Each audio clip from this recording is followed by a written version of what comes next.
Hey everyone, welcome to FanFic Canon. Thanks for hitting play. I'm thrilled to bring this fan-made story to life for you. If you enjoy the ride and want more narrated fanfics, smash, subscribe, and tap the bell so you never miss an episode. And if you want audiobook of a novel of your choice, join my Patreon. Request any title that's freely available online, and I'll produce a full narration just for you. Now, let's dive into today's adventure. The Philosopher's Stone was a legendary artifact, immensely powerful, endlessly coveted. But for Lynn, it wasn't all that important. At least, not right now. More accurately, he couldn't take it. Not when he was technically working under Dumbledore, and certainly not when the stone belonged to Dumbledore himself. Lynn wasn't the kind of man to steal from his boss, especially not that boss. Besides, if he laid a finger on the Philosopher's Stone, Dumbledore would absolutely suspect him of being aligned with Voldemort. Who else but the Dark Lord would be so desperate for the thing? And let's not forget, Lynn was a necromancer.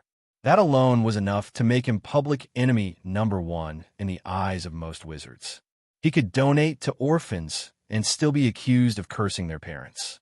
If Dumbledore ever truly believed he was Voldemort's ally, Lynn would be hunted like a rabid basilisk. Unless, of course, he overthrew Voldemort, took his place, and ruled the wizarding world with an iron wand. That might work, but no, Lynn shook his head. Too extreme, too noisy, too much paperwork. Alternatively, he could become the greatest wizard of the age.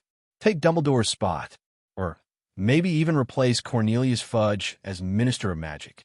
That would probably shut people up. Probably.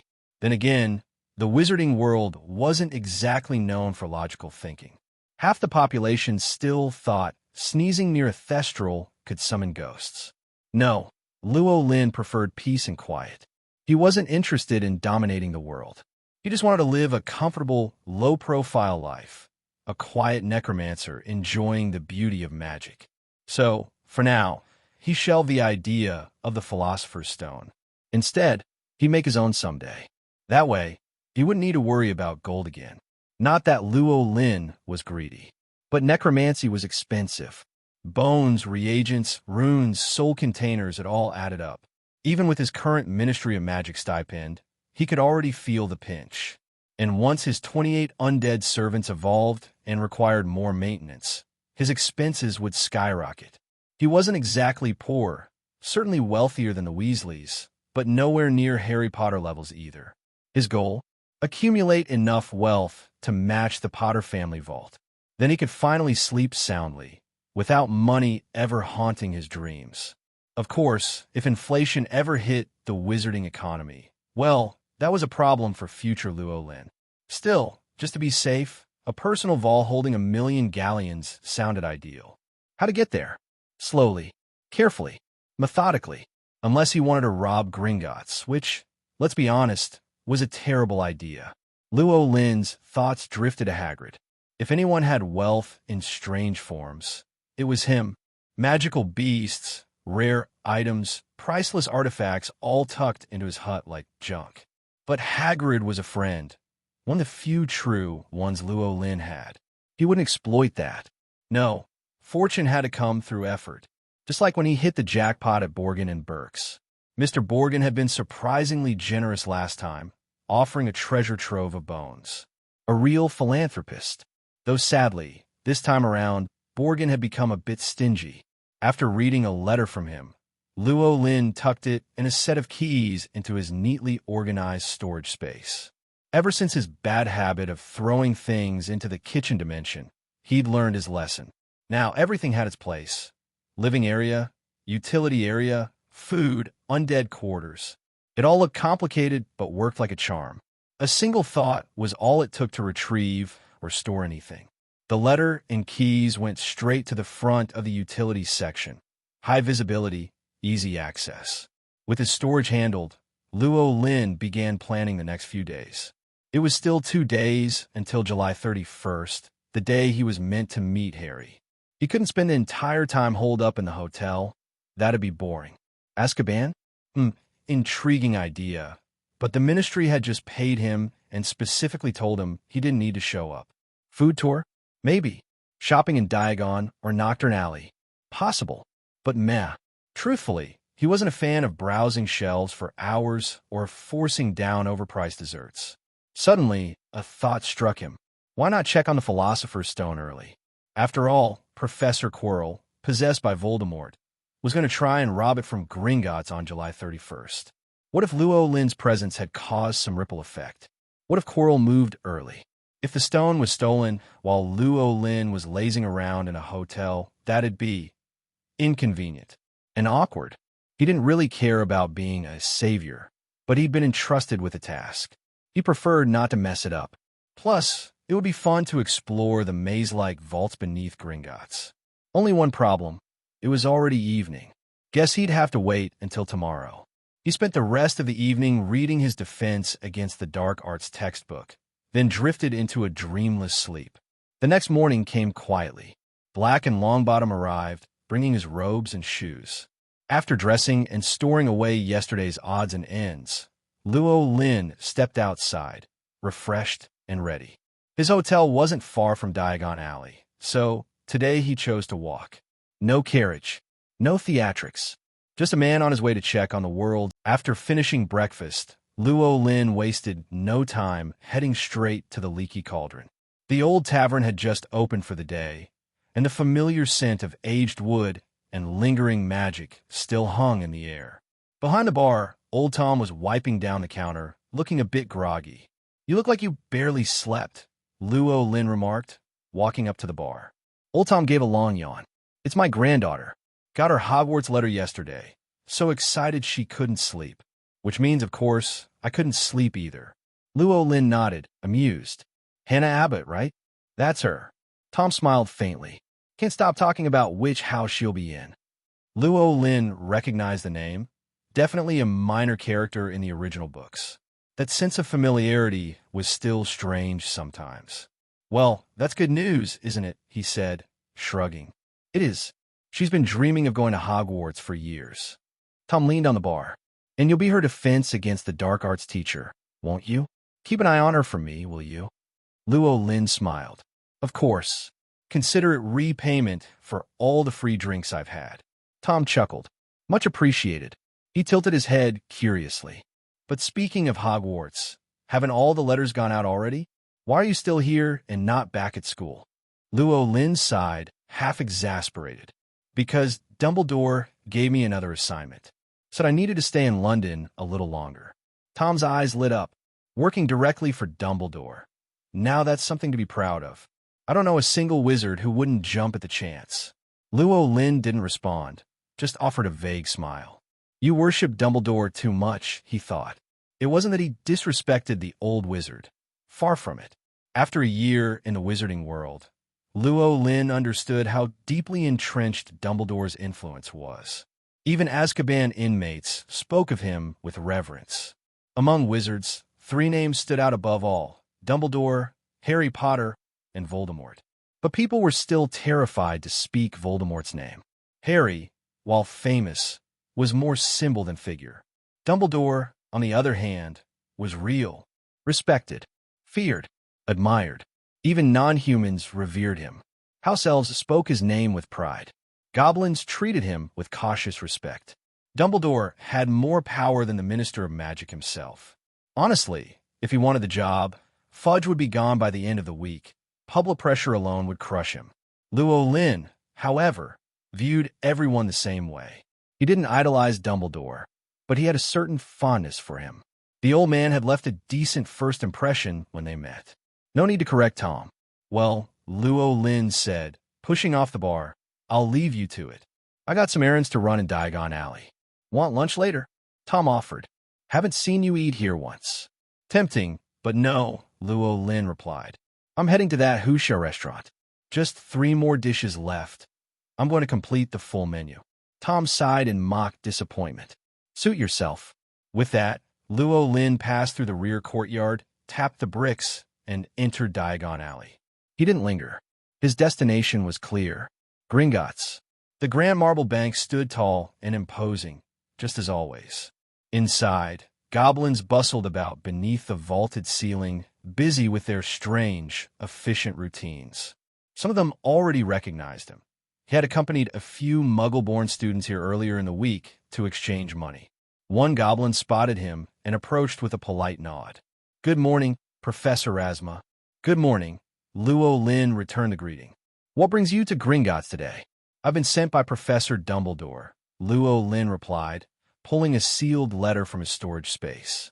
"He instructed me to retrieve an item from vault number 713. The goblin took the letter and inspected it carefully. "Everything seems in order," he nodded. "Grip Hook." Another goblin appeared at the call, short, wiry, and alert.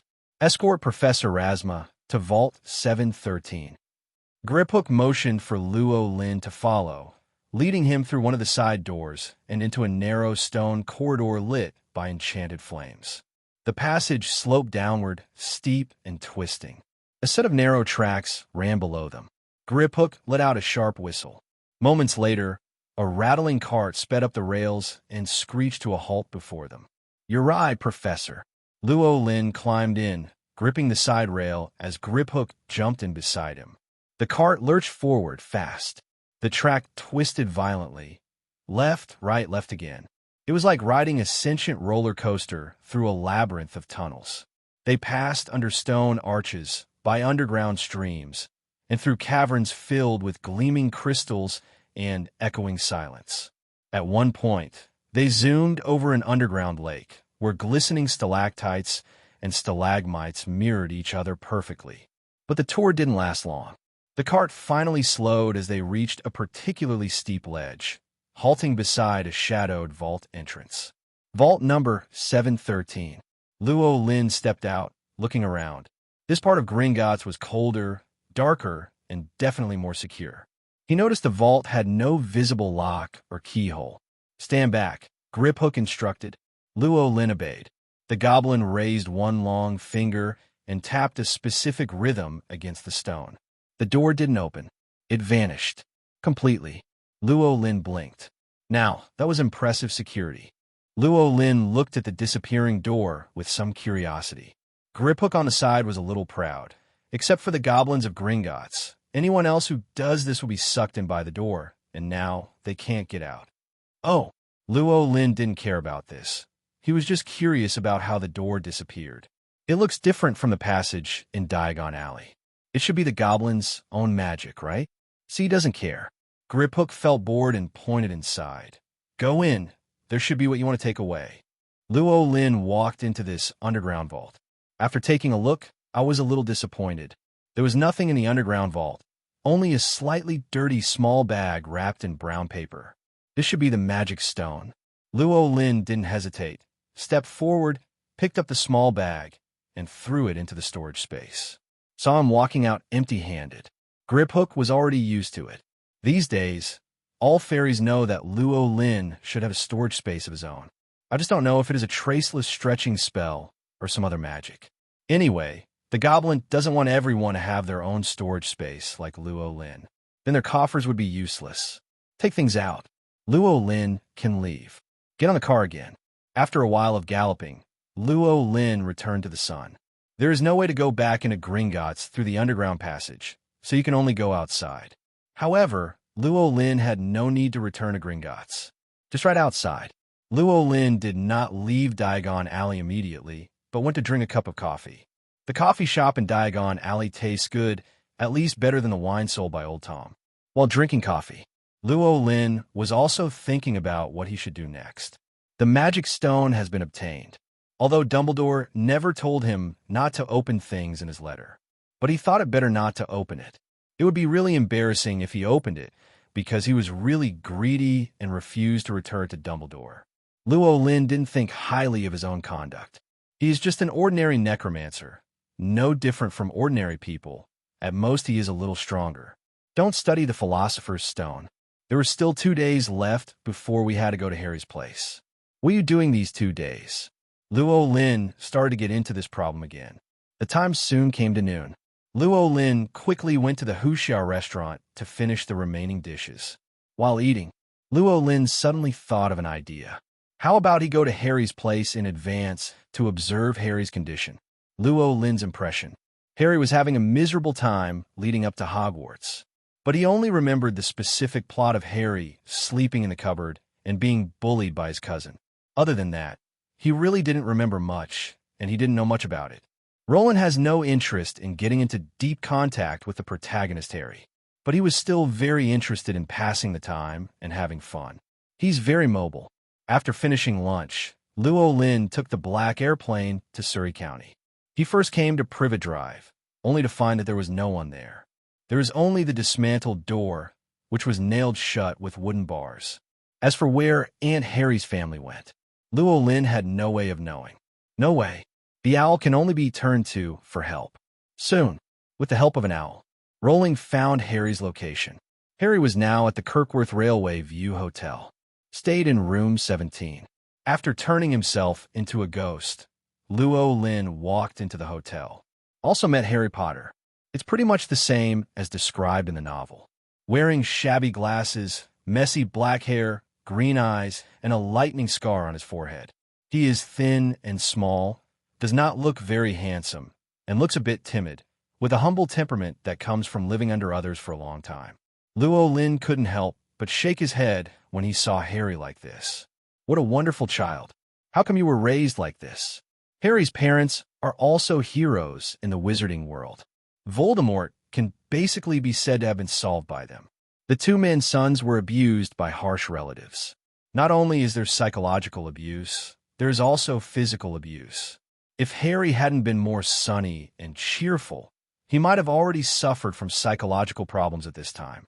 Rowling didn't understand Dumbledore's choice very much. Dumbledore clearly knew how evil these two people were. Certainly, it can also be said that these two people are not vicious to the end. After all, Harry was allowed to go to school, and he was allowed to eat well and grow up healthily. Besides, they have no obligation to raise their nephew. So in the end, it all comes down to Dumbledore. Rowling thought back to the Harry Potter book. If he remembered correctly, Dumbledore's reason was that Harry had a curse placed on him by his mother, which contained Harry's mother's love for him and could prevent Death Eaters from finding him. But the spell had to be around the serum for the spell to work. That sounds reasonable. But you are Dumbledore. He is the greatest wizard in the world and the most legendary existence in the wizarding world today. Especially the two people who died were your students and made such great contributions to wizard society. Can't they keep their son with them to protect them? Could it be that Harry's mother's spell is more powerful than your legendary wizard? If Rowling were in Dumbledore's shoes, two of his students died because of Voldemort, and at the same time they became the heroes who destroyed Voldemort, the Dark Lord. He would definitely choose to take Harry with him, take good care of him, and raise him well, instead of letting him stay in a family destined to be rejected and abused and endure such suffering. No one is born to suffer. Dumbledore was not qualified to give Harry a choice and make him suffer. Dumbledore wasn't powerless after all.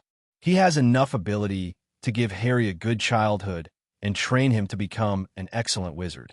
But he didn't do it. This is Rowling's most negative impression of Dumbledore. Certainly, Lynn is just saying that. He is not Dumbledore. Harry had nothing to do with him.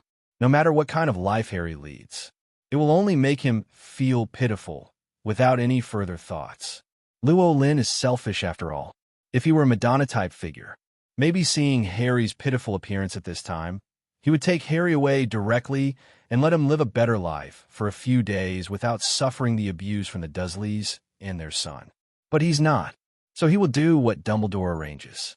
Dumbledore asked him to pick up Harry on the 31st, so he picked up Harry on the 31st. At most, he would go earlier than Hagrid. Anyway, it was Dumbledore who, in the hotel. Harry felt very puzzled. This is a very poor hotel, small and shabby, with dim lighting in key areas.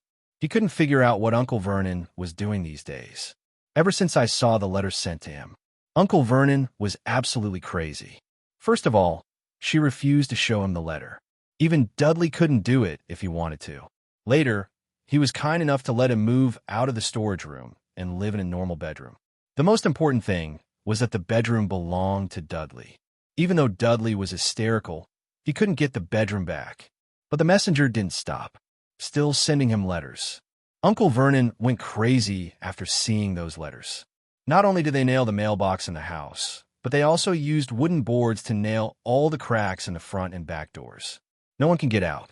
However, it still failed to stop the arrival of the letter. The key is that there are more and more letters. 1 letter, 3 seals, 12 letters, 24 letters, 30 or 40 letters. Too many to look at. Even so, Uncle Vernon still insisted on not letting him read the letters. This made Harry more and more curious. Then they moved away. I moved to this place where the sheets were damp and moldy. Uncle Vernon shouted to get rid of them. But who are we leaving behind? Harry was extremely curious. He wanted to know who could be so persistent in writing to him. What is the content of the letter? Too bad Uncle Vernon would never let him see those letters. Harry just lay next to the snoring Dudley, thinking about things, and fell into sleep. The next day, after eating a breakfast that left me with no appetite at all, the hotel proprietress is here. He also brought a letter and claimed that the service desk had received 100 letters, all addressed to Harry Potter. Harry hadn't spoken yet. Uncle Vernon had already followed and got 100 letters, and then destroyed all the letters. That's not all. After leaving the hotel, Uncle Vernon drove the family to a remote place. Keep searching. Even Aunt Petunia was a little scared, but she still couldn't stop Uncle Vernon's strange behavior. Harry couldn't understand it. He thought Uncle Vernon might be crazy. This made him a little worried. Nothing would happen later, right? Uncle Vernon took them first to the center of a forest, then to a field, and then to the center of the suspension bridge and the top floor of the parking lot. However, every time he was in a place like this, he would look around, then shake his head and continue looking for somewhere. No one knew what he was looking for. Dudley thought he was crazy too. By evening, Uncle Vernon actually parked the car at the beach, locked them in the car again, and went out. Stay in small, confined spaces. Harry felt a little helpless and couldn't help but look up out of the window. Then his eyes widened. Why does it seem like there's a person floating in the sky? Did that person step on a bone? When he blinked again, the figure disappeared again. Is it an illusion? Harry was confused. It happened to be raining outside at this time. Raindrops hit the roof of the car, making a crisp sound. Dudley couldn't help crying because he wanted to watch TV. Harry paid no attention to this. He was still thinking about what he had just seen. The scene just now was so clear. A young man wearing a strange robe, with white bones under his feet, was floating in the air. It doesn't look like a scene that hallucinations can produce at all, but disappeared too quickly. Harry couldn't react at all. After that, no matter how much I looked, I couldn't see that person. It made him feel like he was hallucinating again. Harry fell into a tangled state of mind. Lynn said it was very dangerous. He just looked at the surrounding scenery from Blake, and for a moment he forgot that the ghosting period had expired. As a result, Harry discovered it. Fortunately, he is very perceptive. After noticing the gaze, he used ghost transformation again and disappeared in front of Harry. If it says it's the 31st, then it's the 31st. Rowling decided to do exactly what Dumbledore had written to him. He couldn't appear in front of Harry just yet, but I'm sure Harry will recognize him when he shows up later. Should we just regard it as an illusion now? Lynn looked not far away. A man carrying a slender package came over. It was Uncle Vernon. Lynn hated this man because he is an out-and-out paranoid. Harry is your nephew after all, so what's the use of having a grudge against you to do this? No matter how much you hate the magical world, you still have to understand it a little before expressing your opinion, right? Compared to Uncle Vernon, Aunt Petunia sometimes seemed like a normal person. Of course, neither of them are very normal, but he understood Aunt Petunia's motives. It must be out of jealousy for his sister. My sister went to the magical world, but he could only be a muggle. No matter how he thought about it, he felt very uncomfortable. If you don't know, forget it. The key is to know. As the saying goes, I could have endured the darkness if I had never seen the light. Aunt Petunia was one of those people who had seen the light, but not much. So there was jealousy towards his sister and extreme aversion to the magical world. This mentality seems quite normal to Lynn. But since he chose to adopt his nephew, it is not normal to abuse him like that. In Lynn's opinion, the Dursleys are all pathological. My paranoid dad, my jealous mom, and my doting self formed a perverted family. That's pretty much it. Lynn did not pay more attention to the Dursleys. He just paid attention to the time and Harry's schedule. Wait until after 12 o'clock. He was on to find Harry. Uncle Vernon came back from a short distance away because he looked for a suitable place. He drove everyone out of the car and pointed to a huge rock on the sea. There's a faint room on the reef. Take a closer look. It's a shabby room, and it's very small. Uncle Vernon borrowed an old rowboat from an old man, and also bought some food. I took the family directly to the opposite reef in a rowing boat. It took several hours. Harry almost fainted from the cold. Sea water and rainwater flowed down his body. Fortunately, we have reached the reef. Uncle Vernon couldn't wait to take them to the cabin. The cabin smelled fishy. The fireplace is wet, and they had nothing to make a fire with. This made Harry, who was shivering from the cold and wanted to feel the warmth, extremely disappointed. Uncle Vernon was very satisfied with it. He distributed the potato chips and bananas he bought to everyone. These things could not fill Harry's stomach. Harry hugged his legs and huddled in a corner. It's not completely dark outside yet. He couldn't help but think of the scene just now. How great would it be if the mysterious man just now could come to save him? Harry huddled coldly. This lasted until nightfall. The storm is coming. The whole hut shivered. The windows rattled, and the cabin looked like it was about to collapse. Uncle Vernon was even happier. He didn't care about the harsh environment either. Went to bed with Aunt Petunia in a lumpy bed next door. Before that, they made a simple bed for their precious son, using moldy quilts spread on the sofa. Seeing this, Harry could only find a less uncomfortable place and then got under the moldy quilt so that his body could be warmed up a little. But it's only slightly warmer. The wind was so terrible. The cold is so uncomfortable. What's even worse is that Harry is still hungry and feels extremely uncomfortable. Dudley let out another thunderous snore. It was so noisy that he couldn't sleep at all. As midnight approached, Harry moved closer to Dudley's pulled-down wrist. Look at the watch on your wrist. The luminous dial shows the time. 11:53. 7 minutes to go. Today is over. And tomorrow is July 31st. His birthday. The ticking sound of the watch reminded Harry that he was about to turn 11. But what if you were over 11 years old? Will anyone remember his birthday? Tick-tock. The more time passes, Harry felt his body getting colder. And not only is my body getting colder, but my heart seems to be a little cold as well. He emptied himself. Think back to those letters you wrote to yourself. I don't know what to expect when he returns to Privet Drive again. Can I still see those letters? Will Uncle Vernon always be like these days? Or that they will live in this dilapidated hut from now on? The sleeping conditions here are worse than the cupboards under the stairs. Thinking about it, only 1 minute left until he turns 11. His eyes were fixed on his watch. Watch the time pass by second. 50 seconds, 49 seconds, 45 seconds. At this moment, the figure wearing strange clothes suddenly appeared in Harry's mind. Who could that person be? And why is there a skeleton under his feet? 30 seconds, 20 seconds. He thought again of what he had experienced over the years. Why did he encounter this? 10 seconds. 3, 2, 1. Bang.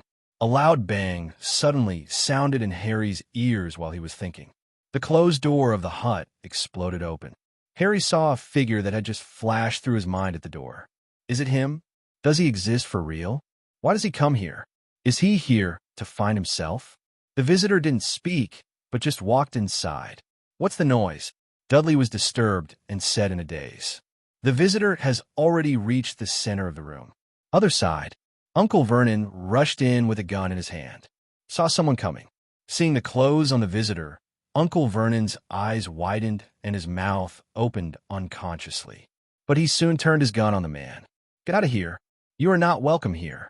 No one wants to come into contact with you freaks. Get out of here. Harry didn't understand why Uncle Vernon was so excited. He only knew that Uncle Vernon should know the identity of the visitor, otherwise he would not have this reaction. Harry turned his attention to the visitor. I want to see panic in the eyes of strangers. After all, if you're pointed at by a rifle, you may die the next moment. The visitor was unmoved and instead smiled at Harry. His smile completely angered Uncle Vernon. "Get out of here right now, or I'm going to shoot you. You're breaking into a private house. Your parents didn't." When Harry saw that Uncle Vernon hadn't finished speaking, the next moment he rolled his eyes, dropped the rifle in his hand, and then knelt on the ground, G his head on the floor. He looked at the person again. The man just extended a finger and tapped Uncle Vernon. Then he continued to look at him with a smile, as if what he had just done was just a small thing. Harry was stunned for a moment and was about to ask about this person's identity. Aunt Petunia also ran out.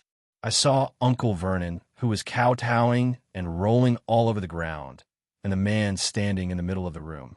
There was a look of horror in her eyes, and she hurried to Uncle Vernon. "Dear, what's wrong with you? Get up quickly. What are you going to do? I won't allow you to do this to Vernon." Faced with Aunt Petunia's questioning, the visitor just chuckled. "It seems that you still don't understand the situation clearly. Are you qualified to talk to me like this now? Mrs. Dursley, you don't want your husband to kowtow to death like this, do you?" Harry always felt that this sentence was a bit weird, but when he thought about it carefully, it seemed to be okay. Wasn't this a threat to Aunt Petunia?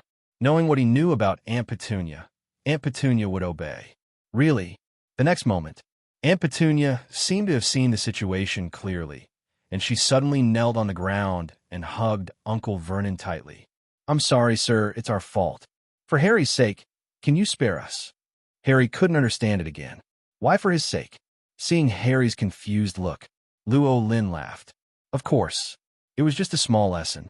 As long as Mr. Dursley can understand what he should and shouldn't say, I won't do anything to him." Aunt Petunia quickly promised. "Vernon will never talk nonsense. I will cover his mouth." Lynn nodded and pointed at Vernon again. Vernon had returned to normal. When Vernon woke up, he was no longer as arrogant as before and huddled up like a frightened mouse. Penny didn't dare to make any move. After all, Lynn really dared to take action. She could feel that Lynn didn't care about them, whether it was their lives or anything else. It was as if they were worse than dead people in Lynn's eyes.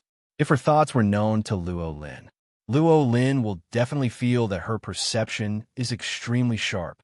In Lynn's heart, the Dursleys really weren't as important as the body. Corpses can also be used as casting materials. On the contrary, he cannot kill this family, so they are pure waste. Vernon was terrified. Penny didn't dare to speak either. Lynn was about to say something to Harry. Dudley suddenly woke up, looking at Petunia and Vernon, who were kneeling on the ground. Dudley's eyes were so big.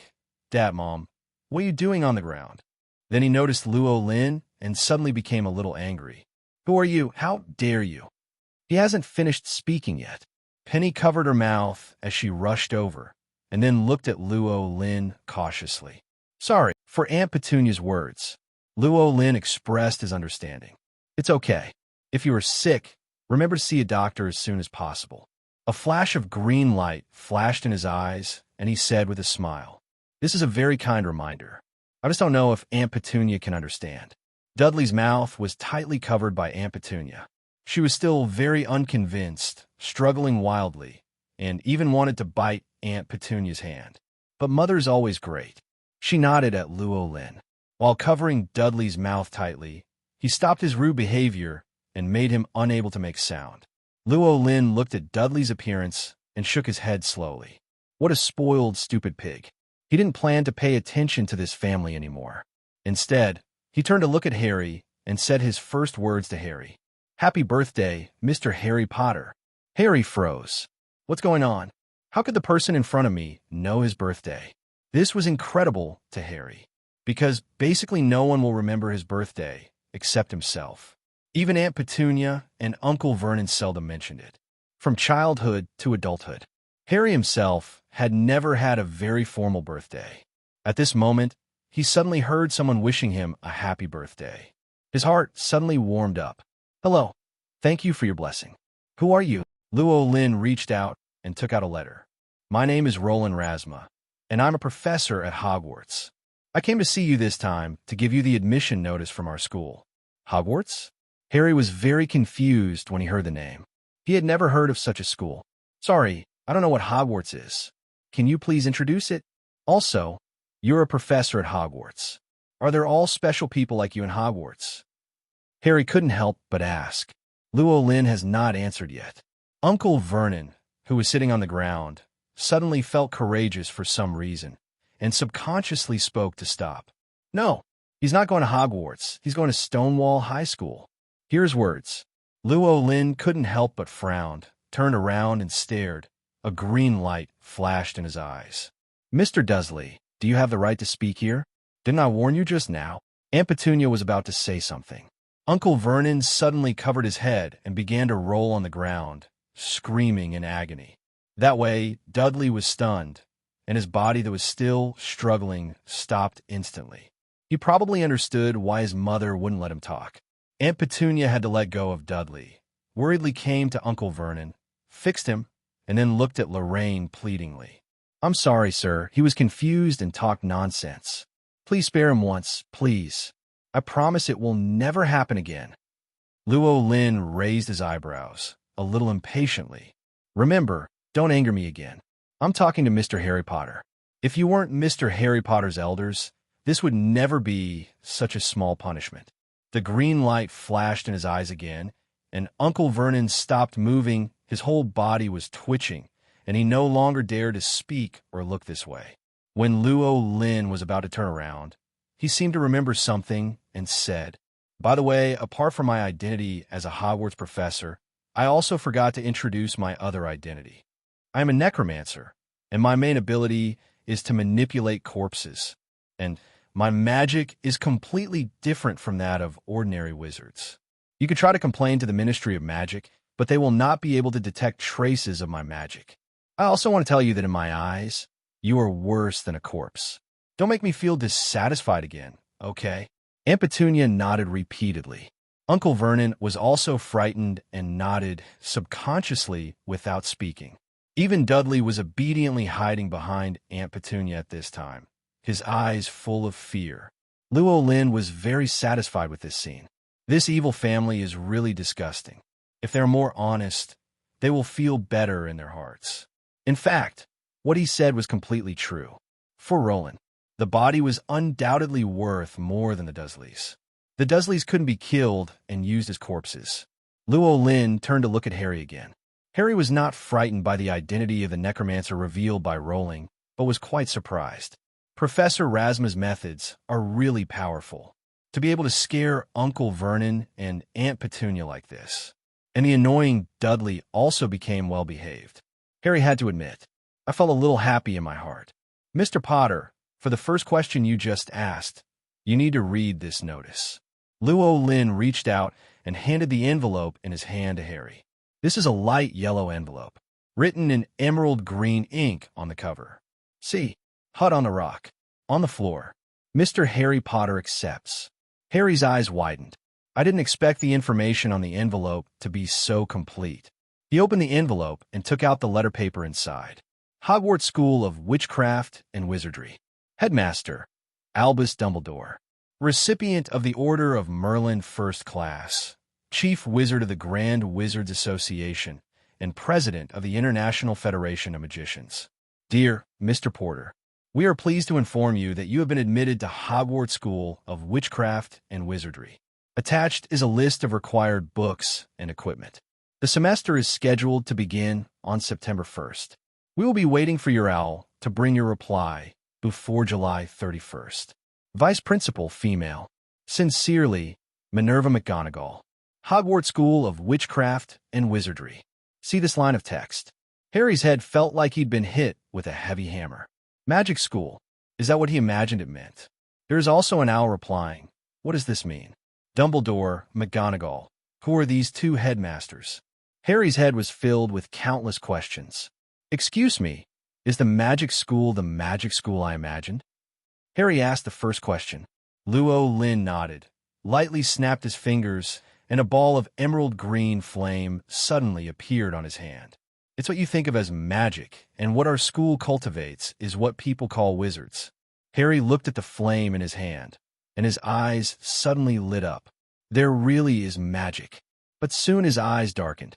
Why would the magic school send him a notice? There must be a mistake. How could he be a wizard? He is just an ordinary person. He was beaten by Dudley every day and humiliated by Aunt Petunia and Uncle Vernon.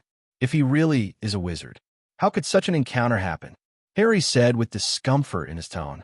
Professor Rasma, you must be mistaken. I cannot be a wizard.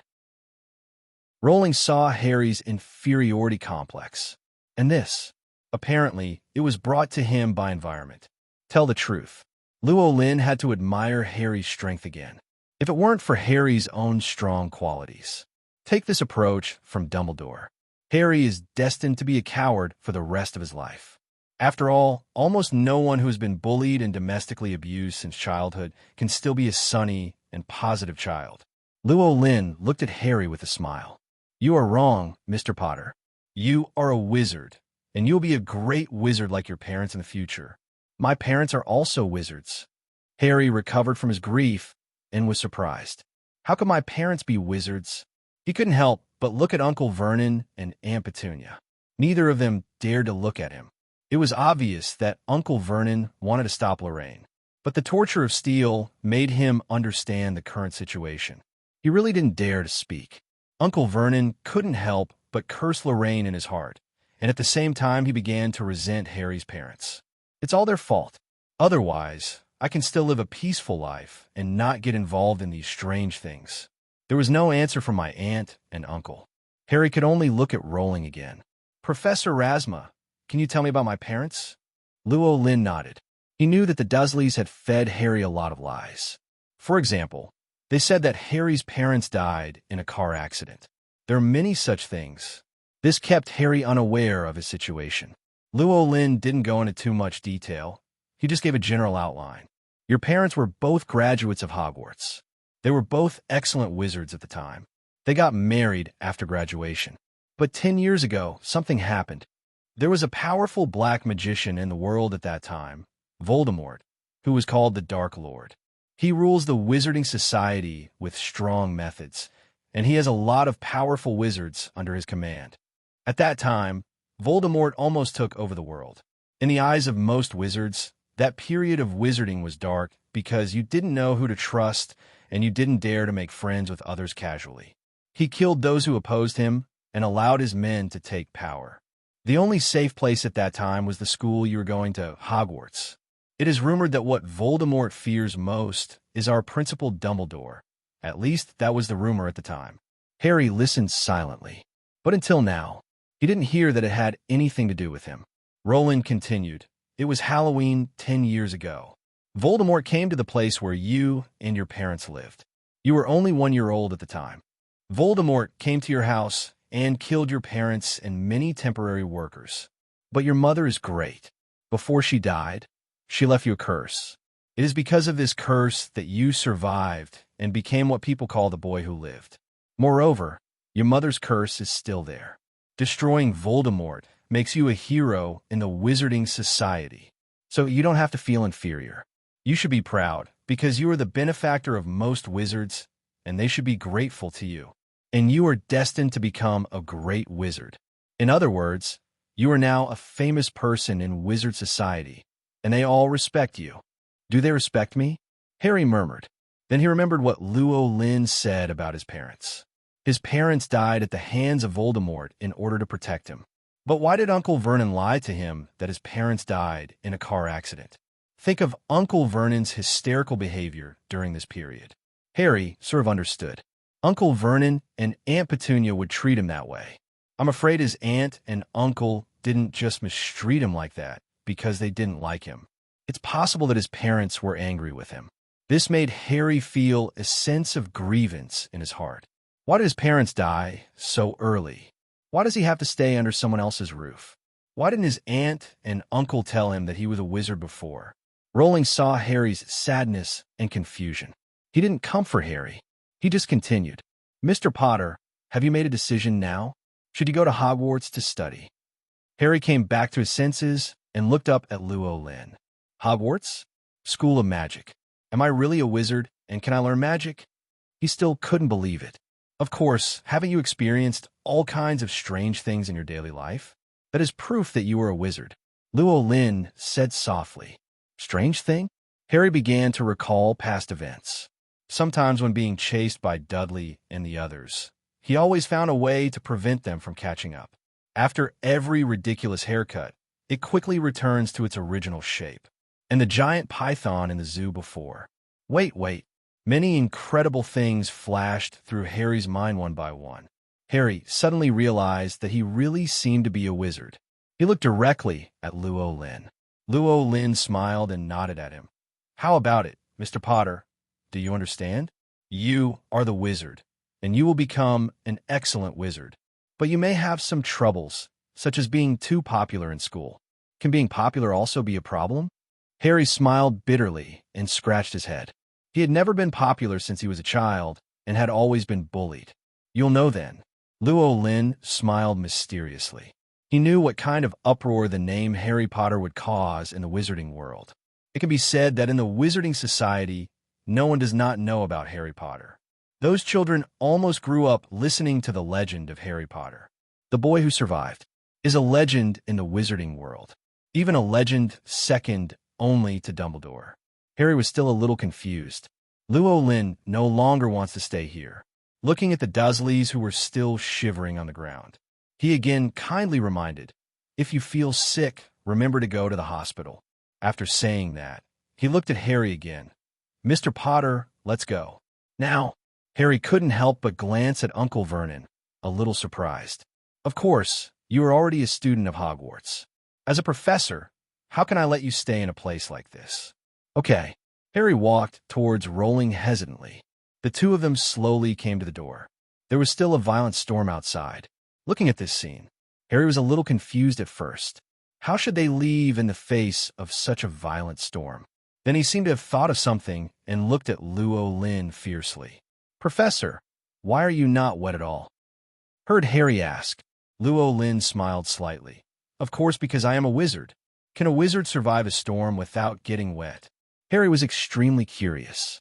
Of course, this is magic, Lynn said matter-of-factly. But I don't know how. Harry's tone was slightly lower. Lynn looked at Harry and shook his head slightly. You don't need to know how to do it yet. I'm a professor, and I'll help you. Really? Thank you so much, Professor Rasma. Harry couldn't help but look forward to it. What kind of magic will Professor Rasma use to lead him through the storm? The next moment, his eyes widened. Because it's on Rowling, suddenly 2 bones appeared. One of them is the skeleton bird he just saw, and the other seems to be a skeleton cat. Professor, who are these 2? Harry was not afraid, but full of curiosity. In his opinion, this is the magic that wizards have. There is nothing to be afraid of. Lynn could remember his birthday and also helped him teach his aunt, uncle, and Dudley a lesson. In his heart, he was a person with infinite good qualities. Although the necromancer sounds a bit evil. But for Harry, being evil doesn't matter at all. Professor Rasma is obviously a good person. Oh, these are my 2 pets. Her name is Black, and his name is Longbottom. Rowling introduced Black and Longbottom. Before Harry could ask, Black spoke first. Hello, Mr. Potter. I am Black. Hear this clear and sweet female voice. Harry froze. The skeleton bird in front of me is actually a woman. Longbottom also spoke. Hello, Mr. Potter. I am Longbottom. Hear his voice. Harry woke up from a dream and quickly apologized to the 2 people. Sorry, Miss Black, Miss Longbottom. I'm Harry Potter. Nice to meet you. Nice to meet you. 2 skeletons greeted Harry. Harry turned his attention to Rowling. Professor, Miss Black and Mr. Longbottom are your pets. Will I have such pets in the future? Lynn shook his head. Harry was immediately disappointed. He was now interested in Black and Longbottom.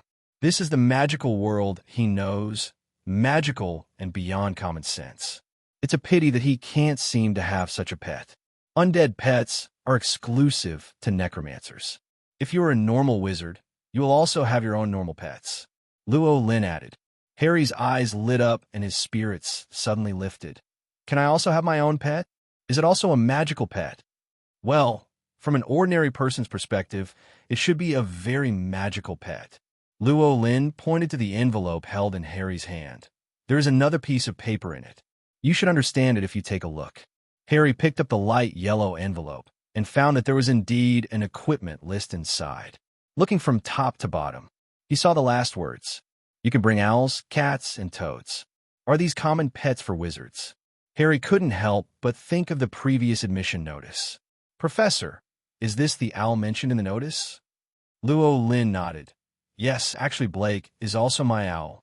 In Wizarding Society, basically every wizard has his own owl, and the owl can take on the responsibility of delivering letters and express delivery for you. Harry became excited. Every wizard has his own owl. So can I also have an owl as a pet? Of course, this is every wizard's right. Very good, Harry shouted happily, and then his voice became quieter again.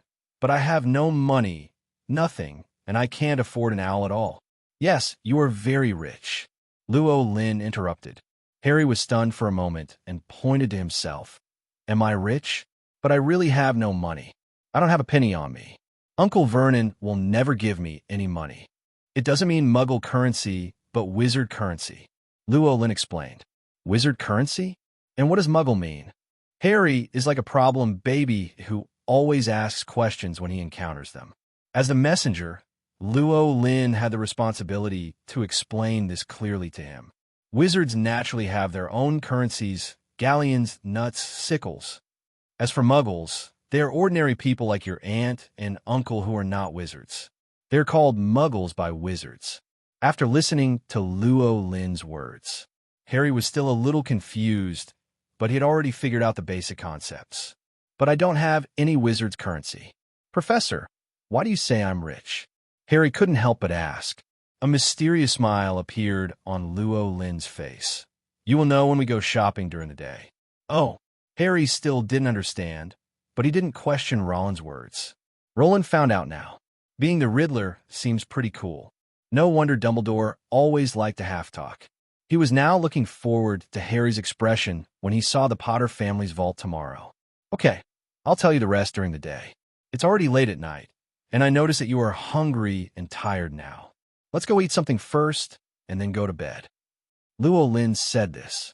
Harry's stomach suddenly growled. His face turned red, a little embarrassed. What a troublesome professor.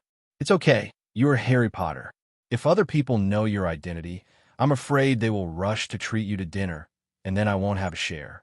Lynn said with a smile. Harry knew that Lynn was joking, but he was still a little embarrassed. Then, Professor, how are we going to get out? You sit on Longbottom's body. Harry was startled and asked him to sit on Longbottom's body. Looking at the pure white bone cat at his feet, Harry had some doubts. Wouldn't he really collapse it if he sat on it? Harry knew he was light, but the bony cat looked a little more fragile. Don't worry, Longbottom is no ordinary skeleton. He can carry you more than enough. Lynn saw his worry and explained. The professor said so Harry naturally chose to obey. So he carefully sat on Longbottom. Then Harry found out. It seemed that he was not sitting on the bones at all, but sitting somewhere suspended on the bones. He lowered his head and looked down. Didn't find any cushions either. It's so weird. Excitement ensues. Is this the magical world? It is a novel experience that he has never experienced before. Are you seated? Then let's go. In Harry's surprised eyes, Rowling jumped on Black, and then Black and Longbottom took off into the air at the same time, flying towards the distance. Fly in the sky. Harry was surprised at first. Then there is unparalleled excitement. He found himself flying in the sky, sitting on Longbottom, not afraid at all. Instead, I felt like a fish in water. After the excitement, he began to observe Longbottom and Black.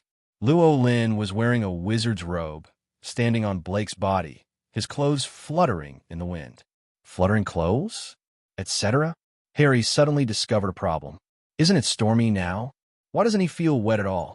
Harry looked around. He found that the raindrops were bounced away, silently, just a few centimeters away from him. Harry is also a good boy. If he doesn't know something, he just asks. Mr. Longbottom, please tell me why the rain can't touch me. Longbottom is a pet that can communicate and is as intelligent as ordinary people. Harry felt Longbottom could give him an answer. And indeed it is.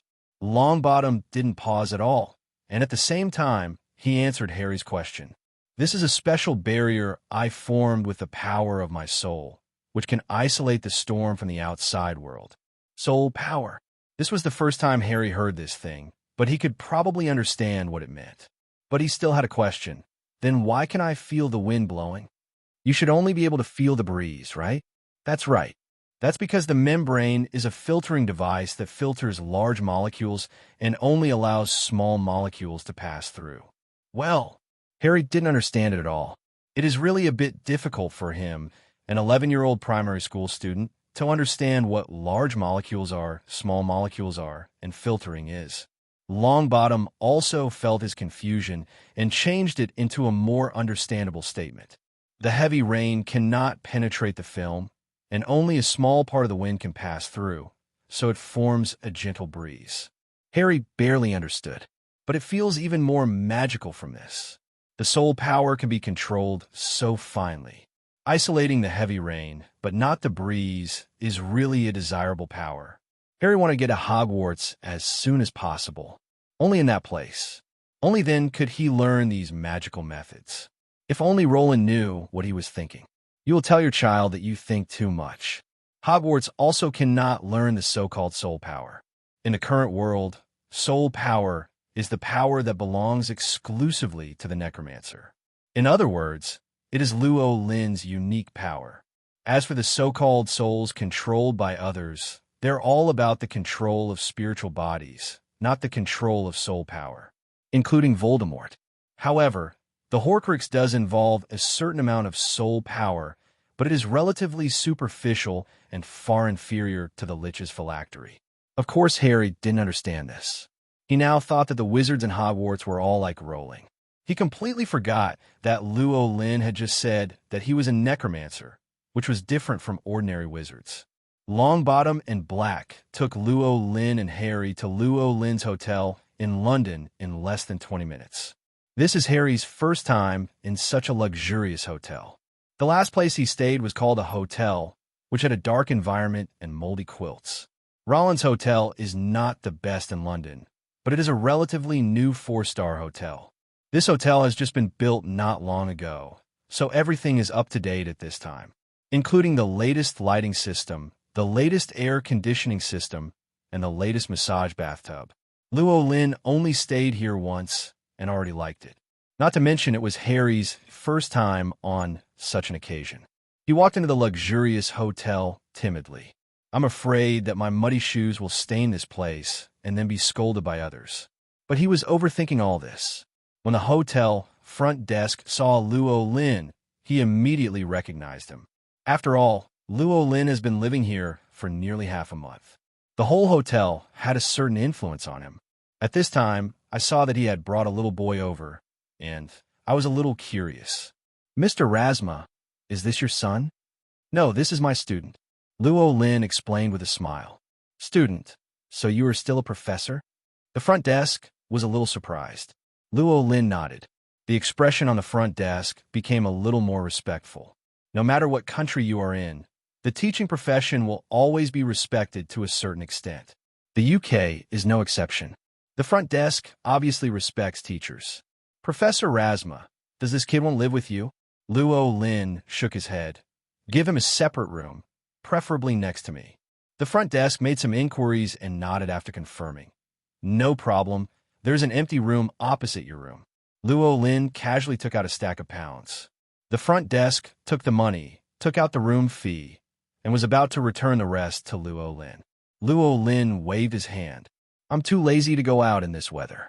Could you please ask the chef to prepare 2 delicious dinners for me? I'm a little hungry, although it is already late at night. But this hotel provides food and drinks 24 hours a day. Lynn heard that the chefs here work in 3 shifts. The chefs who can adapt to 3 shifts here in the UK are either paid a lot or are foreign immigrants. He had breakfast once in the hotel. Judging from the taste, the chef in this hotel is most likely a Turkish chef. Turkish cuisine is a very famous cuisine in the world. But if there are 3 chefs, maybe the 3 chefs may not all be Turkish chefs, and it depends on what dinner is served. Looking forward to dinner. Lynn turned to look at Harry. Let's go. I'll take you to your room first. You can take a shower first. Harry took a look at his clothes. They were torn, old, and very dirty. They were obviously dusty from sleeping on the floor. He couldn't help but blush and nodded sheepishly. But when Harry actually came to his room, still a little unbelievable. Can he actually live in such a luxurious room? So bright, so clean and tidy, so? Harry could not think of words to praise this castle. That's right, within Harry's field of vision. The standard rooms in this hotel are as big as a castle. The bed in the room alone was several times larger than the cupboard where he would stay. Surely you don't have to curl up to sleep on a bed like this, right? Harry couldn't help but think. Then a feeling of inferiority arose in his heart that was difficult to heal. Can I also stay in a room like this? The professor must have paid a lot of money for this room, right? Otherwise, let's forget it. He thought the carpet in the hall below was quite good, and sleeping there would be more comfortable than sleeping in. Rowling didn't know what Harry was thinking. Harry was stunned when he came in. I thought he was a little surprised. It's normal to be surprised when you see something luxurious for the first time. Lynn had such an experience. Back then, he went from a small town to go to college in Shanghai. When I first came to Magic City, I was also shocked by the prosperity of the Magic City. But after I stayed there for a long time, it just felt like that. After experiencing it a few more times, I wouldn't be surprised anymore. Lynn patted Harry on the shoulder and said with a smile, "We'll see you later. You go take a shower first. We have a big meal to eat later. I wonder what kind of chef will be cooking for us tonight. I'm really looking forward to it." Harry suddenly came back to his senses after being patted, and when he saw the smile on Lynn's face, his heart suddenly warmed up. The professor is such a nice guy. She was so gentle to him, such a good person. If he can't stop asking, the professor will definitely be sad, right? Harry was on the verge of refusing to live here, but couldn't say anything, so he could only nod. Okay, then I'm going to take a shower and change my clothes. This wizard robe is a bit uncomfortable to wear. I still prefer my casual clothes. Lynn left after saying that. Harry was left standing in the room blankly. He looked around again, looking at this extremely luxurious room, in his opinion, and his heart was filled with gratitude. Professor Rasma is so sweet. There was even such a room specially prepared for him. He was embarrassed to refuse. But if he accepted it, he really didn't know how to repay Professor Rasma. You know, he's penniless now. Penniless? Suddenly an idea flashed in Harry's mind. Wrong. He is not penniless. The professor said that he was rich and very rich. Although Harry didn't know why he was rich or how he got the money. But he was willing to believe Lynn's words. And Lynn said that he knew it when he was shopping today. Harry now sincerely wished he had money. Because if you have money, he can live here with peace of mind. Just pay back the money to Professor Rasma later. Think of this. Harry began to look forward to daylight. Think of daytime. Then he can know why he is rich. With anticipation, Harry started taking a shower. He walked into the bathroom and looked at the clean and luxurious bathroom. A feeling of surprise could not stop rising in my heart. It's unimaginable that even the bathroom is cleaner than the Dursleys. Especially such a big bathtub placed next to the wall. The tub was longer than his entire body. It is definitely more comfortable to sleep in than a cupboard. Everything Harry saw now had to be compared to the Dursleys. Or compare it with what he has come into contact with before. The more I compare, the more I realize how pitiful my life was before. But thinking about the amount of money Lynn had just spent, Harry could still understand Uncle Vernon. Uncle Vernon probably didn't make as much money in a week as the professor just casually took out. He must not be willing to spend at least a week's salary to stay in such a luxurious place for one night. Harry took off his clothes. Start exploring how to use various sprinklers in the bathroom. Fortunately, these nozzles are pretty much the same. There's definitely nothing wrong with letting them out of the water. After being burned twice and iced several times, Harry finally adjusted the water temperature to a suitable temperature, then started enjoying that comfortable bathtub, but he didn't quite understand. Shouldn't a bathtub be extremely smooth? Why are there so many small holes in this bathtub? It doesn't look like it's damaged, but it looks like a hole was punched intentionally. But Harry didn't think too much. Anyway, as long as the bathtub doesn't leak, it'll be fine. He lay in the bathtub and couldn't help but let out a comfortable cry. Just the right temperature. It completely dispelled the severe cold he had just felt in the cabin. He felt warm all over his body, as if he were in his mother's arms. Harry was completely immersed in the beauty of the bath. However, at some point, he didn't know where he came across. Suddenly, he felt like something was touching him. Harry was startled. When I turned around and looked around, I found that there was nothing under the water, but there was a jet of water spraying out. Could it be wizard magic? He cautiously reached out his hand. I felt the impact of the water column above the small hole. He was a little confused at first, but he gradually came to his senses. Could it be that these small holes serve this purpose? Harry was not a timid person. He decided to give it a try. So he lay his body in the bathtub again. Feel the impact of the water column. Gradually, Harry adjusted to the force of the water column. He began to adjust the switch he had just touched. That's all. Harry had so much fun playing in the jacuzzi that he almost lost track of time. Until Lynn knocked on the door. Are you ready? It's time to have dinner. Only then did Harry realize that he had wasted time. Get up quickly. Then he discovered a new problem. I don't seem to have a change of clothes. He was a little embarrassed. He glanced at the dirty clothes next to him and his white and clean body that he had just washed and felt a little resistant. Instinctively, he asked Lynn for help. Professor, I don't have any clothes to change now. Outside the door, Lynn slapped his head fiercely. How could I forget this? He felt that he was really careless and said apologetically, Sorry, I was negligent. I will ask someone to prepare clothes for you. Logically speaking, this is not entirely his fault, but it is impossible for Lynn to let a child bear this part of the responsibility. Okay, thank you, Professor. Harry was even more moved. He feels that the professor is simply the best person in the world, and no one treats him better than the professor. Later he will have money. He must repay the professor well. From Lynn, Harry felt a long-lost family affection. Not like his father, not like his mother, just like a responsible and gentle elder. Compared to Uncle Vernon and Aunt Petunia, Harry felt that Rowling was simply an angel sent from heaven to save him. Rowling didn't delay. Immediately called the phone number in the room and asked them to prepare a set of little boy's clothes. The hotel is very efficient. After a while, a standard set of blue shirt and black pants was delivered. Lynn handed it to Harry along the crack of the door. Harry finished dressing quickly. I walked out of the hotel room with some embarrassment. Sorry, Professor, the bathtub here is so interesting that it delayed me. Heard him mention the bathtub. Lynn's eyes lit up instantly. You like jacuzzis too? Harry didn't understand why the professor had this reaction, so he nodded. Yeah. Great. I said they don't know how to enjoy themselves. The jacuzzi is obviously the most comfortable thing, but they actually like showering. It's simply heretical, Lynn said happily.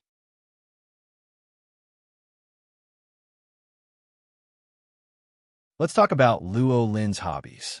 There are three main ones. First time, eating delicious food. The second is to play poker. The third is to take a bath. If calculated in order, delicious food comes first, bathing comes second, and playing cards comes third. You can see how important bathing is to him. He is a committed bathtub partier. For Rowling, life without a bathtub is boring. Especially the jacuzzi is his favorite. This was almost the thing he was most dissatisfied with about Hogwarts. Because his dormitory at Hogwarts didn't have a fish tank. But it is not difficult for him. He always has a bathtub in his storage space. Whenever you go to a new place, just connect the water and you can enjoy the joy of bathtub. At this time, I heard Harry agree with the jacuzzi. Lynn seemed to have found a like-minded person, no matter how pleasing it is to Harry. Lynn couldn't help but sigh. He is worthy of being the protagonist. He is so lovable. Harry actually still didn't understand why Lynn was so excited. But he had already seen Rowling's love for the jacuzzi. In addition, he also liked the jacuzzi very much, so he couldn't help but nodded. The professor is right. The jacuzzi is indeed a good thing. Well, that's very good. If you keep this idea, you won't regret it in the future. Lynn looked like a coward, and then he hesitated and said, When you get to Hogwarts, there's a high probability that there will be no comfortable bathtub to use, but you can come to me when the time comes. I have a spare bathtub here." Harry was a little confused and didn't understand why there was no bathtub in Hogwarts, but Rowling had a spare bathtub. But he still expressed his gratitude. "Thank you very much, Professor." "You're welcome. Who made us all like the jacuzzi?" Lynn smiled and said, "But now is not the time to discuss the jacuzzi. We should go have dinner." When it comes to eating, Harry immediately felt his stomach growl. He suddenly realized that he had not eaten for a long time.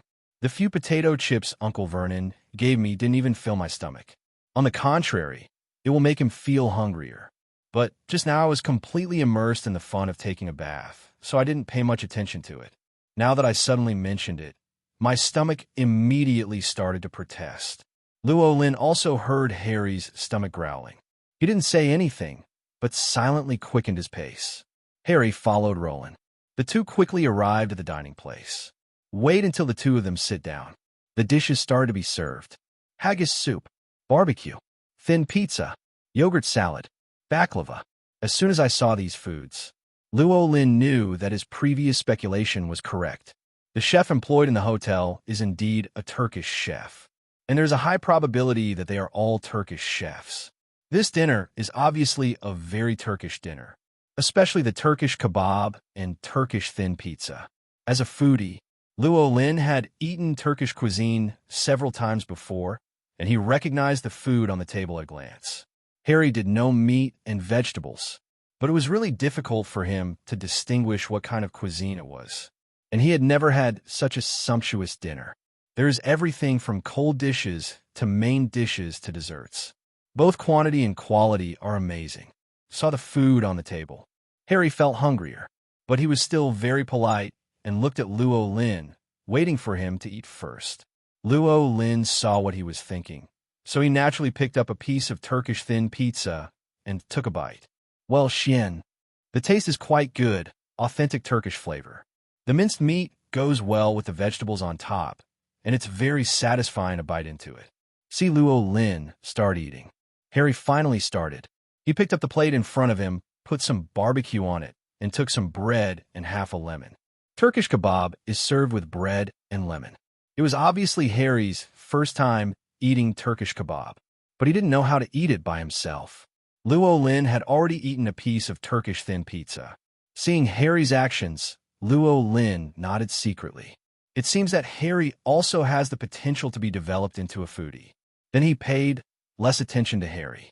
Start tasting the food on the table. Lynn asked the hotel to prepare double portions. So the two of them share one portion each, so they don't interfere with each other's eating. And it can be seen that the hotel is very considerate. The portion prepared for Harry was smaller. The yogurt salad is very appetizing. The lamb offal soup has a strong lamb flavor. The final dessert, baklava, gave Rowling the highest praise for desserts. Not sweet. The Turkish chef in this hotel is very good at cooking. It can be said to be the most delicious food Lynn has eaten in London, except that Huxiao restaurant. It can even be said that if it weren't for Lynn's preference for Huxiao food, Turkish food might be more in line with other people's tastes. Certainly, the Huxiao restaurant in London is certainly not a top-notch Huxiao restaurant in Daxia. Lynn's little wish has always been to visit the big eastern country in a few years and taste the delicious food. Maybe he can try the challenge of eating the delicacies of the great eastern country, but there's a high probability that he will get lost in a certain area for a long time. Come to your senses. He had swallowed the last bite of baklava. Lynn patted his belly with satisfaction and turned to look at Harry beside him. Harry was almost finished eating at this time. In fact, although the portion prepared by the hotel for him was smaller than that of Lynn, it was not too small for a child. But Harry was really hungry. He actually ate almost all of it. He even drank a lot of haggis soup, and he finished all the haggis in it. Lynn also didn't know if the British had any taboos about internal organs. But judging from Harry's situation, he has no such taboo. The only food left on Harry's table at this point was 3 pieces of baklava. He looked longingly at the seal on the table, with some longing in his eyes. But he really couldn't eat anymore. Just when he was in trouble, Lynn spoke. "If you can't finish eating, pack it up so you can have it as breakfast when you get up in the morning." Harry's eyes lit up. That's right. He only thought about not wasting it after eating it now, and completely forgot that it could be packed so it would not be wasted at all. What a troublesome professor. Harry felt embarrassed again. Lynn didn't pay attention and asked the hotel waiter to find Harry a paper bag to pack. The two returned to their place of residence. Rowling told Harry to go to bed early, and they would go shopping in Diagon Alley during the day. Then Lynn went to bed first. Harry was still very energetic. Today he experienced something that he had never experienced in the previous 10 years. Whether it's a jacuzzi, those are the most delicious foods. Harry couldn't stop thinking about it, but he didn't want to get up late tomorrow and leave a bad impression on the professor. Lie on the soft and comfortable. The next morning, Harry woke up from his sleep, stretched hard, then he slowly got out of bed. He really couldn't bear to part with this soft and comfortable bed, mainly because I have never slept in such a comfortable bed. Last night could be said to be the most comfortable night's sleep in his memory. Looking at the big white bed, Harry was stunned for a moment. I really want to live such a wonderful life. But he soon adjusted his mood. He is going to study at a magic school. When he becomes a wizard like Professor Rasma, he will definitely be able to live such a wonderful life. Then he wouldn't have to go back to the privet drive home and suffer the abuse from Uncle Vernon and Aunt Petunia. Harry opened the door and prepared to go find Lorraine, but standing in front of Lynn's door. He didn't dare to knock on the door, for fear that Lynn was still sleeping. Fortunately, he soon heard the sound inside. "Master, get up." That was Miss Black's voice. Miss Black's voice is really beautiful, 100 times better than Aunt Petunia's. Uh-huh. Lynn yawned and sat on the bed, waiting for Black and Longbottom to bring his clothes and shoes. After getting dressed, he heard a knock on the door. "Professor." Harry woke up so early. Lynn was a little surprised. It's just past 9 now. The two of them didn't separate until after 2 o'clock yesterday, which meant that Harry didn't go to bed until nearly 3 o'clock at the earliest. Woke up after 6 hours of sleep? He can get up so early. It's because there is undead magic that can put him into a deep sleep and quickly replenish his energy. It's just that he doesn't use it very often. Today I plan to get up early and try the breakfast in the hotel. Unexpectedly, when he got up, Harry also got up. He opened the door and came to the door. "Mr. Potter, no. I feel uncomfortable being called that way. Can I call you Harry from now on? As a Sia native, it's really awkward to call a child Mr. or Professor." "Certainly." Harry seemed a little happy to be called by his first name. This was a sign of the close relationship between the two parties. It showed that the professor had a good impression of him. How could he not be willing? "Well, Harry, you're lucky. I thought you would sleep a little longer. We can go and taste the hotel's breakfast today," Lynn said with a smile. Harry nodded, feeling much more relaxed than last night, although he only slept for 6 hours. But these 6 hours were the best 6 hours of sleep he had ever had. He is full of energy now and does not feel tired at all. When I heard that I was going to have breakfast, I couldn't help but rub my belly. Tell the truth, after eating so much last night, he is not so hungry now.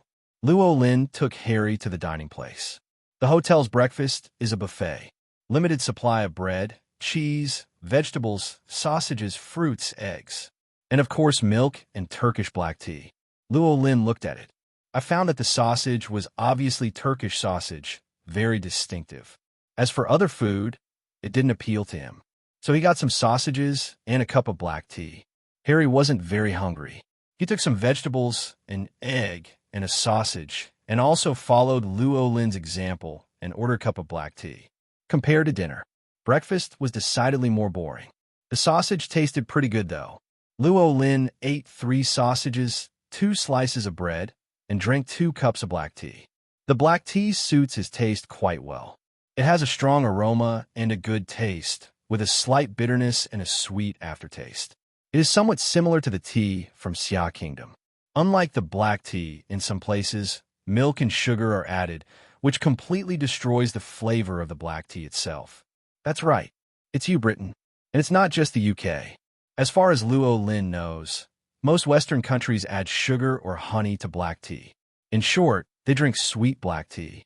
As a black tea fundamentalist, Rowling strongly condemned their behavior and regarded their behavior as heresy.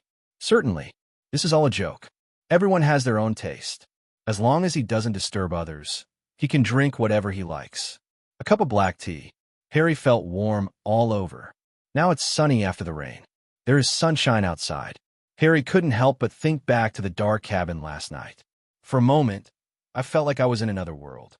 I wonder if Uncle Vernon and Aunt Petunia are still in cabin? After breakfast, Lynn did not stop. He took Harry to the Leaky Cauldron not far away. When we came to the street where the Leaky Cauldron was located, Harry looked around curiously. The surrounding area is no different from an ordinary street. So where are the shops for buying magic items? Until Rowling brought Harry to the Leaky Cauldron. The Leaky Cauldron, this is a very special place. You should feel it, right? Lynn asked with a smile. Harry nodded. Regarding this small bar, if it weren't for Lynn, he really wouldn't have paid attention. But when Lynn stopped here, he had noticed that no one around him was looking here at all. Those people's eyes only fell on the shops on both sides of the Leaky Cauldron, and it seemed that they couldn't see the Leaky Cauldron at all. We're going to enter from here, and then go to the street of the wizarding world, Diagon Alley. Rowling explained. Diagon Alley? Harry read it in his mouth, and then followed Rowling into the Leaky Cauldron. The Leaky Cauldron is small, dirty, and a bit shabby. If it weren't for what Lynn said, Harry would never believe that this place had anything to do with the wizarding world. But after walking in, he was sure that this was the magical world. A few old witches, a man in a top hat, and a bald boss all don't look like people from the normal world. Harry looked at the others. Others naturally looked at Lynn and Harry. Of course, the first thing everyone noticed was Lynn. Lynn, you are here. Old Tom walked over from behind the counter enthusiastically and abandoned the man who was chatting with him just now. This made the polite little man look a little aggrieved. But he came over quickly. Professor Rasma, hello. My name is Diagon. Hello, Mr. Diagon. Lynn shook hands with him. Diagon seemed a little excited. He took off his courtesy and bowed. Professor, you are completely different from the legend. They never describe you as such a polite gentleman. Thank you. I appreciate the compliment. Lynn was about to say something. Suddenly, Harry on the side stared at Diagon, who took off his top hat. It was you who bowed to me that time in the store. Diagon was a little confused at first, but when he looked up and saw Harry, he was stunned. He asked with a trembling voice, It's you, Mr. Harry Potter. Diagon recognized Harry and called out Harry Potter's name. All of a sudden, the entire Leaky Cauldron fell silent. The next moment, old Tom stared at Harry with his eyes wide open. He didn't even care about Rowling, and passed directly past Rowling and came to Harry. Mr. Potter, welcome back, welcome back. Other people in the Leaky Cauldron also stood up and came to Harry's side. Lynn was squeezed away at once, a little confused. Mr. Potter, it's such an honor to finally meet you. It's unbelievable that I can see you here. It's so exciting.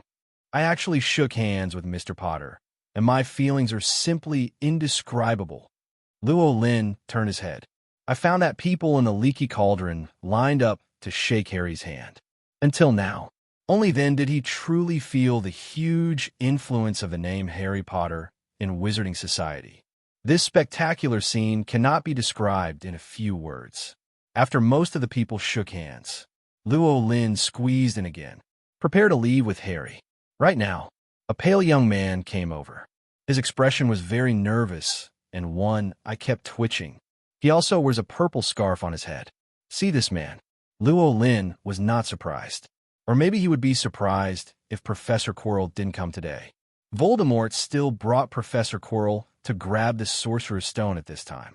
Thinking of the magic stone in his storage space, Rowling couldn't help but feel sorry for Professor Quirrell. This is an action destined to fail. Poor Professor Quirrell. But I thought about what if Professor Quirrell knew about the magic stone he took away. Lynn found it interesting again. Professor Quirrell or Voldemort will definitely feel very uncomfortable then. After all, the Philosopher's Stone was once so close to him. But since it is in the storage space, it is theoretically infinite. The farthest distance in the world is that you are by my side, but I can't see you. The current situation is like that.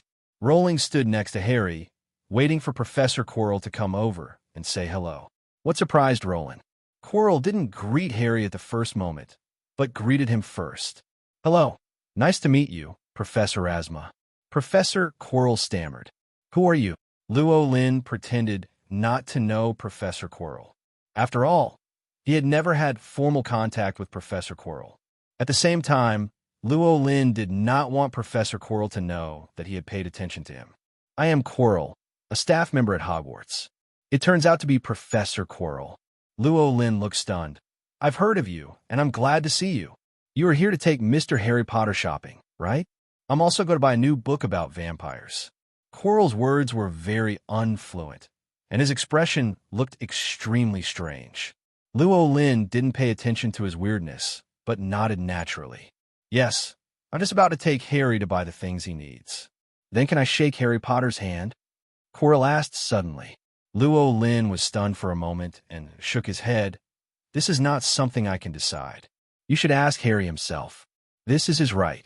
Professor Quirrell nodded, turned around, and came to Harry. Bobo, I feel indescribably happy to see you. He took Harry's hand directly. This made Harry very uncomfortable. You are? I'm a staff member of Hogwarts. You will see me in school from now on, Quirrell said with a strange expression. I heard he was also a faculty member. Harry felt relieved a little. Hello, Mr. Quirrell. However, noticing that Quirrell was a bit nervous, Harry suddenly felt a little panicked. He turned to Lynn for help. Lynn shrugged and walked over. Okay, Harry, it's time for us to go and say goodbye to Professor Quirrell. Harry breathed a sigh of relief and waved his hand quickly. Goodbye, Professor Quirrell. Quirrell didn't say anything and just stared at Harry. Harry couldn't stand it anymore and trotted out of the crowd. Everyone, please stop following us. We still have a lot of things to buy. Rowling raised his voice and asked Longbottom to stand in front of Harry, looking at the bone cat in the ground. Even if the threat doesn't seem big, many wizards still can't help but take a step back. Only then did they remember that Rowling was not only a professor at Hogwarts, but also a necromancer. Thinking of all the rumors about the necromancer, there is also Rowling's experience of escaping from prison several times. They thought it would be better for them to just stand there obediently. Taking this opportunity, Lynn took Harry through the bar and came to the patio. Professor Quirrell had always had his eyes on Harry, but after Longbottom appeared, his eyes were completely and involuntarily focused on Longbottom's skeletal body, until Longbottom also ran to the bar. He reluctantly withdrew his gaze, and a black light flashed in his eyes. Rowling called Longbottom back. During this period, Harry was still frightened. Professor, what happened to Professor Quirrell just now? Why is he a little nervous? I just entered Hogwarts not long ago, so I don't know him very well, but I have heard rumors about him. He has become like this since he returned from his travels. Rowling explained. Back from traveling? Harry was a little curious. Wasn't he like this before? I heard that yes, he was very good at reading, but he wanted to gain practical experience, so he went out to travel. It is said that he met a vampire and an old witch in a certain forest, which turned him into a completely different person. That's what you see. I'm afraid of anyone, including you students. Hearing Lynn's words, Harry became even more confused. Why can he still be a professor when he is even afraid of students? What is he teaching in school? Lynn raised his eyebrows. So he has no subject to teach now. Dumbledore wants him to rest for a year and then start working again, depending on the situation. Originally, he was going to teach the Defense Against Dark Arts course. Defense Against the Dark Arts? What a familiar name. Harry was startled for a moment, then realized, isn't this the course you want to teach, Professor? Lynn nodded. That's right. Harry's expression suddenly became strange. It turns out that the professor took Professor Quirrell's position, but it doesn't seem to be called robbing. It should be that Professor Quirrell is not worthy of the role, and Professor Asma is the one who is expected to return. Otherwise, why would Dumbledore invite Professor Asma to teach? Harry immediately found a reason in his mind for Rowling to replace Professor Quirrell. Okay, it's time for us to go to Diagon Alley. Look at Harry. Count 3 bricks upward from here, then count 2 bricks horizontally, and just hit this brick. While Lynn was speaking, Blake's figure appeared and pecked the brick 3 times with her bony beak. After the wall trembled, the archway appeared. Harry watched this magical scene intently. Rowling takes Harry into Diagon Alley. This matter is already familiar to Lynn, but he is different from other young wizards from Muggle families. Harry didn't need to exchange pounds for money. All he had to do was withdraw money from the treasury left to him by his parents. That was the savings of generations of the Potter family. The amount of money inside was enough to make Lynn drool with envy. Arrive at the entrance of Gringotts. Lynn looked at Harry and said with a smile, "Harry, you will soon know how rich you are." Harry was looking carefully at the majestic white marble building of Gringotts. Hear what Lynn said. Somewhat caught off guard soon, but a little excited. Is he really rich? With this excitement, Harry followed Lynn and walked into Gringotts.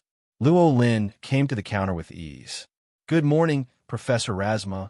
The goblin took the initiative to greet him. "Good morning. I'm going to get some money from Harry Potter's vault," Lynn said directly. The goblin glanced at Harry Potter next to him and didn't pay much attention. "Do you have his key, Professor?" "Certainly." Lynn turned over his hand, and a small golden key appeared in his palm. "Is it this key?" The goblin took the key from his hand, picked it up and looked at it carefully, then nodded. "There should be no problem." "Then how about Griphook take you to the underground vault?" "Can." Lynn didn't care at all who took him to the underground vault, as long as there was someone there. Harry remained silent and stood quietly aside. "Leave everything to Lynn. He is now at ease." "Griphook," the goblin behind the counter shouted, and Griphook ran over. "Professor, let's go." Still go through the gate, pass through the narrow stone corridor, and get on the trolley. The cart turned around and round, and finally stopped in front of a small door. No need to go to the 713 vault this time. The speed is still much faster. Harry was very curious all the way. After arriving at your destination, 2 people and a goblin got off the cart. The 2 people pulled the ring back and then used the small golden key to unlock the door. A thick green smoke came out. It's obviously highly poisonous. Lynn looked at this protective measure with interest. Compared with the protective measures of the 713 vault, this protective measure is much simpler. The Sorcerer's Stone is obviously not as precious as the Potter family's treasury. After all, one is a hen that continuously lays golden eggs, and the other is just a golden egg. Wait until the green smoke at the door clears. The 2 saw the scene in the vault. Harry gasped immediately. There are a lot of gold coins, a lot of silver bars, and countless piles of bronze gnats in the vault. After Lynn's popular science, Harry already knew the approximate value of galleons, sickles, and gnats. Even converted into Muggle currency, that's also a pretty huge number. Harry never imagined that he could have so much money. "Are these all mine?" Harry looked at Rowling aside in disbelief. Lynn nodded at him. "Of course, this is all yours." Lynn looks calm and relaxed on the surface. But I was extremely envious in my heart. It's really irritating to see people compare to each other. He worked hard. I guess the galleons earned in a lifetime will not be as much as the amount in the treasury. Harry already had so much wealth after he was born. I'm so lucky. But envy is envy. Lynn also knew that Harry had suffered so much and all the wealth was left to him by his family, and he deserved it. It doesn't rise to the level of jealousy. Just seeing so much money. Lynn also felt an impulse in his heart. He wants to open up a special money storage space as big as a vault in the storage space. Then fill up your saving space. As a salty fish. Lynn finally has a goal now. I just don't know whether it is a short-term goal or a mid to long-term goal. Rowling hopes this is a short-term goal, because if he had so much money, he can really retire. Then you don't have to go to work. You can quietly work as a necromancer. It's a joy to think about. But to make that much money, there's still some difficulty. Apart from robbing Gringotts, Lynn could not think of a way to make a lot of money quickly in a short period of time. It's a pity that the wizarding world doesn't need much cheap labor. Otherwise, his undead army will appear. Who can compete with him? Just moving bricks can kill other people. Lynn thought with some regret. Harry didn't know what Rowling was thinking. He was stunned now and couldn't think in his head. Look at so much money. The first people that came to his mind were Aunt Petunia and Uncle Vernon. If they knew, you will definitely keep all the money for yourself, right? After all, they always complained that adopting Harry would cost a lot of money. Harry couldn't help but think. But soon he forgot about the Dursleys and turned to look at Lynn. Professor, do you need the money? If necessary, you can take it as you like. Harry recalled his previous thoughts and said sincerely. Lynn shook his head when he heard this. No, I'm a professor, I am paid, and I'm also an employee of the Ministry of Magic. I get a double salary, so I'm not sure of money.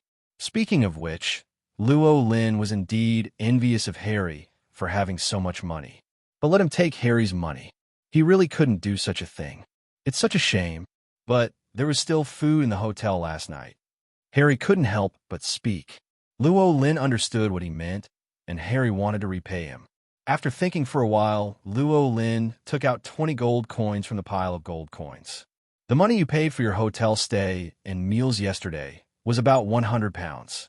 According to the exchange rate of 5-1, can I get 20 gold coins? Sure. Harry seemed very happy to be able to repay Lynn. You can also take more, I don't mind. Ha ha ha, there's no need. If I'm really short of money in the future, I can borrow it from you. Lynn felt that Harry did have a pure heart. This kind of innocence is rare. No wonder he can become the protagonist of the current world, and then he can have quite good charisma. Harry nodded heavily and said very seriously, Professor, whenever you need the money, just tell me. Good. Rowling agreed, and Harry was in a pretty good mood. Then he was a little embarrassed. Professor, how many gold coins should I get? Well, take 100 gold coins and some silver coins and copper coins. It will definitely last for a year. Rowling gave advice. Harry was also very obedient and filled the bag Lynn handed him with 100 gold coins, dozens of silver coins, and copper coins. Withdraw the money. Lynn took Harry and left. Take a stroller. The two left Gringotts. Lynn was already familiar with what he had to do next. The first thing to do is to take Harry shopping for clothes. Just when I stepped into Madame Malkin's robe shop, Lynn suddenly thought of a question. That unfortunate boy Malfoy isn't in the shop, is he? Logically speaking, he did not take the time to get the Philosopher's Stone this time. He just took out the money and arrived at Madame Malkin's robe shop earlier than in the original work. I don't know if Malfoy is here at this time. When Mrs. Malkin saw Lynn, she seemed extremely enthusiastic compared to the fear of meeting Lynn for the first time. It's not that Lynn brought her a few students and made her money. That little money to buy clothes is nothing. Mainly because Mrs. Malkin gradually recognized Lynn's character. Every time Rowling brings students born from Muggle families to Diagon Alley. Always meticulous, accompanying from start to finish and answering all questions. All this was seen by the people in Diagon Alley. Diagon Alley is a relatively closed small community. 1 past to 10 and 100 to 10. Now most people know that Rowling is not as scary as the rumors say. Instead, he is a responsible and cheerful big boy. Big boy. Compared to these people in Diagon Alley, Lynn is undoubtedly a big boy for his age. Naturally, they were more tolerant of Lynn and no longer guarded Lynn like a thief. Most people began to become friendly to Lynn. Even a small group of more stubborn people would not deliberately say or do anything in front of Lynn. Certainly, these people may also be more concerned about their lives. Lynn felt Mrs. Malkin's enthusiasm and smiled slightly. Mrs. Malkin, look who I brought. Once you get acquainted with each other, you won't be so polite when getting along with them. Mrs. Malkin looked at the person next to him with some doubts. When she noticed the lightning scar on his forehead, she was stunned. You are Mr. Harry Potter. Harry now somewhat understood his reputation in the wizarding world and nodded helplessly. Good morning, Mrs. Malkin. Good morning, Mr. Potter. Madame Malkin's voice suddenly rose, and the witch inside couldn't help but rush out. Where's Mr. Potter? As a legend in wizarding society, there's no wizard who wouldn't want to meet Harry Potter. The witch who worked in Madame Malkin's robe shop was no exception. She rushed directly to Harry. Oh, it's Mr. Potter. What an honor. Can you sign your autograph for me? As she said that, she took out a pen from somewhere, handed it to Harry, and then squatted in front of Harry. Harry held the pen in his hand and was a little at a loss for a moment. "Excuse me, where's my signature?" "Of course it's signed on my clothes." The witch tugged at her wizard robe and said excitedly. When Harry saw the silhouette in front of her, he became even more panicked and his hands were trembling. He had never seen this scene before as a child. But looking at the current situation, if he doesn't sign, the witch really won't let him go. Harry couldn't help turning his head to look at Luo Lin. Luo Lin looked helpless. "Your crush comes to you for an autograph. What's the use of asking me for help? Can I just drive this witch away?" Harry seemed to see the meaning in Luo Lin's eyes and finally gave up. His hands shook. Signed her name on the witch's clothes. The name was signed crookedly and didn't look good at all. But the witch didn't care at all and instead spun around in circles very excitedly. "That's great. I will never wash this dress in my life." Luo Lin looked at Harry, who was blushing. "I can't help but feel some sympathy. This means that Harry will stay in Hogwarts for a long time in the future. Otherwise, they will definitely be eaten by these witches. But an innocent boy like Harry is really interesting to watch." Luo Lin couldn't help but think of the time in his previous life when he went to the magic city from the countryside to go to college. He was also very pure at that time, let alone falling in love in junior high school and high school. "I never even touched a female classmate's hand seriously. I just have a few female classmates I have a crush on. I almost forgot about it after I went to college. How beautiful it was at that time. I had a beautiful yearning for everything. I hate those animals in my dormitory. They all led him to bad things. Haven't finished college yet." He is no longer pure. Just when Luo Lin was reminiscing about his youth, Harry finally suppressed his shyness and came to Mrs. Malkin. "Madam, I'm here to buy school uniforms." "Oh, of course. I knew you would definitely enter Hogwarts, Mr. Potter." Mrs. Malkin, dressed in purple, smiled even brighter. "Come on, let me try on your clothes." Harry breathed a sigh of relief and was about to go try on clothes with her. The witch suddenly spoke. "Madam, let me do it. Mr. Potter is the only guest. Why don't you chat with Professor Erasmus first? Otherwise, wouldn't it be boring for the professor to be alone?" Madam Malkin twitched her lips when she heard her words. "While I try on Mr. Potter's clothes, can't you chat with Professor Erasmus?" But she was also aware of her witch employee's ardent love for Harry Potter. He could only nod helplessly. "Okay, but try to hurry up and don't scare Mr. Potter." The witch's whole body glowed. "Don't worry, madam. I won't scare Mr. Potter." If Harry were allowed to speak his mind at this moment, Harry could only utter one sentence. "Don't come over here." There was a flash of panic in his eyes. Not that he disliked this witch, but he always felt something was wrong with the look in this witch's eyes, which made him a little uncomfortable. Luo Lin looked at Harry with a look of relief. This is youth, but Harry is a bit too young and too innocent to enjoy this kind of youth. Witches can enjoy the joy of chasing stars and can get started directly. That's all. Harry was taken to the back by the witch. Rowling and Madame Malkin followed. He looked around at the back of the shop. There was no one else there, and it seemed like Malfoy hadn't arrived yet. So Luo Lin and Mrs. Malkin chatted all the time. Pay attention to Harry's side from time to time. Prevent Harry from getting screwed. The witch is quite serious when working and not too crazy. She made Harry stand on a footstool and fetched his black robes, which he pinned up.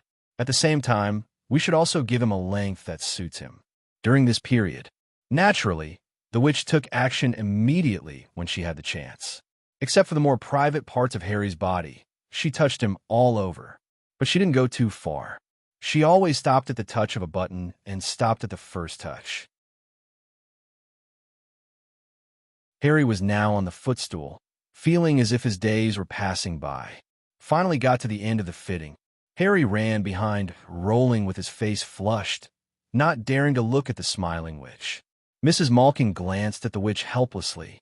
She looked at Harry with a trace of apology on her face. "Sorry, Mr. Potter, she really likes you too much." Such an apology from Madame Malkin. Harry's face looked much better. "It doesn't matter. I just can't adapt to such enthusiasm." See, he is not angry. Madame Malkin was relieved. Luo Lin joked from his side. "Why, can't you stand this little enthusiasm?" Maybe you will face a more enthusiastic situation when you go to Hogwarts in the future. Hear what Lynn said. For the first time, Harry had the idea of not wanting to go to Hogwarts. But he saw the smile on Lynn's lips. He realized that Lynn was teasing him. Professor, although I was somewhat mentally prepared, I didn't expect them to be so enthusiastic. Harry said with a wry smile. No way. Who told you to be Harry Potter? To be honest, the enthusiasm they're showing now is just the tip of the iceberg. In the future, you will gradually understand how well-known your name is in the magical world. Rowling's words were a bit unimaginable for Harry. Now it's just the tip of the iceberg. If he faces too many people from now on, he can't even imagine how brutal the scene will be. Harry couldn't help but shudder. The enthusiasm of the witch just now made him feel frightened. He felt it was even worse than the abuse Uncle Vernon and Aunt Petunia usually gave him. Okay, don't think so much. Maybe you will like this feeling in the future. It will take a long time, just get used to it slowly. Lynn saw Harry's worry and comforted him. Harry came to his senses. He is a relatively optimistic person. Yes, it's still a long time.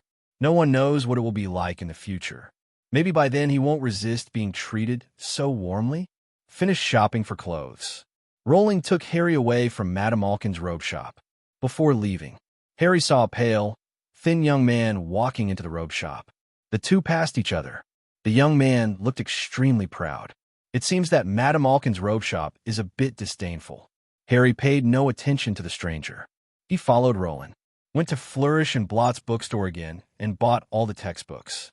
Then I went to the Crucible store to buy a pot and the drugstore to buy medicinal powder. At this time, the time has reached noon. There are still wands and owls left to buy. Lynn did not take Harry to continue shopping. Instead, he took Harry out of Diagon Alley. Ride Blake and Longbottom. Came to the Huxiar restaurant he often went to before. Harry was confused.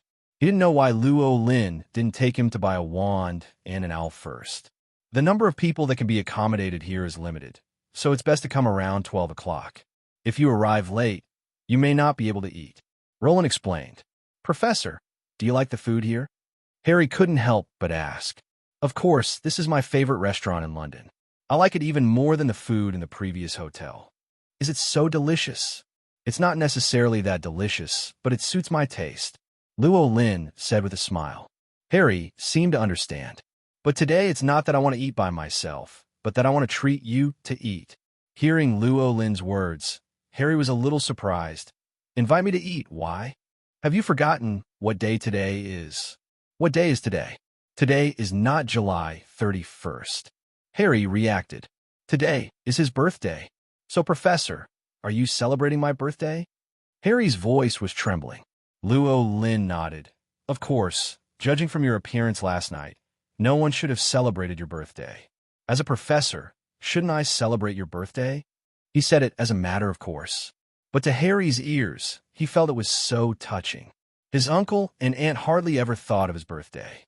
Lynn, a professor who only met once, not only always remembered that today was his birthday, but also specially found a place to celebrate his birthday. This is a life Harry has never experienced in the past 10 years. For a moment, Harry's eyes turned red. Tears were about to well up from my eyes. Lynn quickly patted his shoulder. Hurry in. I'm treating you today. You can eat with open stomach. He didn't expect that just for his birthday, Harry would be moved like this. He couldn't bear to see others cry. Harry nodded heavily. Yes. From now on, Harry felt that the most affectionate elder in his heart had become Professor Rasma. It's hard to describe this feeling, but he felt he would never forget it. Lynn has already tasted all the dishes in this Huxiar restaurant, so he knows exactly what is delicious, what is not delicious, and what may suit British tastes. Didn't even look at the menu. After coming in, he directly reported a bunch of dish names. Then he handed Harry the menu again. Harry knew nothing about Huxiar food. I randomly picked a few pictures that I liked, and that was it. And this happened with just a few fingers. This gave Harry another unforgettable experience. He ate a black, elastic egg. Harry thought the eggs, which were almost like jelly, looked pretty good, until I took a bite. The complex taste sensation in his mouth left him stunned. Is it tasty? Not tasty at all. Harry felt that none of the taste in his mouth was to his liking. But to say it tastes bad, it's not that bad. Anyway, it's very weird. Made him want to vomit a little. But he saw Lynn eating 2 black eggs without changing his expression.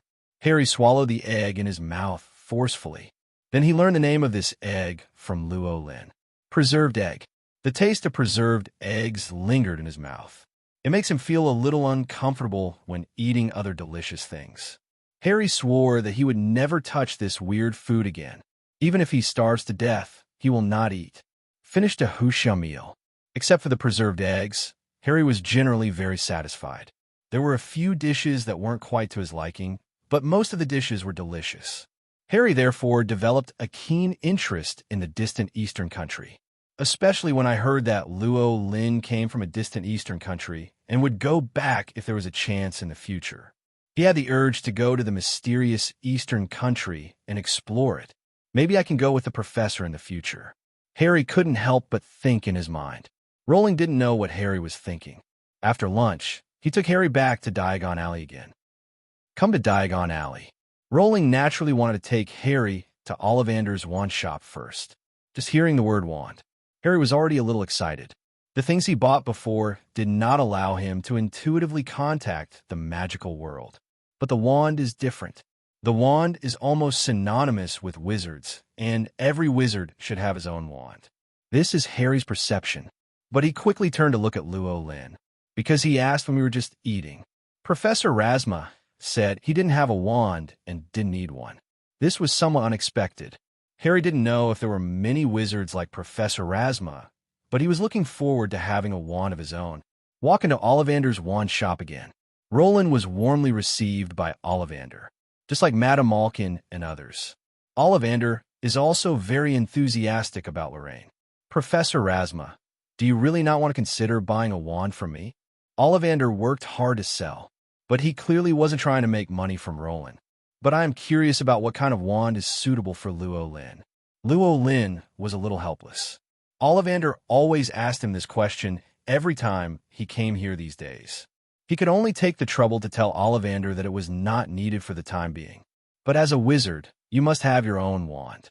Even if it is useless, it is equivalent to having an extra partner. Ollivander has his own ideas and wants to convince Rowling. These days, Lynn took students to buy wands and watch them using wands. It was not that Lynn had never had the idea of owning a wand, but for my own wand. Rowling had his own ideas.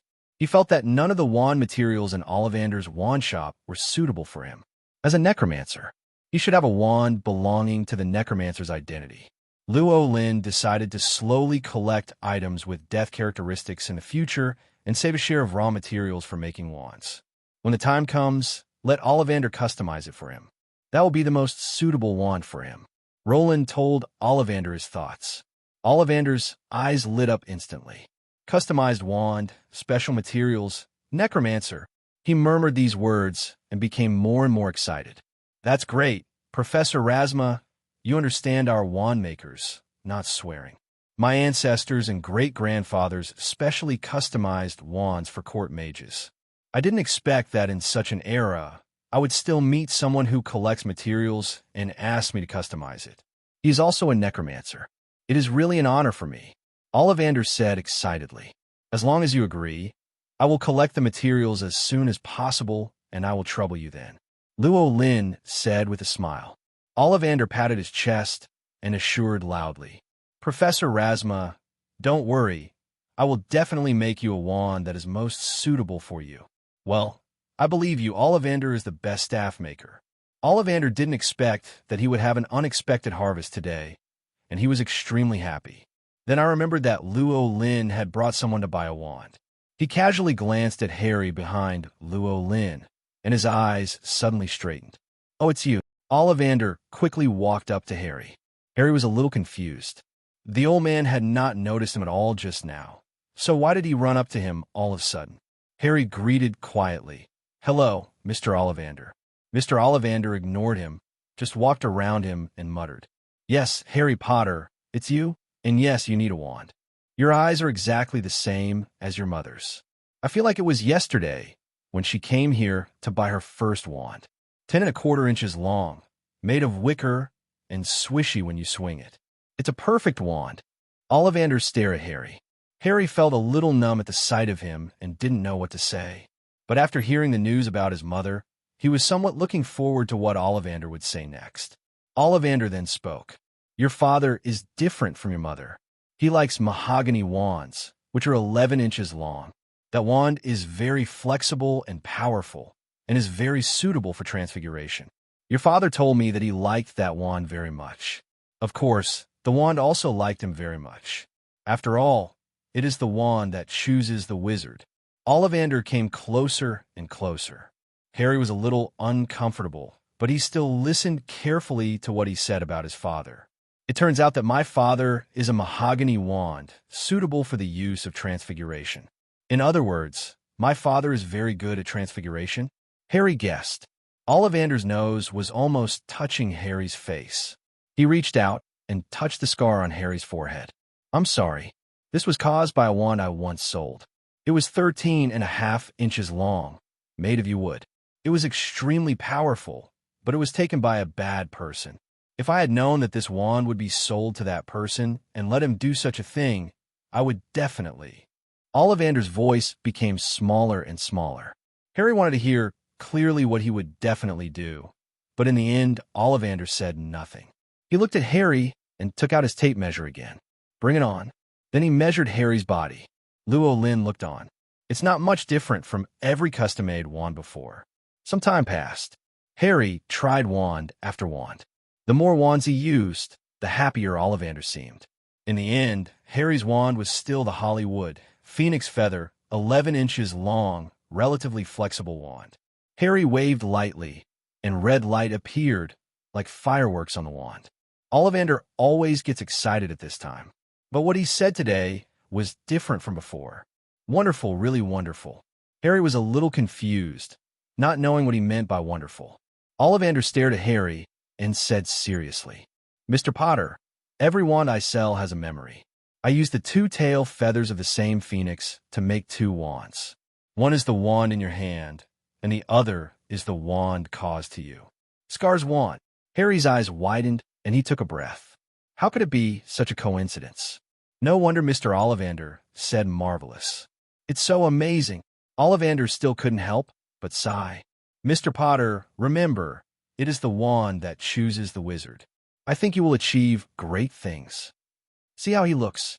Harry had goosebumps all over his body and felt a little uncomfortable. Lynn watched this scene quietly from the side. No words were spoken. But if you want to talk, he can only speak one sentence. The gears of fate are turning at this moment. Exiting Ollivander's wand shop, Harry still had lingering fears. Professor, is the person Mr. Ollivander just mentioned Voldemort? Well, do you feel anything special about using red phoenix feathers as the core of the staff? Rowling asked. Harry shook his head repeatedly. I don't know what kind of existence Voldemort is, but he looks quite scary. I don't want to have anything to do with him. After all, he is dead. Dead? A playful smile appeared on Lynn's lips. Voldemort is not dead, and you saw him not too long ago. Of course, it was not easy to say this to Harry. Otherwise, there's no way to explain how he knew the news. I hope so. Lynn gave sincere blessings, but he didn't think Harry needed it. Who makes him the protagonist of the world? It's useless to bless him. He will eventually meet him. Rowling has no idea of meddling in the affairs between Voldemort and Harry. Let's not talk about whether with his current level of necromancer, he can completely destroy Voldemort directly through a Horcrux. The main reason is that although he has a certain fondness for Harry, he is not good enough to do such troublesome things for Harry. This kind of thing still has to be left to Dumbledore and the others. Certainly, if Dumbledore was willing to give up his position as principal to him, he serves as the headmaster of Hogwarts. The heavy responsibility of maintaining world peace is on us, but it doesn't mean we can't save the world. At least Lynn felt that with his current strength, he would not lose to Voldemort. If Voldemort's Horcruxes were found one by one, maybe Voldemort could be completely destroyed. After all, we are playing with soul power. Their necromancers are the ancestors. Voldemort's simple method of dealing with souls can be regarded as a little troublesome at best, but it cannot be regarded as unsolvable, unless Voldemort can be reincarnated as a lich. In this way, Luo Lin might not be able to do anything against Voldemort, because as long as the lich hides its life box, it is almost invincible. In the knowledge of necromancers he gained, there is no way to kill a lich other than destroying its phylactery. But Voldemort definitely didn't know how to turn into a lich. I'm afraid only Luo Lin knows about it in the whole world. He had thought about it before. If you wait until the level of the necromancer reaches a particularly high level, you'll not be able to live forever. He reincarnated himself into a lich. Liches are undead creatures. At least he could live until the fire in his soul died out. But if you can avoid reincarnating into a lich, it is best not to reincarnate into a lich. In that case, he would become brothers with his soul servants. He still prefers to be a human being rather than an undead creature. Hear Rowling's blessing. Harry always felt that something was wrong, and felt very nervous. But at this time, they had already reached the Ela Owl store. This time, there was no need for Hagrid to send Harry an owl. Harry picked out an owl for himself. His choice remained the same, a very beautiful snowy owl. Compared with Justin's snow owl, Harry's school looks more agile, but the body also looks smaller. Harry paid for it, but hadn't given a name yet. He told Luo Lin to read a book first, and then find a name full of magic. Rowling felt that Harry's owl was most likely named Hedwig. After all, that was the name Harry found from the history of magic. Bought everything. The two began to walk outside the Leaky Cauldron. Through the wall and past the bar, they returned to the Leaky Cauldron. Old Tom was still chatting with others, but it was a different person, no longer Digo wearing a top hat. Luo Lin pretended to glance at the corner accidentally. Professor Quirrell was not found. It seems likely that Professor Quirrell has entered Diagon Alley and is preparing to attack the Gringotts vault. Gotta leave quickly. Otherwise, we might get into some new trouble soon.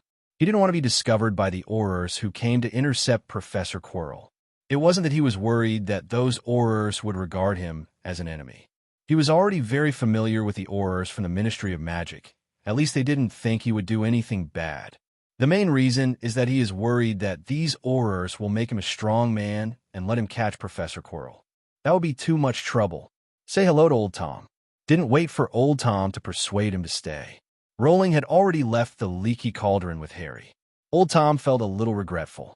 His granddaughter is coming back soon, and she originally wanted to introduce Harry Potter and Rowling to her. Now we can only wait until they get to school to get to know each other. Arrive outside Diagon Alley. The atmosphere was somewhat silent for a moment. Harry remained silent and walked with his head lowered, looking a little absent-minded. Luo Lin was also wondering when Professor Quirrell would take action and whether he needed to hide further or go back to school directly. Walk to the entrance of an alley. Only then did Berlin realize that something was wrong with Harry's state. What's wrong? Harry, are you feeling uncomfortable somewhere? Or have you encountered something sad? No. Harry braced himself. I think it's time for me to separate from you, Professor, isn't it? Oh, it turned out to be this reason. Luo Lin understood. Harry was unwilling to leave him and return to that disgusting home. Didn't want to face Aunt Petunia and Uncle Vernon. But after understanding it, he was a little embarrassed. It was impossible to keep Harry with him all the time. He was going back to Hogwarts, and he couldn't wait too long for Harry. But let Harry go back alone. No Rollins. Who knows what Vernon, the bigot, might do? Luo Lin had indeed scared him before.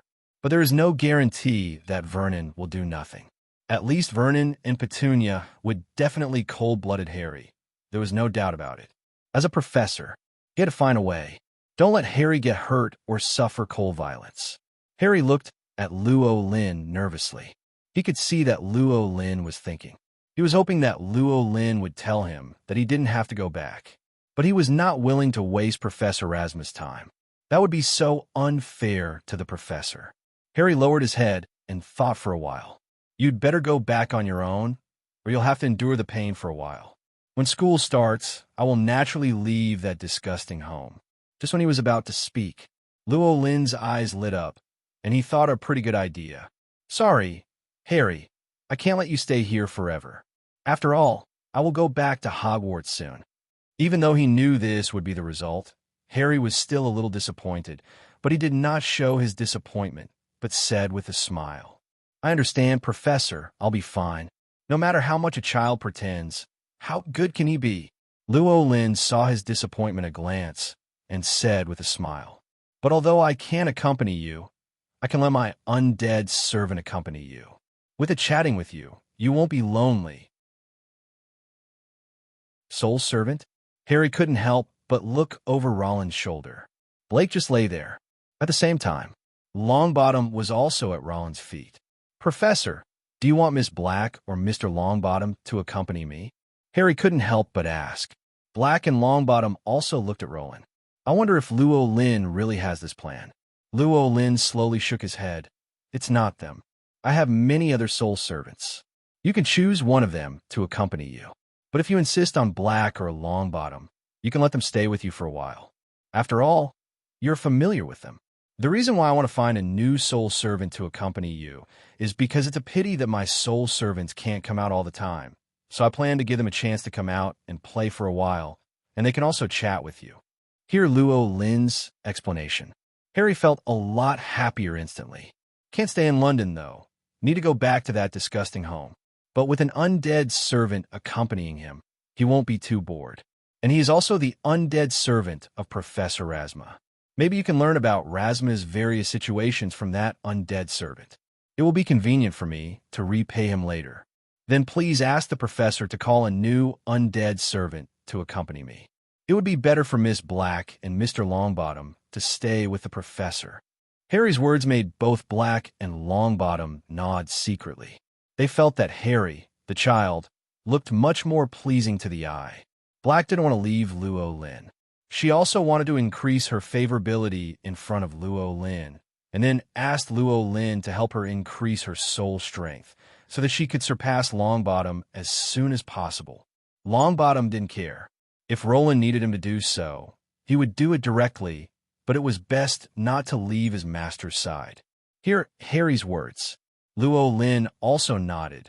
Okay, then let me think about who should be called out to accompany you. Harry was a little curious. Professor, how many soul servants do you have? 28 in total. In addition to Black and Longbottom, there are 26 more. Harry was a little surprised by Rollins' words. So many? Are they all the same as Miss Black and Mr. Longbottom? Pretty much, but each of them is different, especially in terms of personality. Harry thought thoughtfully, and he also saw that Miss Black and Mr. Longbottom had different personalities. Miss Black doesn't talk much, but she seems to be much more lively than Mr. Longbottom, and she also takes the initiative to talk. It's true that Mr. Longbottom won't speak at all if you don't talk to him. Harry had been sitting on Longbottom all the way to the Leaky Cauldron. He didn't speak, and Longbottom just didn't say a word. But Harry actually quite likes Longbottom's character. Although he talks little and doesn't take the initiative to speak, he always answers questions every time he speaks, and his answers are very calm and not exaggerated, which makes people feel at ease. If Lynn were to evaluate his feelings, Lynn would tell him that this is the aura of peace of mind that comes with being honest. Harry felt that he was very suitable to have a presence like Mr. Longbottom by his side. He had already begun to imagine what kind of undead servant Lynn would let him accompany him. It's really exciting. To be honest, Lynn was a little embarrassed. He has no requirements for the soul servants who come out to show off. Anyway, no matter who it is, as long as they stay with Harry, they can protect him and chat with him. So it doesn't matter who it is. This left him with a decision-making problem. Who should be let out? Rowling turned his attention to Black and Longbottom. Who do you think would be better for him to come out and accompany Harry? Mention this. Blake became energetic. How about Amber? She is very good at taking care of people. Or Flint. He will definitely like a child like Harry. If it really doesn't work, let Yaxley come out. With his character, he should be suffocated in there. The three people Blake named were all close to her. The main focus is to promote talents without avoiding relatives.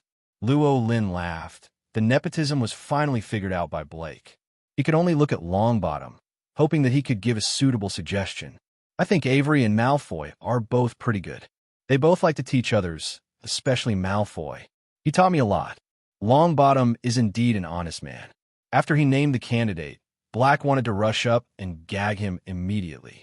What did Avery and Malfoy teach you a lot? They have obviously played tricks on you many times.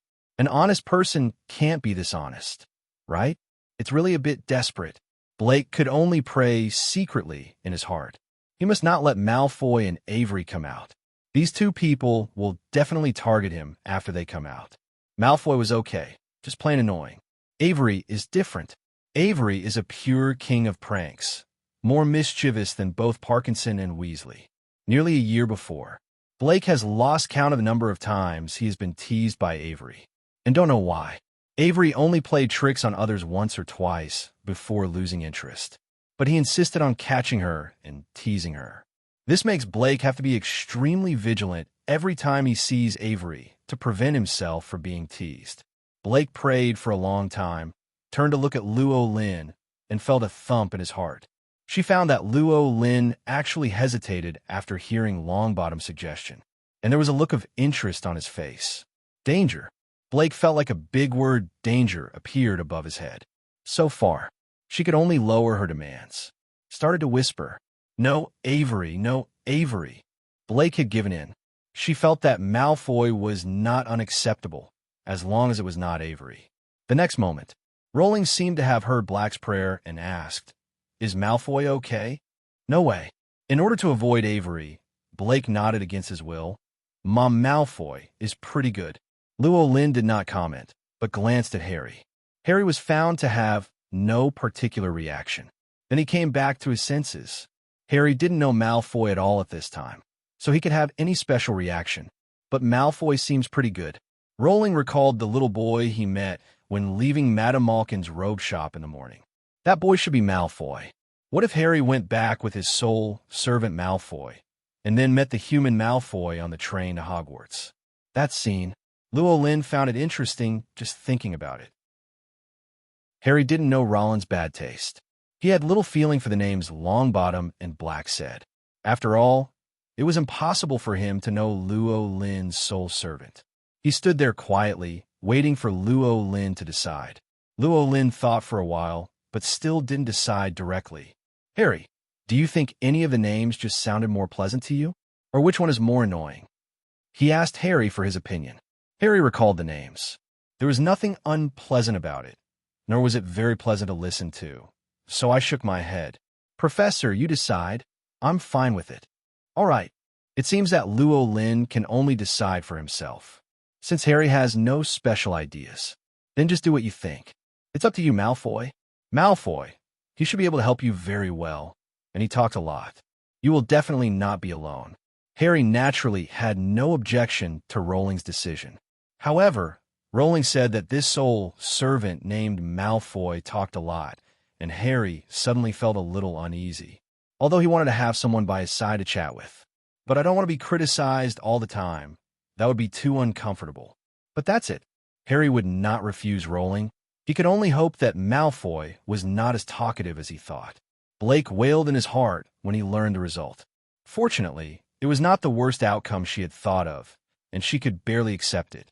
And anyway, Malfoy is accompanying Harry. After entering Hogwarts, it is not certain whether he can continue to stay outside. Maybe Malfoy will be locked up in the dark room again after he accompanies Harry to Hogwarts. Another surge of hope rose in Blake's heart. Longbottom was quite happy. Rowling took up his offer. Unlike Black, he felt that Malfoy was quite reliable, at least not as extreme as Black's prejudice. "I just joke with him sometimes, it's harmless." Now that it's decided it's Malfoy, Lynn no longer hesitated. He was about to take out the bone fragments in his own space and give Malfoy a body. Suddenly, he noticed Harry beside him and stopped. Malfoy was to accompany Harry. Let Harry figure this out on his own. "Harry, if you want to summon Malfoy, you still need some preliminary preparations. It may cost some galleons. Can you accept it?" Rowling asked, looking at Harry. Harry nodded without hesitation. "Of course, this should be my responsibility." He didn't care about spending money at all. Not to mention, he has so much money still in the vault. Even if he only had the money, he would agree without hesitation. Because in his heart, Professor Rasma would never lie to him or harm him. for this trust in him. Lynn was quite emotional. In fact, he didn't do anything for Harry. I just performed my duties as a teacher with some compassion. But to be able to make Harry trust him so much, it can only be said that Harry's life before was really too hard. Feelings are feelings. Lynn didn't stop and took Harry back to the Leaky Cauldron. Old Tom was extremely surprised. "Why are you back?" At this time, Lynn also saw the little girl with twin tails next to Old Tom. This should be his granddaughter named Hannah Abbott, right? But he didn't spend much time talking to Old Tom.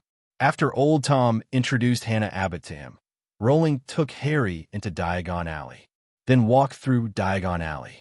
We arrived at Nocturne Alley with ease.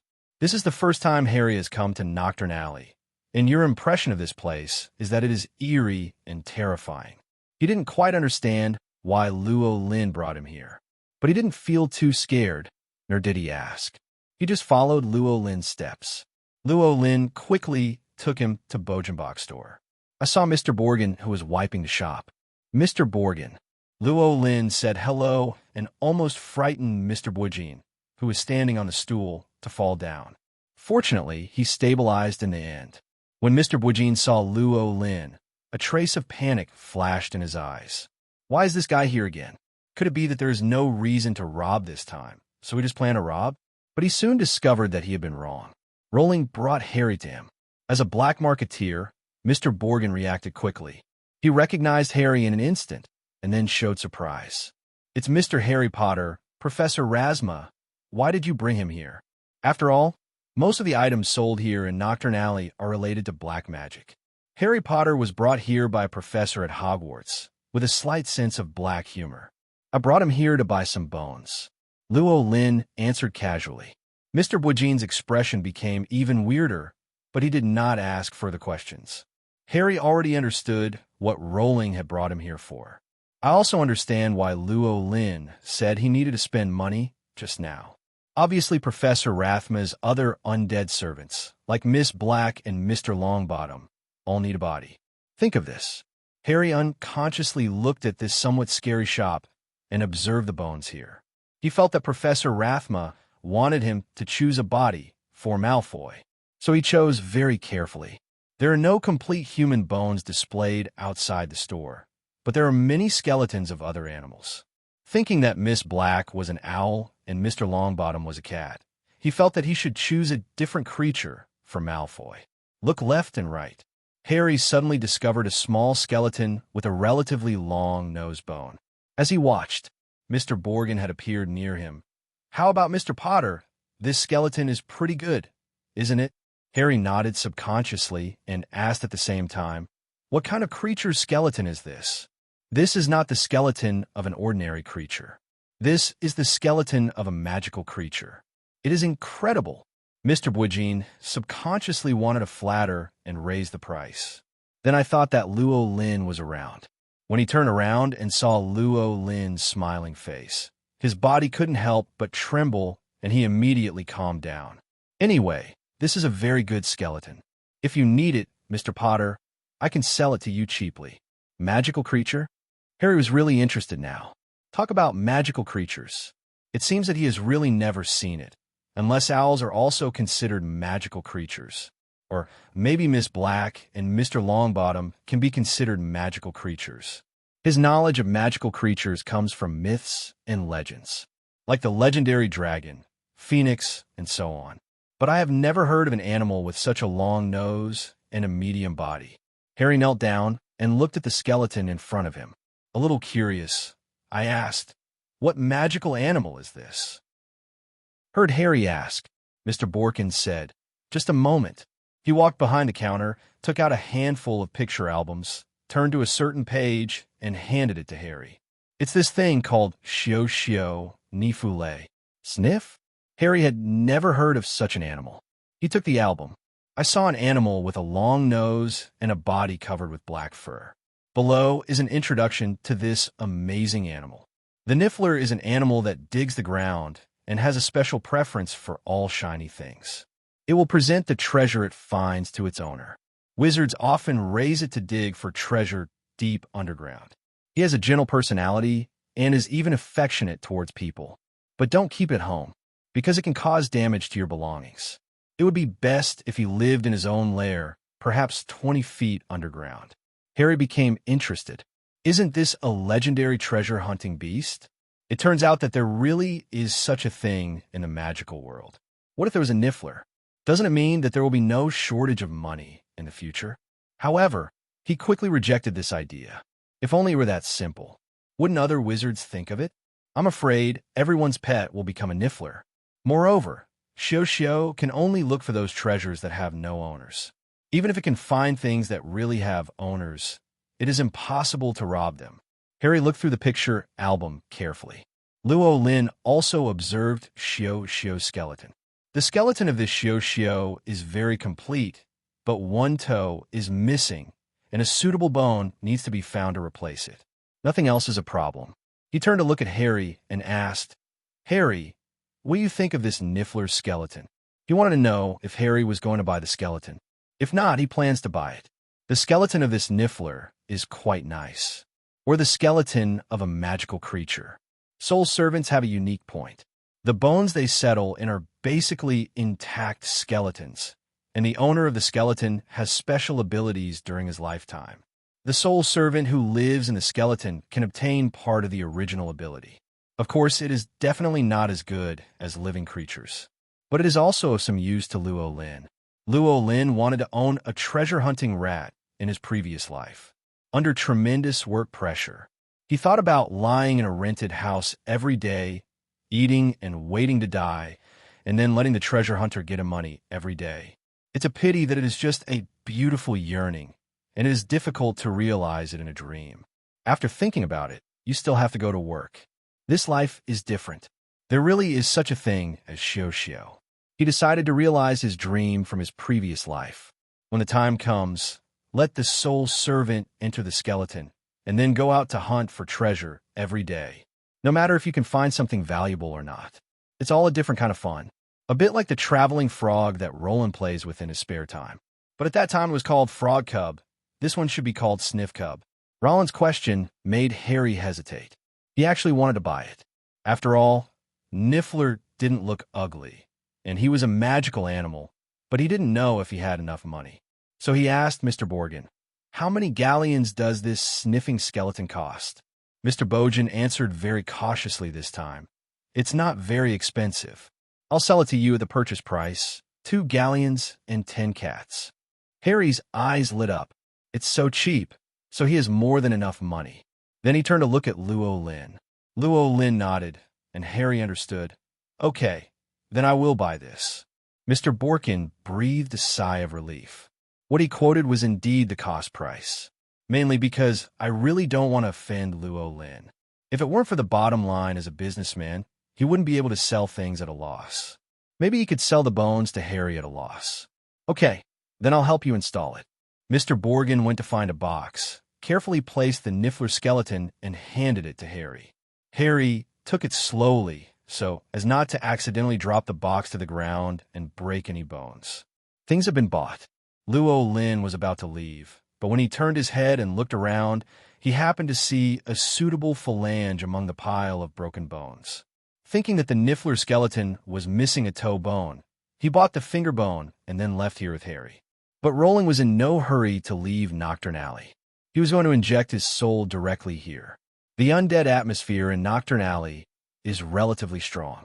It is more suitable for the soul servant to adapt to the new body. In such a gloomy environment, Rowling and Harry stood facing each other. Harry was somewhat looking forward to the original scene. Black and Longbottom stayed together. Blake didn't look that happy, especially when he saw the box Harry was holding. She whispered to Longbottom, "Malfoy is really lucky to have the body of a magical animal. Fortunately, the owner didn't buy it for him, otherwise I would be mentally unbalanced."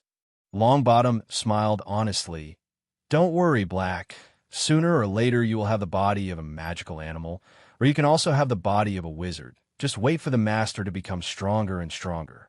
"Oh," Black glanced at Longbottom in surprise. "Longbottom, I didn't expect you to have such awareness.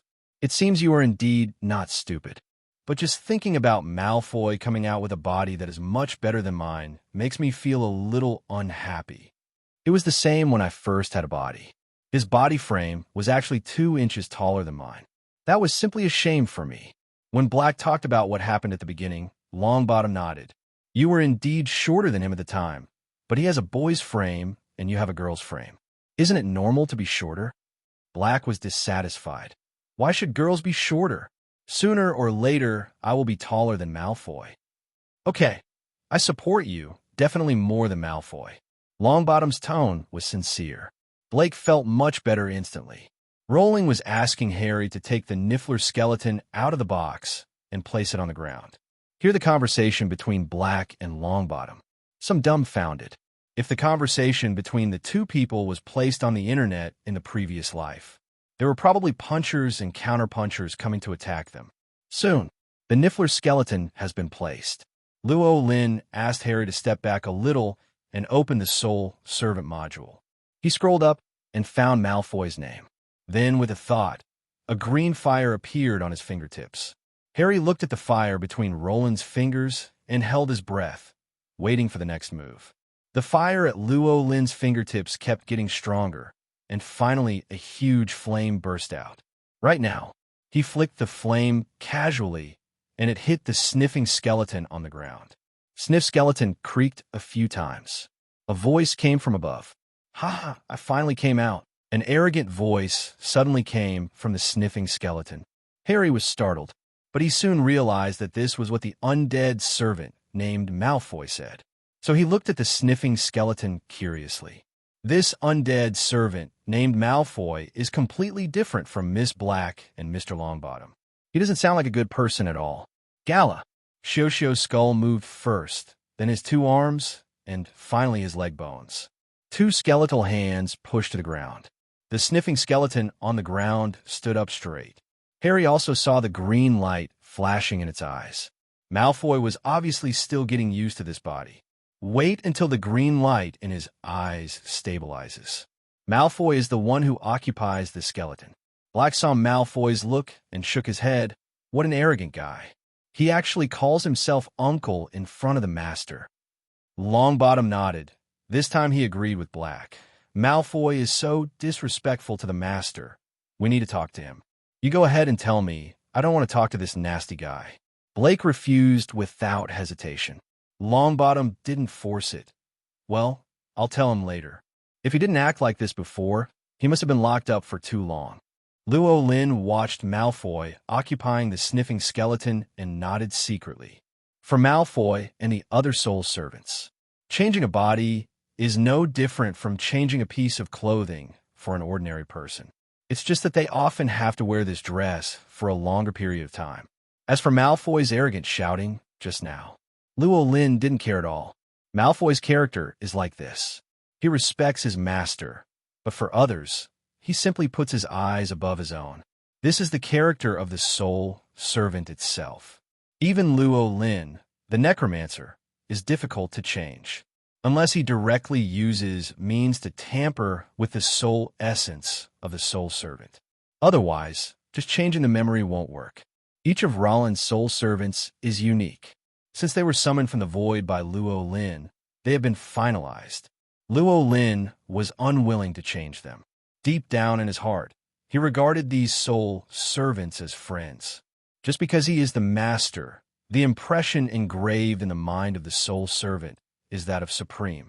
Even if he wanted his soul servants to treat him equally, it was impossible to do so. Over time, Lynn accepted this situation. That is to respect every soul and respect their personality. You must know that there are many thorns among Lynn's soul servants. They didn't listen to anything except Lynn's words. Compared with those thorns, Malfoy is pretty good. At best, he is a little arrogant and very narcissistic. He also challenges those who are stronger than him and occasionally plays pranks. This is nothing Lynn can accept it. At this time, Malfoy's soul state finally stabilized. The green light in the eyes of the sniffing skeleton became darker and stopped beating. He walked on the ground for a while. Then he quickly came to Lynn. Hugged Lynn's legs directly. Master, why did you let me out? Then he looked at Black and Longbottom. Forget it, Longbottom. Why did Black, a loser, come out before me? Is it just because he is a woman? Master, if you like women, I can also change the nature of my soul. Can you please stop locking me in a small dark room in the future? Hear his words and look at his appearance. Harry froze. Huh? Is this the Malfoy who just said arrogantly that I have finally come out? Holding the professor's legs and looking like this, he is obviously APB ***ch, right? He couldn't help but look at Black and Longbottom, but they found that the two of them were accustomed to Malfoy's appearance. But Black looked a little angry. Malfoy, who are you calling a waste? Don't you just have a stronger soul? In terms of caring, can you be as caring as me? Besides, you don't want to think about how disgusting you are. If you become a woman, it will be even more disgusting. You really don't want to make the master feel better, right? See them like this. Harry probably understood. Treating Rowling like Malfoy is probably the norm. He's absolutely right. Malfoy made this gesture just because he was more direct and because of his personality. Black and Longbottom didn't think there was anything wrong with what he did. After all, he is the Supreme Master. Isn't it normal for Malfoy to ask his master like this? It's not just them. All soul servants think so. Rowling was almost immune to Malfoy's behavior. It was quite surprising at first. Now he is unfazed. Okay, Malfoy, don't even think about the trouble you and Avery and the others caused me last time. The things you did almost cost me my salary. How dare I release you in the first batch? Black and Longbottom never get into trouble. You have to learn from them, understand? Malfoy instantly lowered his head like an eggplant beaten by frost. But he still muttered, unconvinced. That's because they have no personality. As servants of the great master, we need to have personality. Each of us is unique. How can we be content with being ordinary? His words naturally reached Luo Lin's ears. Luo Lin was very helpless about this. Malfoy and several other naughty soul servants are paranoid and have their own persistence. He couldn't force them to change. He could only say it again and again. But obviously, it's of no use. Malfoy still went his own way and insisted on his own opinions. No way. Luo Lin could only ignore his words. After all, Malfoy won't do anything illegal, so just be naughty. Black laughed like a silver bell when he saw Malfoy's appearance. Malfoy couldn't help but raise his head and glare at her. Blake, you have been out for so long. Have you made any contribution to the master? Blake raised his head proudly. Of course, I have done a lot of things for my master. For example, I carried him everywhere for example, I helped the master get clothes every morning. As she spoke, she suddenly felt a little lack of confidence. Malfoy sneered. I thought you had done something. It turned out to be such a simple thing. If it were me, I would definitely do big things for the master. What big things can you do? I only did these because the master doesn't need me to do too many things. Otherwise, I will do whatever the master asks me to do. Blake said loudly. Ha! Malfoy ignored Black and looked up at Rowling. Master, is there anything you need me to do? I must do it better than Blake. Hear Malfoy's words. Blake moved his wings disdainfully. She couldn't be bothered to argue with Malfoy about this. After all, Malfoy will leave them soon to accompany Harry.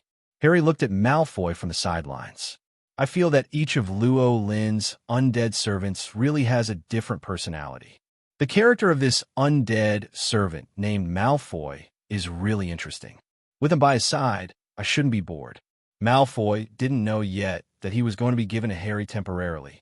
He is still looking forward to Luo Lin giving him an important task. After he completes it, he becomes Luo Lin's most trusted soul servant.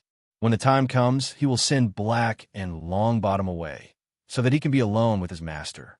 If the owner feels that there are not enough people, you can also call Avery and the others out.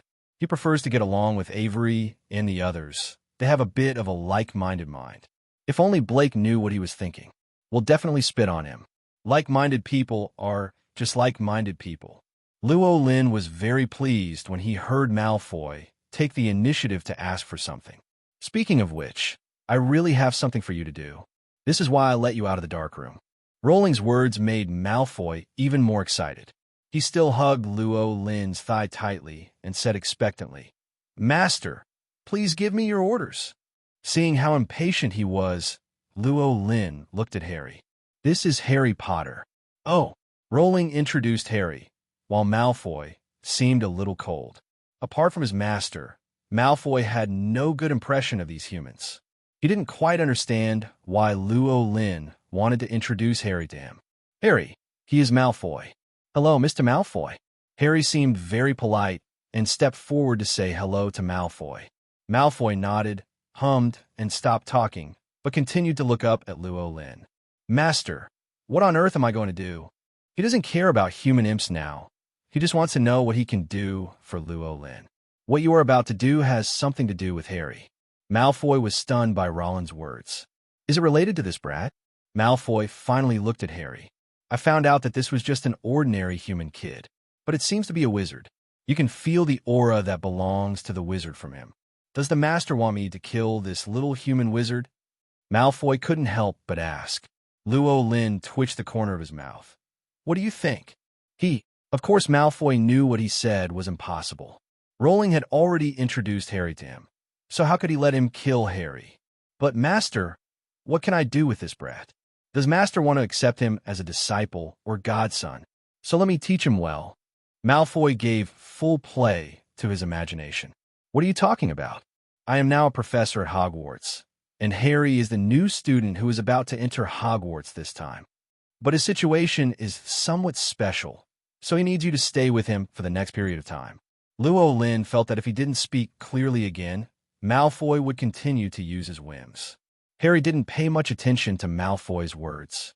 Instead, I couldn't help but start thinking, if the professor were my godfather, then I would be so happy, right? Malfoy froze again. "Master, are you asking me to leave the great master and go accompany this brat?" Malfoy instantly felt aggrieved. "Master, you can't do this. How can I leave the supreme master? This human brat doesn't need anyone to accompany him at first sight." He seemed extremely reluctant. Lynn slowly shook his head. "This matter has been decided. The reason why you can come out is entirely because of this matter. Otherwise, you should still be staying with other people now." Malfoy felt his heart break. He originally thought that he came out to do great things for his master, but she didn't expect that she would be a nanny and take care of a human child. Even Blake seems to be inferior to these things. After all, Blake was still working for his master, but he had already left his master. Malfoy couldn't even look at Black now. He felt like Blake must be laughing at him right now. In fact, his feeling was quite correct. Blake saw his despair. The mood is called happy. She was simply happier than Lynn instilling the aura of the undead into her. It's disgusting that Malfoy ended up like this. It's really refreshing. She feels that she will be more motivated to do things in the next period of time, thinking of being able to do things beside the master. Malfoy was going to spend time with the kid. Blake decided to wait for other soul servants to come out and make sure to publicize this matter. Then let's see if Malfoy will be as arrogant as before. Noticed Malfoy's appearance. Lynn raised his eyebrows. "Why, don't you want to?" "It's okay if you don't want to." "Really?" Malfoy suddenly became excited. If possible, he certainly wouldn't want to accompany a little kid like Harry. "Of course, you just need to go back. I can let others come out, such as Avery and the others." Rowling's words made Malfoy completely give up. "No, Master, I do."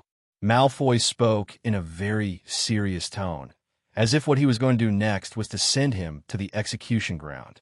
For Lynn's soul servant, they would rather stay outside than go back to the dark room. The little dark room was so uncomfortable, especially for a soul servant like Malfoy who is more active and yearns for freedom. He didn't want to stay in the dark room for a moment. So even if it is possible to be separated from the great master, he will still be laughed at by losers like Blake. Malfoy didn't want to go back either. That's right. Lynn is a very democratic person. Great respect for Malfoy's wishes. Malfoy has two options: either stay or go back to the dark room. He is free to choose. It's so democratic.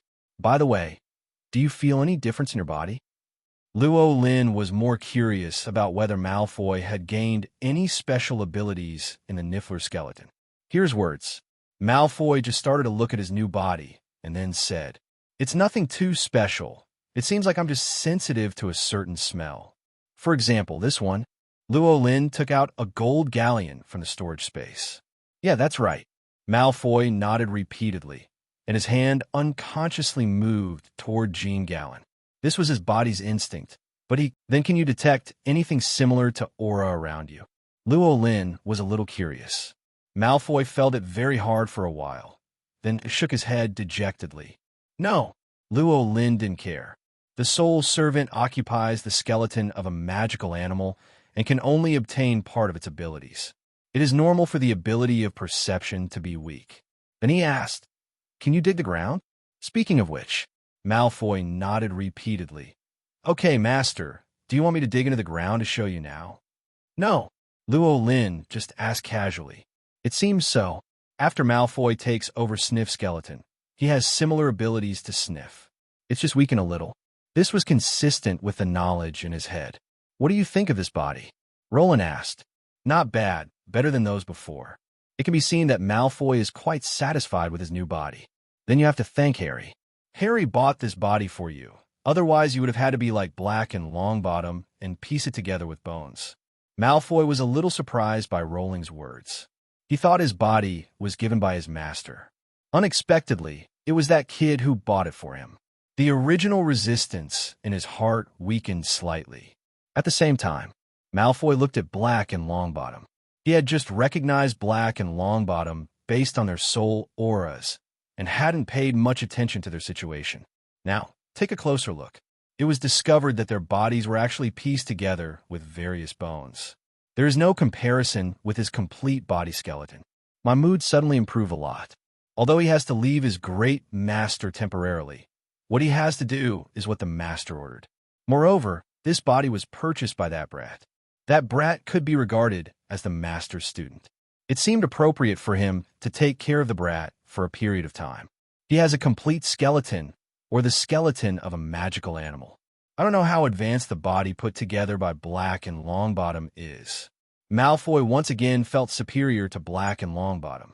It's like he has a piece of high-end clothing purchased from brand store. Black and Longbottom mended their own clothes using sewing machines. Both are not on the same level. Seeing Malfoy hold his head high, Blake's teeth itched with hatred. That stinking Malfoy. Isn't it just about having a good frame? So what? Although their bodies are made up of bones, they're also given by their masters. Malfoy's body was a gift from someone else, and it was nothing compared to what the master had given him. Right? Totally incomparable. Let me state in advance that Blake is definitely not bitter. She just feels that the gift from the great master is more valuable. Longbottom didn't care at all. Anyway, as long as he has a body, it doesn't matter what kind of body it is. After all, for soul servants, the most important thing is the strength of the soul. Things like the body, which are in the nature of clothing, cannot affect the strength of the soul servant unless it is a powerful alien species with a special bloodline. Black's soul fluctuations were immediately sensed by Malfoy, who paid special attention to her. The anguish in my heart just now disappeared all of a sudden. Malfoy turned his gaze to Harry, who was confused and didn't understand anything. The more he looked at Harry now, the more he liked it. This kid seems pretty good. Then he should do whatever it takes, and do more to take care of this little brat. Okay, Malfoy, your body should have almost adapted to it, right? Rowling asked. Malfoy nodded. It's almost there. Although it's not perfectly integrated yet, there's no problem with normal use. Okay, I'll give you this toe bone. You happen to be missing a toe bone, so you put it on yourself. Rowling handed Malfoy the phalange he had just bought from Mr. Borkin. One toe bone is missing. For skeletons, the impact is actually not that big. There may only be a slight discomfort. Malfoy actually didn't care much, but when he saw that Lynn bought him a toe bone, he was instantly moved. Ah, great master, you are the most supreme being in the world, and I will always be your most loyal servant. Malfoy hugged Rollins' thigh again and shouted loudly. Lynn was a little helpless. Goosebumps were almost rising on his skin. He quickly pushed Malfoy away. Hurry up and pack the bones. We are leaving here soon. Malfoy nodded heavily. He placed the phalanges where one of the phalanges was missing. The soul power spreads from the fracture and extends to the new toe bone. Soon, in Harry's surprised eyes, the new toe bone fuses with the broken bone. The shape has also changed a lot. It fit perfectly with Malfoy's foot bones, as if it was always there. This was Harry's first time seeing such a magical scene. It is really unimaginable that the undead can transform their bodies like this. Malfoy jumped on the ground a few times, and after confirming that there was no problem, he ran to Luo Lin's side. Luo Lin did not give him a chance to hold his thigh this time. Okay, then let's go out. Saying that, he walked out. Malfoy was a little disappointed, but followed Luo Lin respectfully. Blake seemed very proud because she had flown onto Luo Lin's shoulder, being able to have such close contact with the owner. She felt that Malfoy would be envied to death. Clothes don't matter. It's important to be close to the owner. Harry also followed Luo Lin. That's all. The group left Nocturne Alley, passed through Diagon Alley, and returned to the Leaky Cauldron. The drinkers in the Leaky Cauldron were a little surprised to see the extra Malfoy. How to get into Diagon Alley once. Is there another undead beside Luo Lin? They found that there seemed to be more and more undead around Luo Lin. If only there would be more of this in the future. Will something happen? Some people have such worries. Luo Lin didn't pay attention to these people. After saying goodbye to Old Tom, he left the Leaky Cauldron. Go through a few alleys again. Roland stopped. Harry, it's time for us to say goodbye. Harry expected this and nodded sadly. But we will meet again at Hogwarts on September 1st. Hearing these words, Harry felt much better.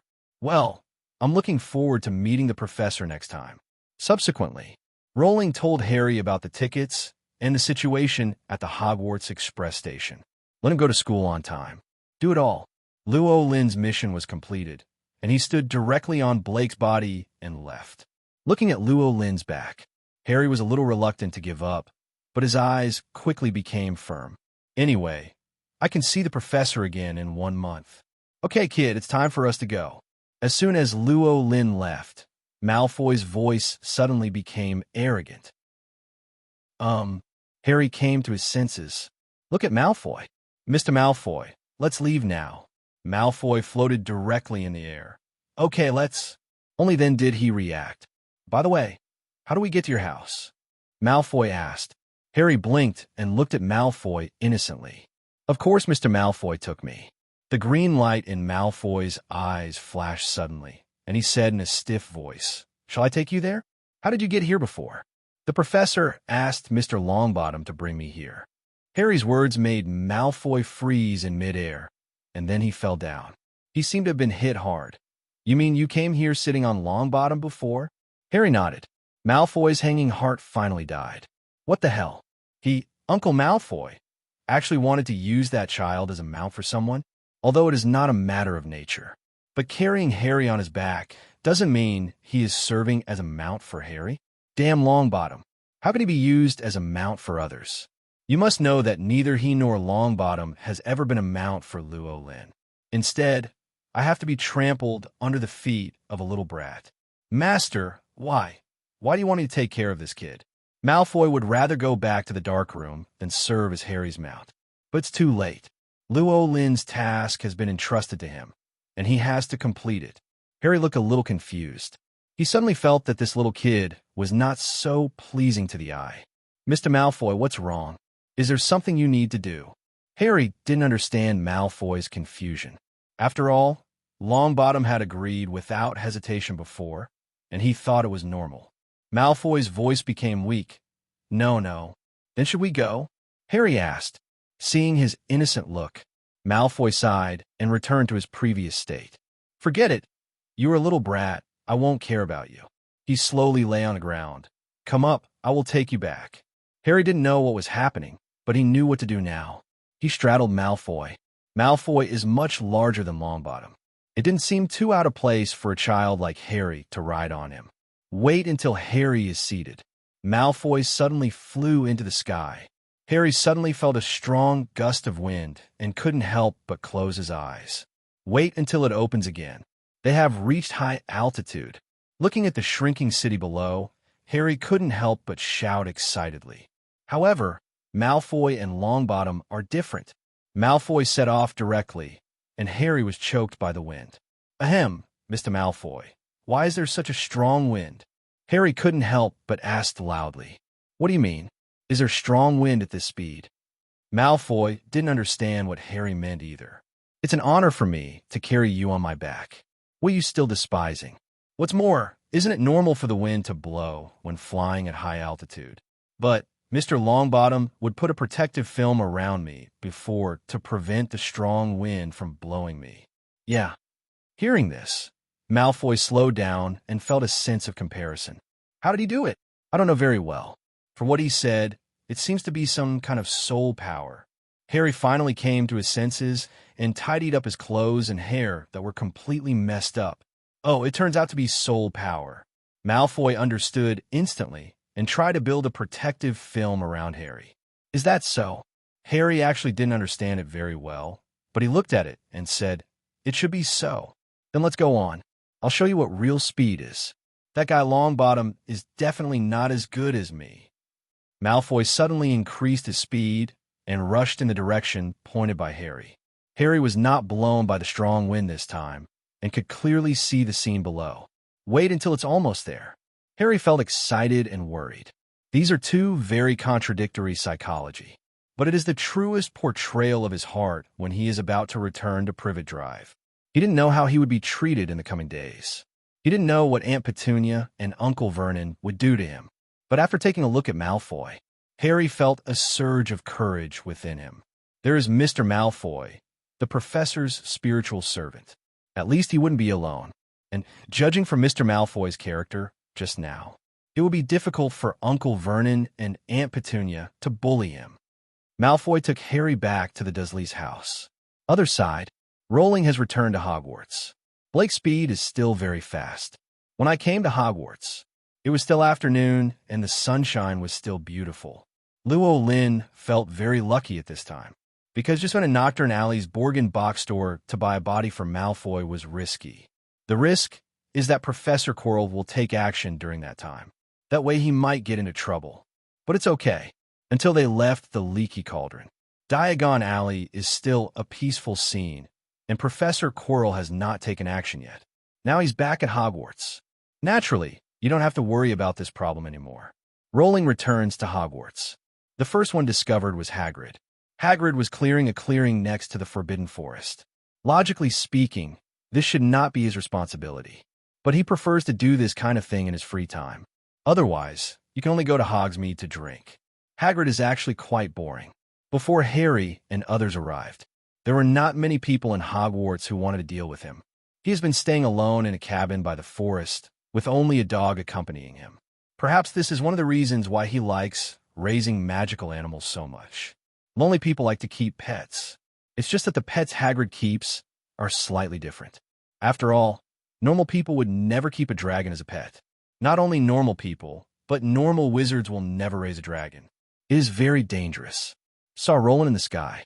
Hagrid excitedly waved the big broom in his hand. "Professor Rasma, good afternoon. You are finally back." Everyone else said hello. It was impossible for Lynn to turn a blind eye. He let Black land directly in front of Hagrid.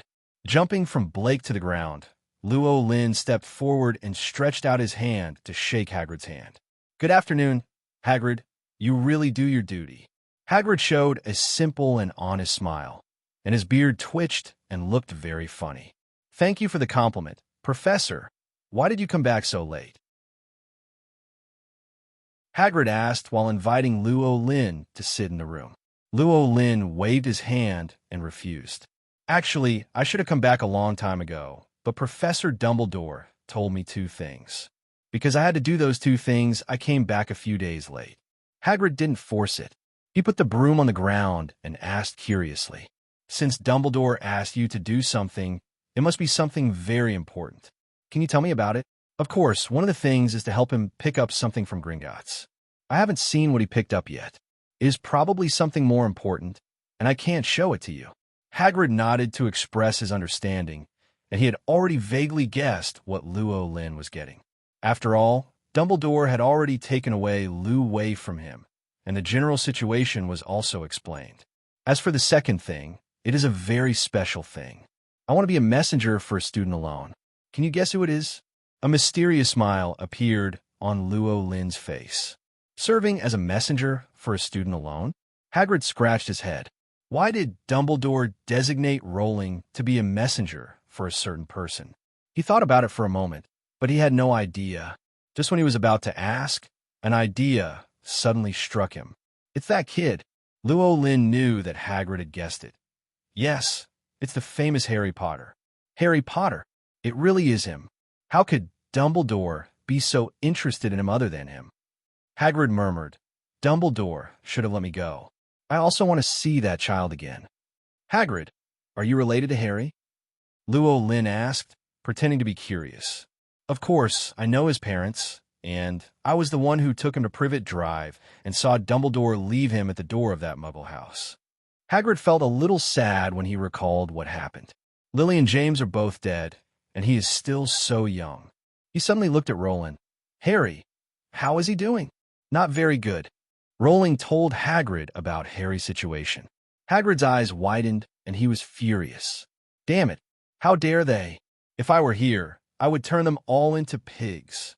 Luo Lin shrugged. Don't forget, Hagrid, you can't use magic. Hagrid suddenly became depressed. You're right, I can't use magic. Luo Lin patted his shoulder. Don't worry, it won't be long before you can't use magic. One day, someone will clear your name. Luo Lin said this. Hagrid knew that Luo Lin already knew what he had done. Knowing what happened back then, I could still treat him so equally and even believe in him. Hagrid was even more moved. When excited, he reached out and hugged Luo Lin. Thank you, Luo Lin. You are truly my best friend. Ahem. Luo Lin felt himself surrounded by a huge force, and his thin body seemed to be crushed in the next moment. He quickly transformed himself into a ghost and passed through Hagrid. Hagrid hugged him blankly, and then he reacted, feeling a little embarrassed. Sorry, I always can't control myself like this. It's okay, but you have to be careful next time. If it's someone else, it's likely to be injured. Luo Lin was a little frightened. He suspected that he would break his bones just because he reacted a little slower, although fractures are not a big deal to the necromancer. But it is a bit embarrassing to be broken by someone else. I will pay attention, Hagrid said seriously. Luo Lin had no hope for this. Hagrid, at best, has a strong personality, but at worst, he has a simple mind. Just head up. Where's the sanity left? By the way, Professor, has Harry promised to come to Hogwarts? Hagrid suddenly asked nervously. He was afraid that Harry wouldn't come to Hogwarts. Of course, you can see him on September 1st. Luo Lin's words brought a smile to Hagrid's face. Just wait until he becomes a real wizard. Maybe he can leave those two muggles by then. Hagrid was looking forward to it. Well, I've told you the news. It's time for me to leave now. After all, I have to hand over the things to Dumbledore first. Hearing Luo Lin's words, Hagrid nodded. Go quickly. Dumbledore is in the office now. Rowling and Hagrid separate. Instead of letting Blake carry him, he walked to the castle. Along the way, he met several professors. The other party didn't say hello to him, so he didn't bother to put his cold face on his hot butt. Also met Filch. Filch looked at Luo Lin from a distance, his eyes full of resentment, but he did not step forward. At his feet, his cat, Mrs. Norris, was also having hairy hair and looked just like Filch. Luo Lin ignored this small role. The path forward is very clear, Dumbledore's office. Boom, boom, boom. After knocking on the door, Dumbledore's voice came from inside. Rowling, please come in. Rowling was not surprised at all that Dumbledore knew it was him. Rowling even felt that the entire Hogwarts was under Dumbledore's surveillance. This isn't some conspiracy theory, but as the legendary wizard and principal, Dumbledore is fully capable of doing this. The purpose is not because of other things. I just want to observe the situation of each student and prevent them from having accidents. Professor, good afternoon. Good afternoon. Please have a seat. The two exchanged pleasantries. Rowling sat opposite Dumbledore. Dumbledore made him a cup of black tea and prepared himself some coffee. Rowling saw that Dumbledore had prepared milk and sugar on the table. If some people saw this, they would probably call him a heretic. But Luo Lin doesn't like drinking coffee, so he doesn't think much of it. At the same time, This also proved from the side that Dumbledore does like to eat sweet things. Making hand-brewed coffee takes quite a long time. While grinding coffee beans, Dumbledore asked Rowling, "Luo Lynn, how was your outing experience this time?" He didn't ask about Luo Lynn's mission. He just asked about Luo Lynn's outing experience. Luo Lynn smiled. "It's not bad, especially seeing many students who are about to enter school, and it reminds me of my own school experience." Yeah. Dumbledore placed the kettle filled with hot water next to him and waited for it to cool. "It's great. I can't remember going to school when I was a kid." Luo Lynn smiled slightly and said nothing. He didn't know if what Dumbledore said was true or false. But Dumbledore is already so old. It's normal not to remember things from your childhood. Dumbledore brewed the coffee and added a lot of milk and sugar. For Luo Lynn, it was definitely a lethal dose. He took a sip of coffee with a satisfied look on his face and finally got down to business. "Did you get the stuff?" Hear Dumbledore's words. Luo Lynn always felt a little weird. Why does it look like Heisa knows how to connect? He nodded, turned his hands, and a brown paper bag appeared in his palm. The paper bag looks a little dirty. Dumbledore didn't pay attention, but stretched out his hand to catch it. Look at the yellow paper bag that has not been touched at all. A trace of surprise flashed in Dumbledore's eyes. "Luo Lynn, haven't you ever thought about opening it and taking a look?" Luo Lynn shook his head. "If you have to think about it, you must have thought about it, but it is not something I own, and you have not authorized me to check it, so naturally I will not check it." "Is this your code of conduct?" Dumbledore asked curiously. "No, it's just my idea at a certain moment, and it may change at any time." Luo Lynn smiled. He told the truth. It can be said that he does not have a consistent code of conduct, but do it completely according to your own heart. Just because he didn't want to look at the magic stone in the bag at that time doesn't mean he won't look at it again if he encounters something like this again. All I can say is that everything is changing, including the human heart. Rowling's words made the smile on Dumbledore's face become more sincere. "You're right, Luo Lynn. The only constant thing in the world is that everything is changing. But some people can stick to their hearts and become better, while some people fall into evil ways and become worse. Everything depends on that person's heart. What do you think?" Rowling felt that Dumbledore was persuading him to be a good person as an elder. But he was not averse to such persuasion, because he can basically be considered a good person, at least for now. And he also has very firm values, outlook on life, and worldview. Luo Lynn doesn't think he will necessarily get better, but he doesn't think he will get worse either. Certainly, still the same sentence. No one can predict what will happen in the future. Everything is changing. Luo Lynn cannot guarantee what kind of person he will always be. That is a limitation on himself. Anyway, he just does what he wants to do and becomes the kind of person he wants to be. "I remember it. Professor, thank you for your guidance." Luo Lynn nodded. Dumbledore also stopped talking. He took the brown paper package and placed it on his desk. He opened it and said, "Luo Lynn, I have one more thing to trouble you next." Luo Lynn was a little curious. Dumbledore actually opened the cloth bag in front of him. Did he want him to know about the Sorcerer's Stone? And why did Dumbledore still want to trouble him? "Professor, please speak." "No rush. Let's take a look at something like this first. You must be curious too." Dumbledore smiled mysteriously. To be honest, Luo Lynn was really curious. Although he knew that there was a magic stone inside, he had never seen a magic stone before. Being able to take a look at the magic stone at this time can also satisfy your curiosity a little. Dumbledore opened the paper package. There was actually a cloth bag inside. The cloth bag was also opened, and a magic stone was revealed. It was a dark red, irregular stone. It doesn't look very good looking, but it's not too ugly either. It's a pretty normal stone. "Professor, what is this?" Luo Lynn asked, pretending to be curious. "This is the Philosopher's Stone." Dumbledore looked at Rowling after speaking. Luo Lynn looked as if he was stunned. "Is the magic stone the legendary magic stone that can turn stone into gold?" "Almost. It can turn any metal into pure gold. It also has another effect. That is, it can make the elixir of life. People who drink the medicine will never die." Dumbledore didn't hide anything and introduced it directly. "You can actually make the elixir of life. So many people must want it, right?" Rowling's words made Dumbledore nod. Many wizards want to get the Sorcerer's Stone, but there are too few people in the world who can make the Sorcerer's Stone. Gradually, everyone forgot about him. What about this magic stone? This magic stone was made by my good friend, Nicholas Flamel. He is the only person I know who can make the magic stone, Dumbledore said. The two of them asked and answered questions.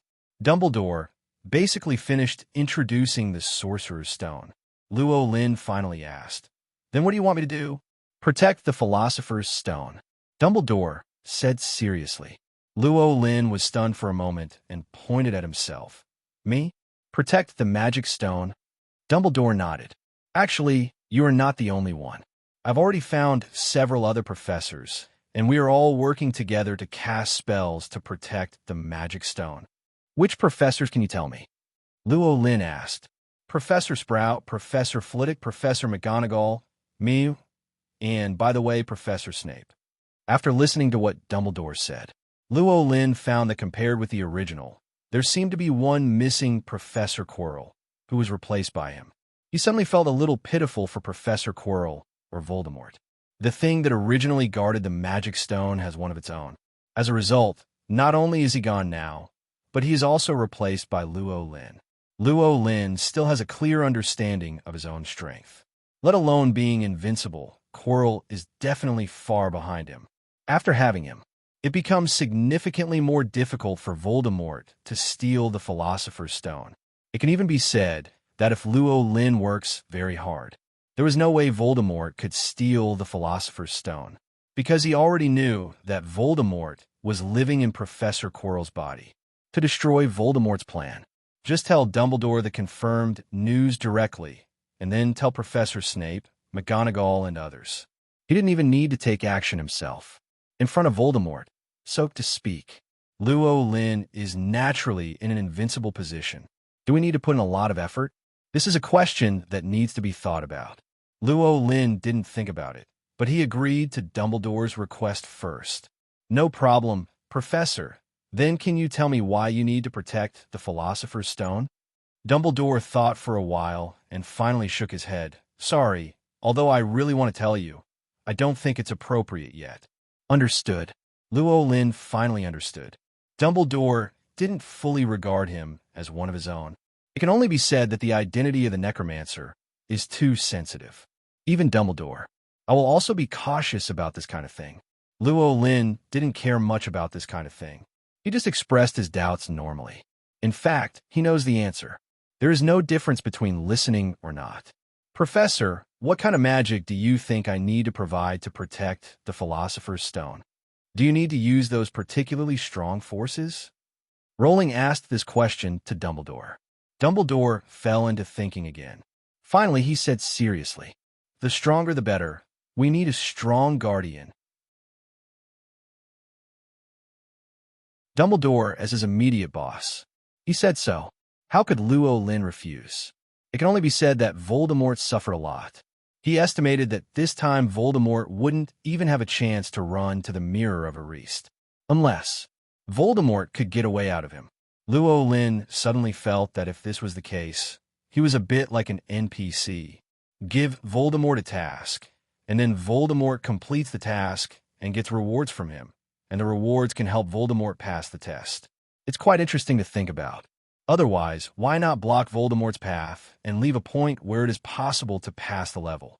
Just when Lynn was thinking, Dumbledore asked again, "Do you want to use magic, or do you want to use other things, such as your undead servants?" "Undead servant. My undead magic is not very good at protecting the magic stone yet." Lynn opened his magic list and browsed through it. He found that he had not learned much of the triggering undead magic, and his level was pitifully low. And those with a slightly higher level are not suitable for use in this situation. In this case, using undead servants is the safest way. And Lynn felt that this was just an opportunity to place his soul servant. The soul servants must be exhausted from staying in the dark room. Everyone would be extremely happy to have the opportunity to do something. How about just putting 2 out? But what kind of skeleton should be used? Rowling thought for a moment and decided to throw this question to Dumbledore. "Professor, My more powerful undead servants are very special. They need the skeletons of other creatures to return from unknown places. What do you think I should do? Dumbledore didn't know much about this. For things he didn't know much about, he chose to hand over all power to professionals. He just needs to help others provide relevant things. Everything is as you want. I have only one request, and that is to keep the magic stone and not let others take it away. As for the bones you want, I have some skeletons of magical animals in my collection here. Some are complete, and some are incomplete. If you need that, you can just take it. Heard Dumbledore had a collection of skeletons. A trace of surprise flashed in Lynn's eyes. He didn't expect Dumbledore to collect that kind of thing. He thought Dumbledore's warehouse was full of sweets and musical instruments. But it's definitely a good thing for Dumbledore to have a skeleton. You can save money and get the skeleton of a magical animal, so why not do it? So Lynn agreed. At the same time, it also shows that he can send 2 undead servants, and they are still relatively strong. Dumbledore had no intention of being stingy, and he directly agreed to give Rowling 2 skeletons. But none of his collection is here. Instead, it was placed in an empty room in Hogsmeade. The 2 agreed to go select together next week. It just so happened that Lynn could decide which 2 soul servants to bring. Lynn already had several names in mind, but I'll also ask Black Longbottom and the others when the time comes. It's best not to let those particularly troublesome soul servants out. At least they can't come out now. After talking about guarding the magic stone, Dumbledore put away the Philosopher's Stone. A gentle smile appeared on his face again. Rowling, how's it going with Harry? Hearing that Dumbledore started to care about Harry, Lynn secretly shook his head. Dumbledore probably knew about Harry's situation, so he was so calm. Something was really going to happen to Harry. He doesn't even know how anxious he will be now. Harry's life is not very good. His 2 weird relatives. Rowling talked about Aunt Petunia and Uncle Vernon's attitude towards Harry and the things he did to Harry. How likely is it that Dumbledore knew these things? But he still looked sad. This is all my fault. Lynn did not speak, but nodded. Harry's life is really hard. As a hero, he shouldn't live such a life. At least he should grow up healthily like an ordinary child. Dumbledore was silent. After a while, another topic was brought up. Lynn, how are you getting along with him? Is your relationship good? Not bad. I quite like Harry, not because he is the boy who lived, but just because he is Harry. Lynn said with a smile. Then let me tell you what happened today in detail. Today is the child's birthday, right? Dumbledore was like a little old man who wanted to hear a story.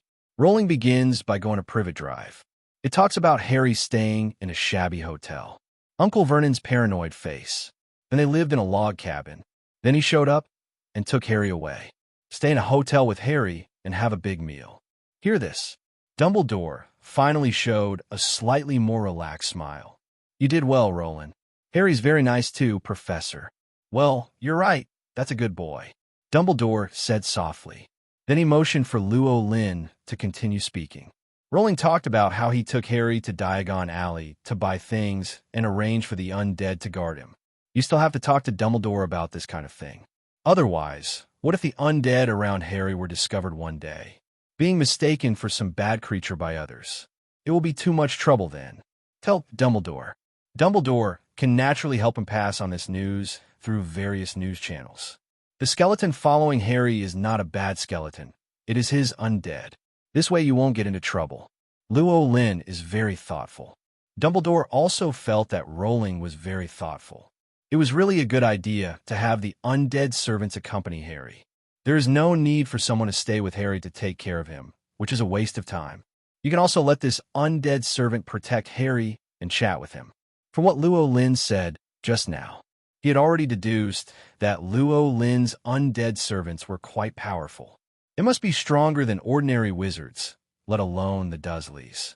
Those 2 couples definitely couldn't continue to bully Harry. After listening to Lynn's story, Dumbledore smiled even more. He felt that Lynn did a good job, much better than he imagined. Fortunately, Lynn was thought of and Hagrid was not allowed to go. Otherwise, with Hagrid's careless nature, He might do something that violates the rules, or he might even forget something important. Lynn finished talking. I found that he seemed to have nothing to say, and he has completed the tasks assigned to him by Dumbledore and the school.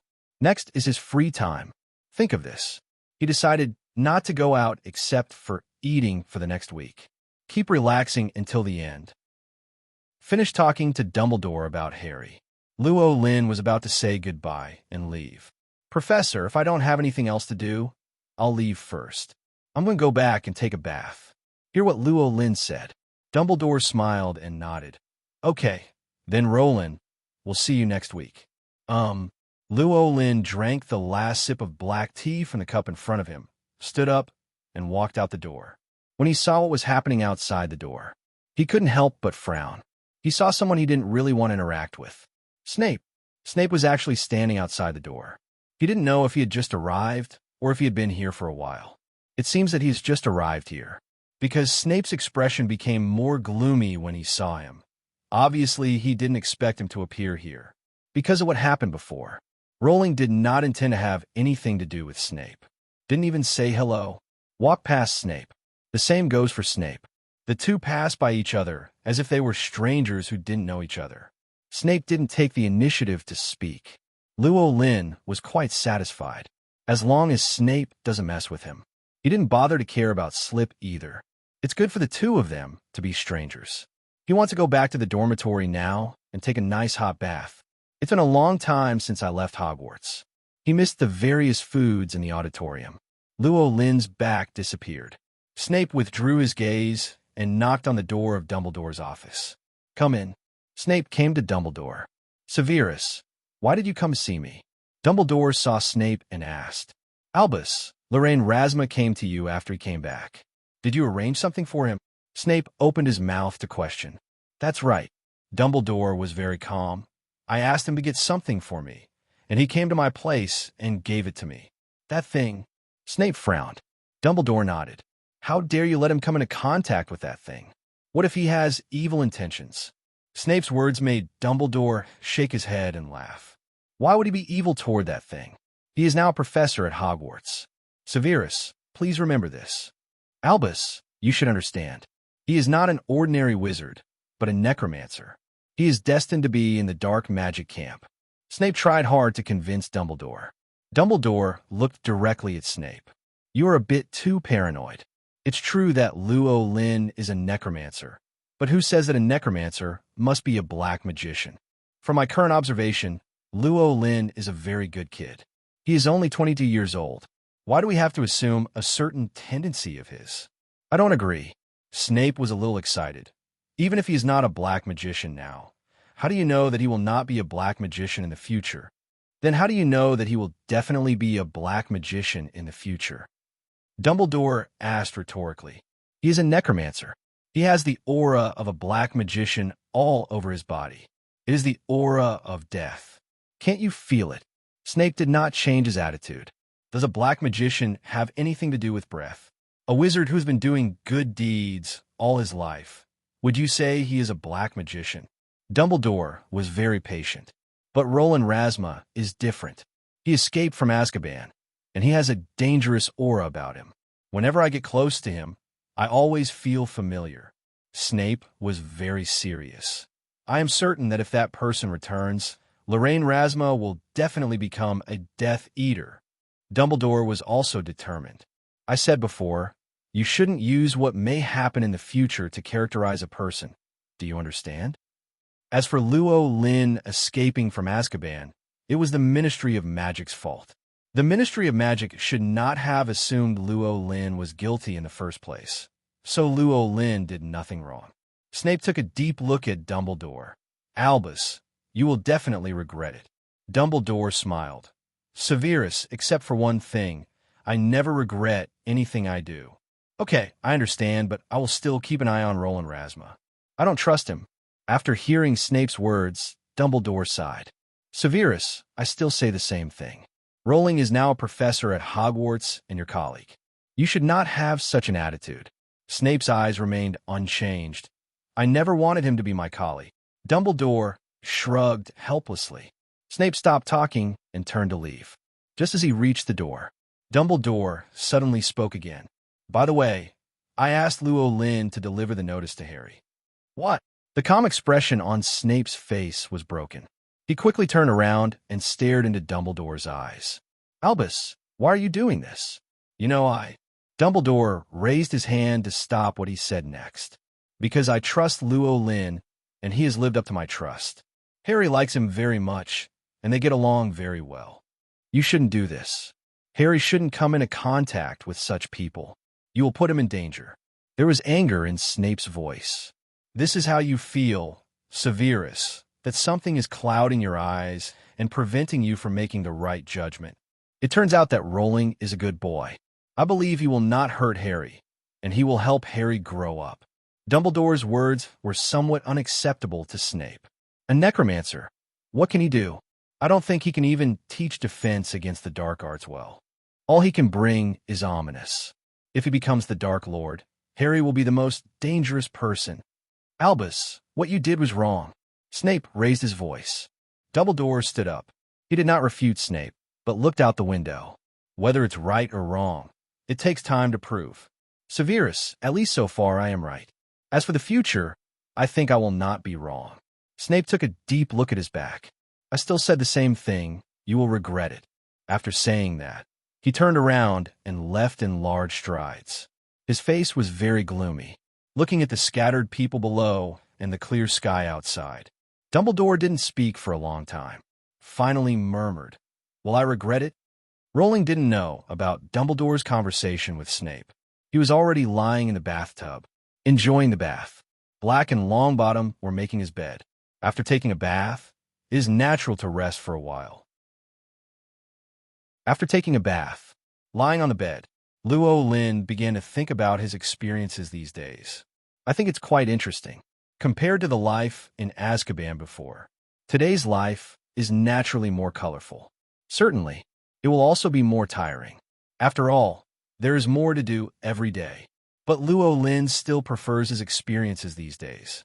I met Hermione and also met Harry. To a certain extent, it is a small wish fulfilled. After all, come to the world of Harry Potter. I definitely want to meet the protagonist of this world." Being able to meet Harry and Hermione in advance was an unexpected surprise. Life is full of little surprises. Lynn enjoyed it very much.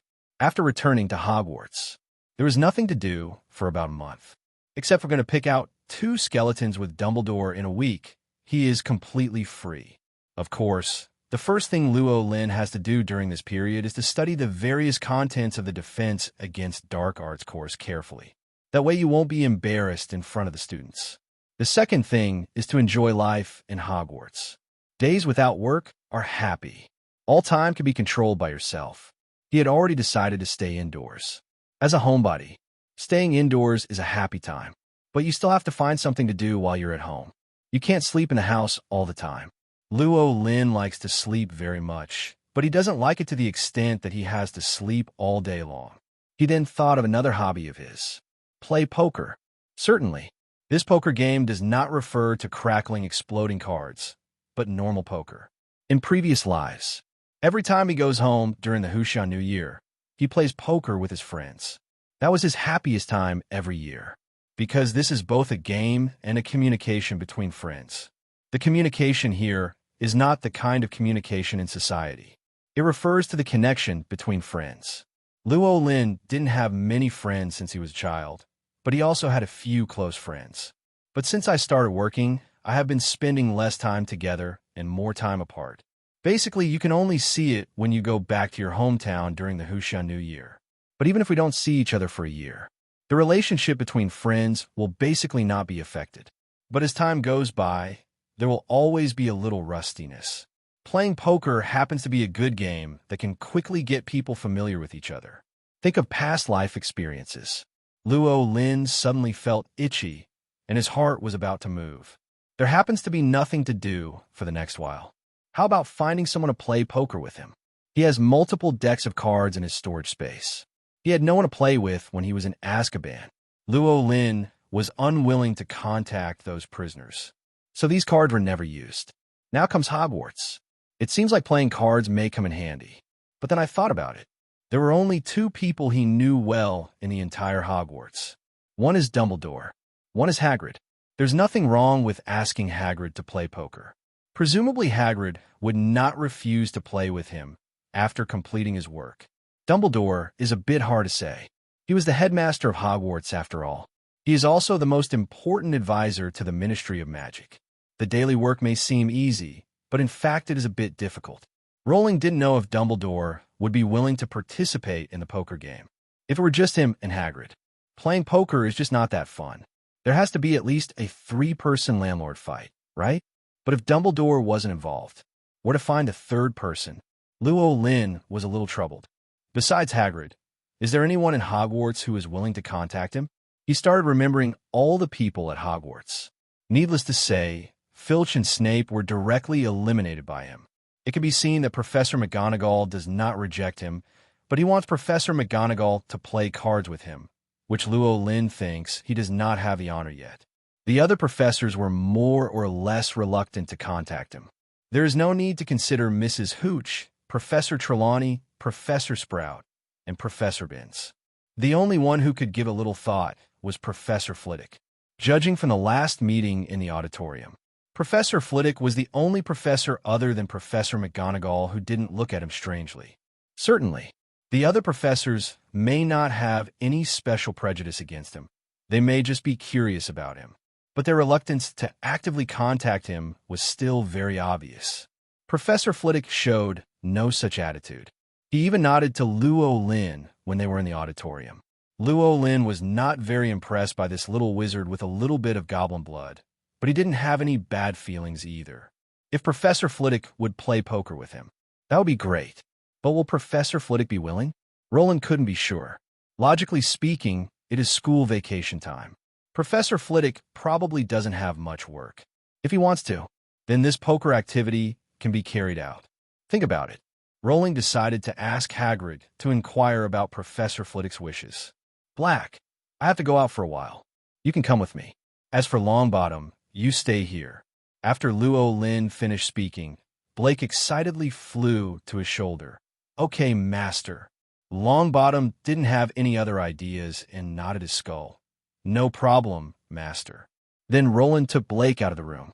Blake looked pleased with himself. In fact, she was very proud of it. Isn't it obvious that the master takes her with him instead of Longbottom when he goes out?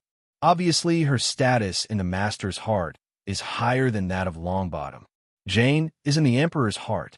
Blake felt that he was being taken seriously and wanted to express himself more and more.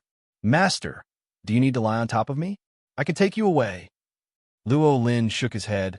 No, I just went to Hagrid's place.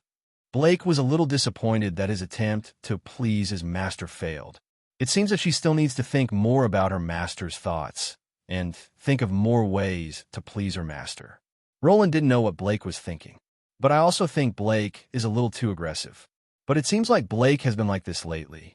Lynn can only attribute this to the fact that Blake has been more excited recently. Maybe he is happier staying outside? He thought no more. Walking out of Hogwarts Castle, we soon arrived at Hagrid's hut.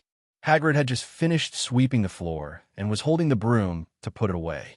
Saw Lynn coming. He felt something strange. Not long after Lynn left him. Why did he come to see him again? Could it be that I need his help with something? When Lynn made his thoughts clear, Hagrid was stunned. What? You want to play poker with me? Hagrid's reaction looked a little excited. Lynn was stunned for a moment. Why are you so excited about playing poker? This is serious poker, although I don't understand why Hagrid is so excited. But he still nodded. Yes, I'm afraid it will be boring for a while, so I want to play with you when I have free time. The place is in my dormitory. Sure, Hagrid said loudly. I'd be more than happy to, if possible. We could have a drink together. No problem. I can drink some fruit wine with you. You can drink whatever you want. Lynn knew that Hagrid preferred a drink. It can even be said that I want to drink whenever I do anything. He looked like an alcoholic, but Hagrid's wine is actually pretty good. Didn't cause any big trouble. At least that's what Lynn felt. Lynn is not averse to drinking. He just doesn't like the more extreme wine table culture, so he usually drinks alone.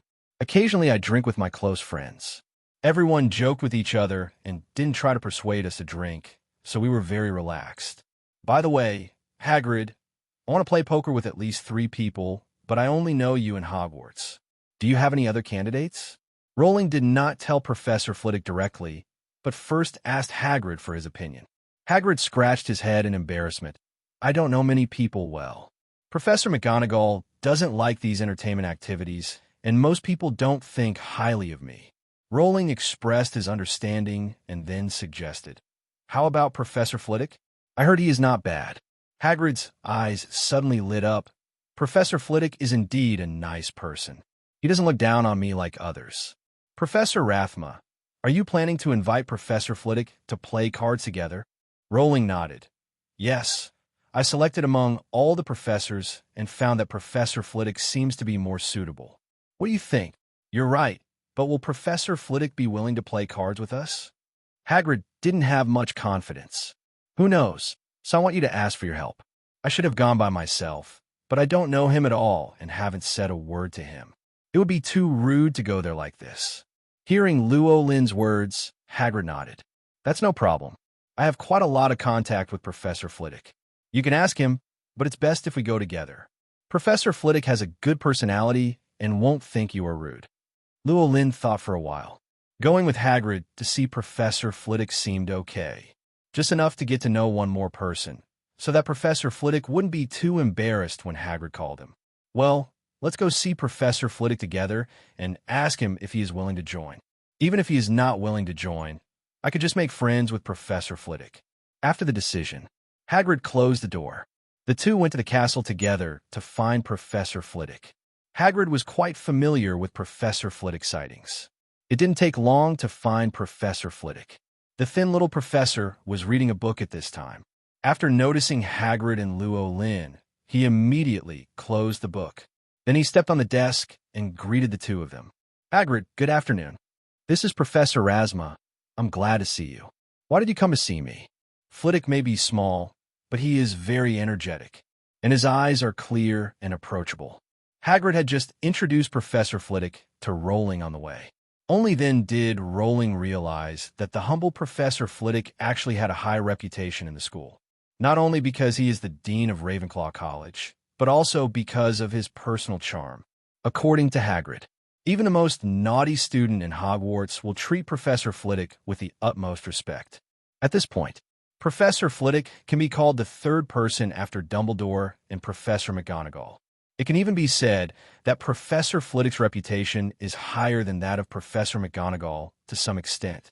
Among the deans of the 4 major colleges, Snape's reputation is naturally the lowest, except for Slytherin House.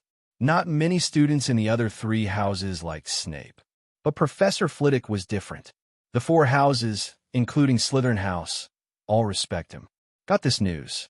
The image of Professor Flitwick in Rowling's mind became more three-dimensional. I also have more respect for him. Good afternoon, Professor Flitwick. Hagrid greeted him. Hello, Professor Flitwick. Nice to meet you too. Llewellyn also extended his hand. Flitwick stood on the table, even lower than Rowling, but he did not have any other thoughts because of this, but shook hands with Rowling very naturally. Hagrid and I do have something to ask you about. Please tell me. Professor Flitwick asked the 2 of them to sit down. After all 3 of them sit down, Professor Flitwick made a show of listening. Llewellyn expressed his thoughts. He just said that he had nothing to do for the next period of time and was very bored. So I want to find a few people to play with and make friends, by the way. When I heard Llewellyn say that he wanted to play poker, Professor Flitwick's eyes lit up and he became more energetic. Playing poker and making friends, of course there is no problem. I also like this kind of activity. Professor Flitwick's words made Hagrid very happy. Great, Professor Flitwick. We can also drink together. What do you think? That's even better. I like drinking too. Professor Flitwick almost jumped out of his chair. He wasn't lying when he said he liked drinking. When he has nothing to do, he likes to go to the 3 Broomsticks bar to drink. He can drink a large glass of mead in one sitting. Rowling didn't expect that inviting Professor Flitwick to join would go so smoothly. Professor Flitwick agreed as soon as it was brought up. Didn't think about it at all. It could be seen from this. Professor Flitwick does not have any discriminatory thoughts towards Rowling and Hagrid. He treated Lynn and Hagrid as equals. When he heard something he was interested in, he joined them without hesitation. He could already regard them as friends. Professor Flitwick readily agreed. Lynn and Hagrid both had happy smiles on their faces. Hagrid loved the fun of drinking and playing games with his friends. Lynn met a new friend and could spend the time before school started. It was the best of both worlds. Professor Flitwick looked happy too. That's all. The three of them made an appointment to go to Lynn's place to play poker tomorrow afternoon. Then Lynn and Hagrid left. After leaving Professor Flitwick, Lynn and Hagrid soon separated. Hagrid returned to his hut with cheerful steps. Lynn went to the auditorium. "What are you doing in the auditorium?"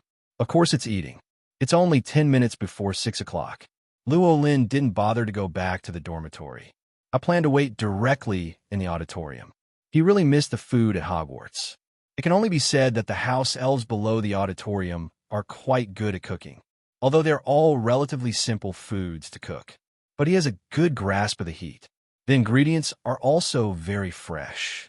The food here ranks above all the food I have eaten in Lynn. It's not as good as the Turkish food and Huxia food I had a few days ago, but compared to fish and chips, I don't know how much better it is. Lynn sat in the auditorium. There were also some people in the auditorium at this time. Basically, there are students in groups of 3 to 5. These senior students fall into 2 categories. One type has never left school since the holidays. They did not choose to go back, but stayed in school. The other is to go back, but not stay too long, then come back here again. At this time, they were talking about Lynn. Rowling is a very special being in Hogwarts. From the day he joined Hogwarts. No, it can even be said that it started from the day when it was reported that Dumbledore wanted to invite him to join Hogwarts. The students started talking about him. Most of the students are only 14 or 15 years old. He knew little about Lynn. I only know that Lynn is a necromancer and has escaped from prison twice, but he doesn't know anything else. So they were curious about Rowling. Lynn is a very special existence to them, and their psychology is very contradictory. They are somewhat afraid of Lynn's identity as a necromancer, but they also want to explore Lynn's various situations. After all, newborn calves are not afraid of tigers. As a group of kids, they are not as stubborn as those older people, nor do they have fixed thinking. They hope they can learn more about Lynn. Lynn didn't care about these students' comments. He thinks the students are very interesting. As long as he's not the kind of naughty kid with a bad personality. He's very tolerant. Since there are still 10 minutes left, Lynn felt a little bored. He took out a deck of playing cards from the storage space. "I haven't played card for a long time." He plans to get familiar with playing cards, so that when I play cards with Hagrid and Flitwick tomorrow, I won't even be able to shuffle the cards. Of course, this is an exaggeration. Shuffling cards has become instinctive for Lynn. He moved both hands together. Hand shuffle. Quickly cut cards. Shuffle control cards. I tried all the poker techniques I learned in my previous life. Of course, some of them failed. I haven't played for a long time, and I have become a bit rusty. But there are also successful ones. I saw Lynn playing cards here. The little wizards around looked attentively. As a wizard, they will all have some magic. But they found Lynn's occasional magic tricks very magical. I watched it for 10 minutes. It wasn't until dinner started in the auditorium and Lynn put away the playing cards that they reluctantly turned their heads. Then they discussed with each other Lynn's poker playing technique just now, and also discussed Lynn as a person. "Is that Professor Rasma?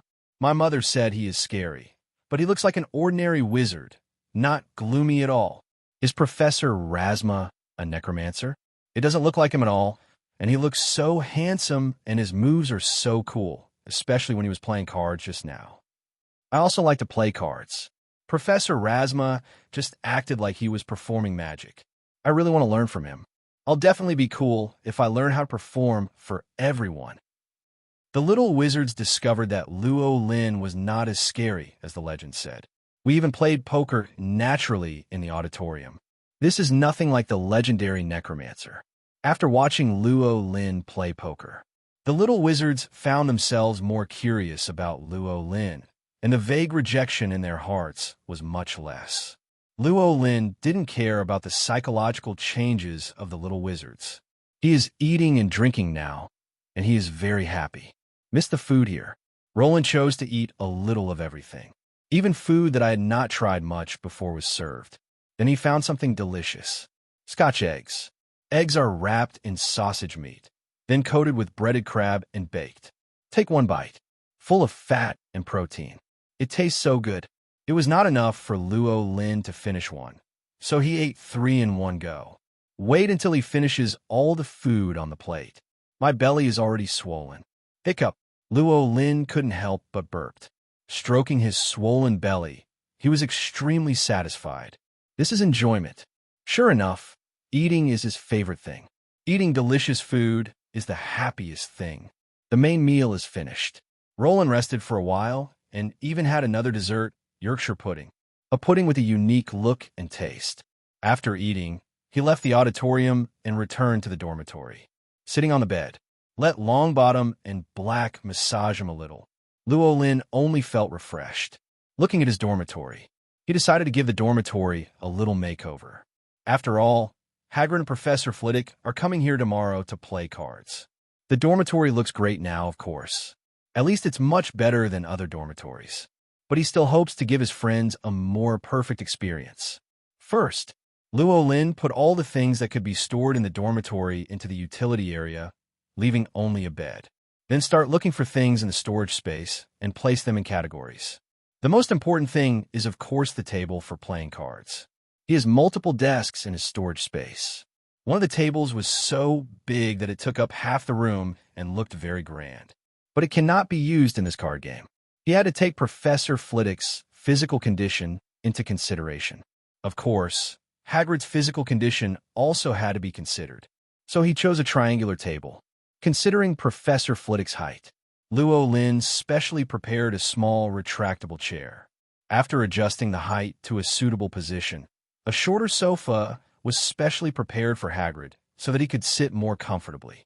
Lynn himself also chose a telescopic chair so that he can adjust the height at any time. Tables and chairs are ready. The rest is relatively simple. Hagrid offered to drink tomorrow.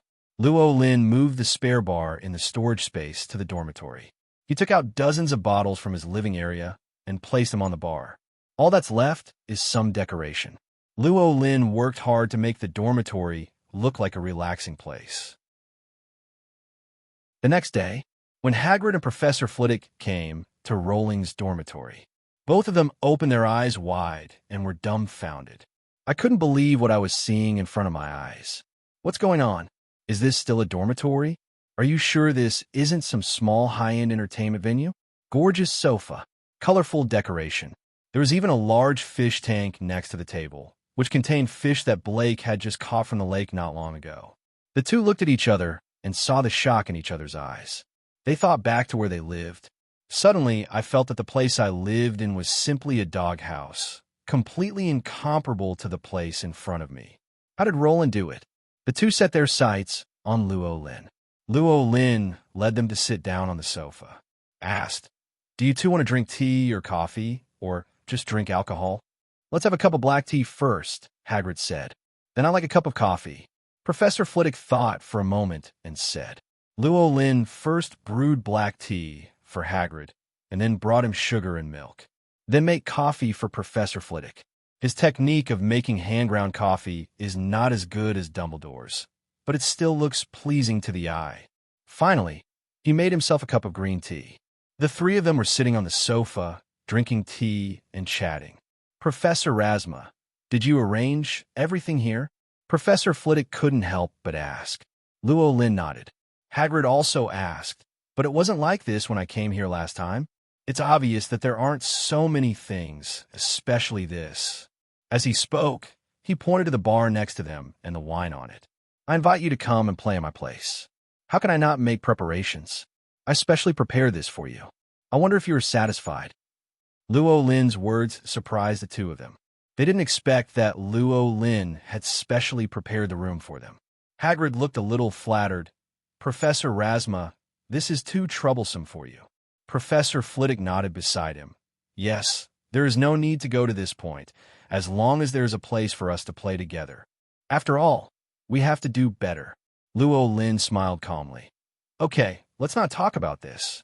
Next, we should drink and play cards together. Mention drinking and playing cards. Hagrid and Professor Flitwick could only stop mentioning what happened before and silently keep it in mind. The two quickly sat on the table. Professor Flitwick was very satisfied with the seat specially arranged for him by Rowling. He felt that Rowling was really a careful and good man, completely different from the rumors. Although he has never used rumors to measure a person, he can now conclude that the rumors are definitely false. Lynn is obviously a heartwarming wizard. Hagrid was also very satisfied with the sofa prepared by Lynn for him. When he used to play with others, he always felt uncomfortable sitting on it due to his body shape. Today was the most comfortable day for him to sit. With a good mood, Lynn went to the bar and got some wine. There's red wine, champagne, fruit wine, and some beers. Let Hagrid and Professor Flitwick take your pick. Professor Flitwick prefers fruit wine. Hagrid chose red wine. When Lynn saw the two people's choices, he decided to choose something different, so he chose beer. It doesn't make much difference to him which kind of wine it is. He doesn't like drinking that much, but he doesn't hate it either. That's all. The three of them sat down. Lynn started to lead the three of them to play cards. Next, I'm going to teach you a poker method from the mysterious country in the east called Didizu. That's all. Rowling, Hagrid, and Professor Flitwick were playing landlords together. For this asymmetrical poker game, both Hagrid and Professor Flitwick showed great interest, especially Professor Flitwick. He seems to enjoy the fun of one person playing against two people. Every time he has a chance, he will call the landlord, and it will always be 3 points, regardless of the quality of the cards. So he always loses more than he wins. At the end of the game, Professor Flitwick was the one who lost the most. But Lynn was not the big winner.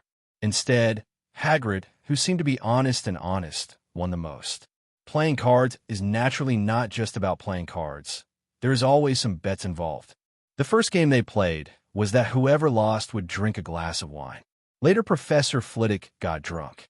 He proposed that whoever loses would have to use magic to draw a mark on his face that would not disappear within a short period of time. Just play games. This punishment is very reasonable. Hagrid and Lynn both chose to accept. The result is, Professor Flitwick's face was almost covered in paint. The magic marks one after another made his face look extremely funny. Lynn also had several magic marks on his face. Of course, he can eliminate them easily, but when playing with friends, you must abide by the rules. There are only 2 long marks on Hagrid's face, one on the left cheek and one on the right cheek. They are very symmetrical and have little impact on his overall image. A long day of gaming is over. Professor Flitwick and Hagrid staggered out of Rowling's dormitory. They were all a little drunk. Rowling chose to send Professor Flitwick to his dormitory first. Professor Flitwick's dormitory was not far from Rowling. After seeing him off, Rowling went to see Hagrid off. He actually drank a lot, but his mind still remained awake. It wasn't until both of them were settled that he returned to the dormitory and fell asleep. This night, he didn't even take a bath or take off his clothes. I slept like this until dawn. When I woke up the next day, Lynn only felt that his head was a little dizzy but not painful, which meant that he was not too drunk last night. But when he came to the floor-length mirror and saw the marks on his face, he couldn't help but cover his face. These marks were drawn on his face by Hagrid and Professor Flitwick. Hagrid's drawing is thicker, and Flitwick's drawing is thinner. The thickness and thickness are intertwined, making his face look like a traffic route. Originally, he just had a handsome face with dark circles, but now he looks extremely funny. Lynn subconsciously wanted to erase these marks. But I quickly thought of the agreement last night.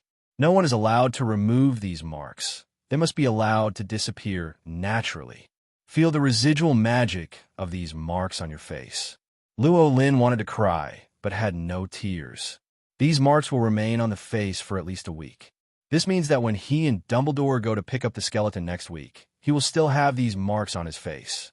With such an image, when walking on the road, wouldn't other people's views of him become more negative? Although he doesn't care that much about other people's negative opinions, he doesn't want others to treat him as a clown, nor does he want to be embarrassed outside. So Rowling decided, for the next period of time, I will stick to my original plan and never go out. Don't let others have a chance to see his face. Lynn is very dissatisfied with his current image.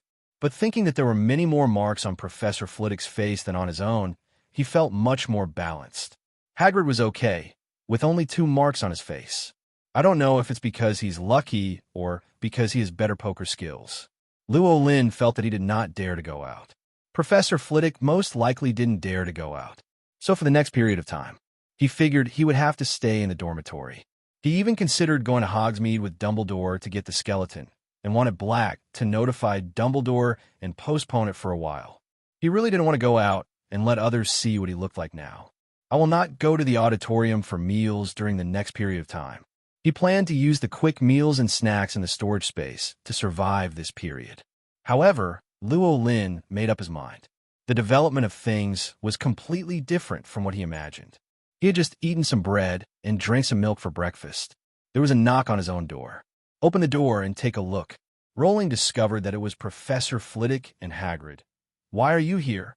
Seeing Professor Flitwick's face that was about to be painted in a facial makeup, he felt a little guilty. Could Professor Flitwick be here to cause trouble for him? But he reacted quickly. It was Professor Flitwick who proposed painting something on his face yesterday. Really looking for trouble. He should be looking for trouble with Professor Flitwick himself. Why would Professor Flitwick come to cause trouble for him? Then why did Professor Flitwick and Hagrid come to see him? Do you still want to continue playing poker? Lynn couldn't help but think. Then his idea was confirmed. Hagrid looked at Lynn with an innocent face. Professor Rasma, didn't you say that I can come and play with you in my free time? Professor Flitwick nodded. Hagrid told me so. Do you have something to do? Then we can leave first. Did they really come to play poker with me? Lynn felt something strange at his heart. Could it be that these 2 people didn't care about the marks on their faces? Forget about Hagrid. Do you want to continue playing with Professor Flitwick like this? He planned to ask clearly, I have nothing to do, and you are welcome to come and play at my place. But Professor Flitwick, are these things on your face okay? Professor Flitwick understood and smiled heartily. What's the problem with this? It's just that the face becomes a little strange. When I went to the auditorium for dinner today, Professor Dumbledore thought the things painted on my face were very artistic. Lynn twitched the corner of his mouth. Artistry? Why didn't he see it? Isn't this just a random drawing with different thicknesses and no sense of beauty? Is Dumbledore trying to fool Professor Flitwick? Most likely, I was embarrassed to say that Professor Flitwick had a bad image, so I reluctantly praised his artistry. Lynn has already figured out the general situation. But since Professor Flitwick didn't care, he didn't seem to have anything to care about.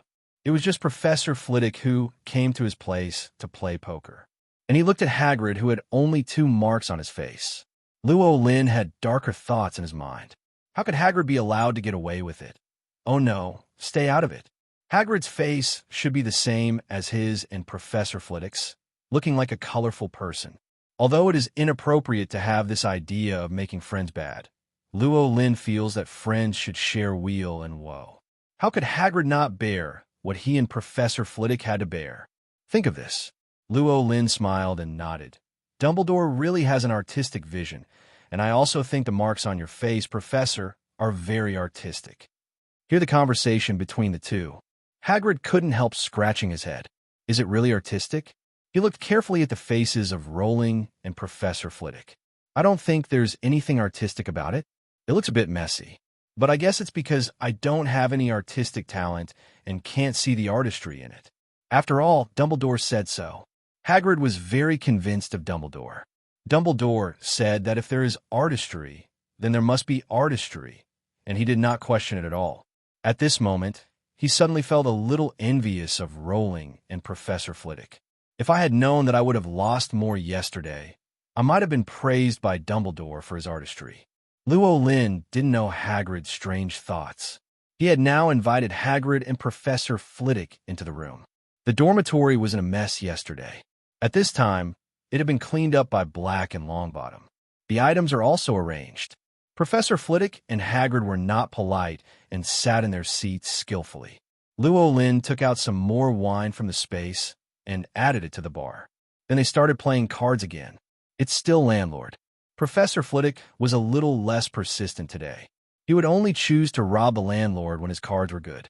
But I don't know if it's due to luck or card skills. He is still the one who loses the most. Lynn can accept this. What Lynn couldn't accept was that Hagrid was the one who paid the least. And Hagrid was simply incredible today. There was only one mark added to the face. Drawing it in the middle, his face changed from 2 vertical lines to 3 vertical lines, which is a chuan. Compared to yesterday, Lynn's face had more than a dozen marks. His current face. Professor Flitwick's face looked almost the same as yesterday. This made Lynn feel even more uncomfortable. Stealing the chicken will lose the rice. The marks on Hagrid's face didn't increase, but he got more and more. How could he go out like this? What he didn't know was, Hagrid was also disappointed at this time. He clearly planned to let Rowling and Professor Flitwick draw more lines on his face today. As a result, when I drank too much, I didn't care about anything. In the end, there was only one more line, which seemed to have no artistic quality at first glance. Professor Flitwick wasn't too happy either. He originally thought that he was too high-spirited yesterday, which is why he lost so much. But today he found out that he was just a simple dish, which made him feel even more uncomfortable.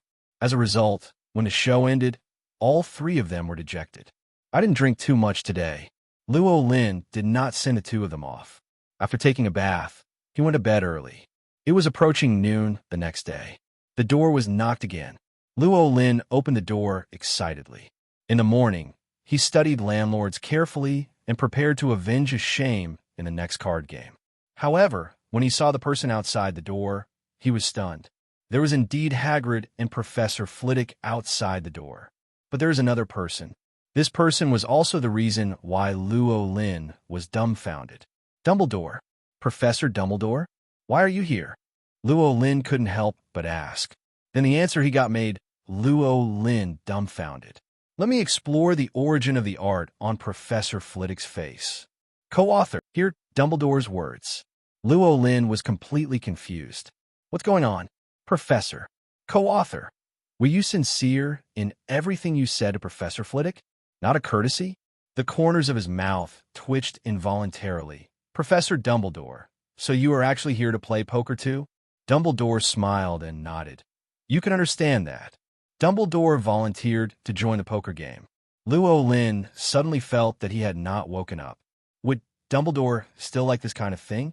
Or was he really just admiring the graffiti on Professor Flitwick's face, and then wanted to graffiti himself too?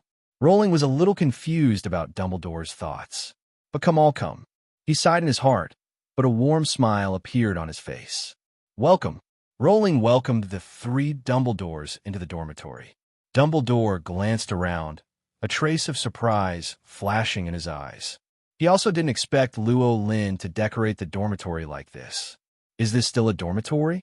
This is obviously a club used for gatherings. As expected of a young man, there are just so many ideas. Dumbledore didn't think there was anything wrong with Lynn's arrangement, but he made a little inquiry. Lynn, where are the previous things in this dormitory? Lynn was stunned for a moment, then came to his senses. When he was setting up the dormitory before, he originally planned to ask Dumbledore if the things in the dormitory could be thrown away. Then I forgot about it all of a sudden. Those things are still there, Professor. Do you want me to hand them over to you? Or do you want the dormitory to be restored to its original state? Rowling didn't think Dumbledore would ask for the dormitories to be restored to their original state. He just asked. After all, judging from Dumbledore's expression, Dumbledore quite liked this place. Sure enough, Dumbledore waved his hand. No, it's fine as long as the things are still there.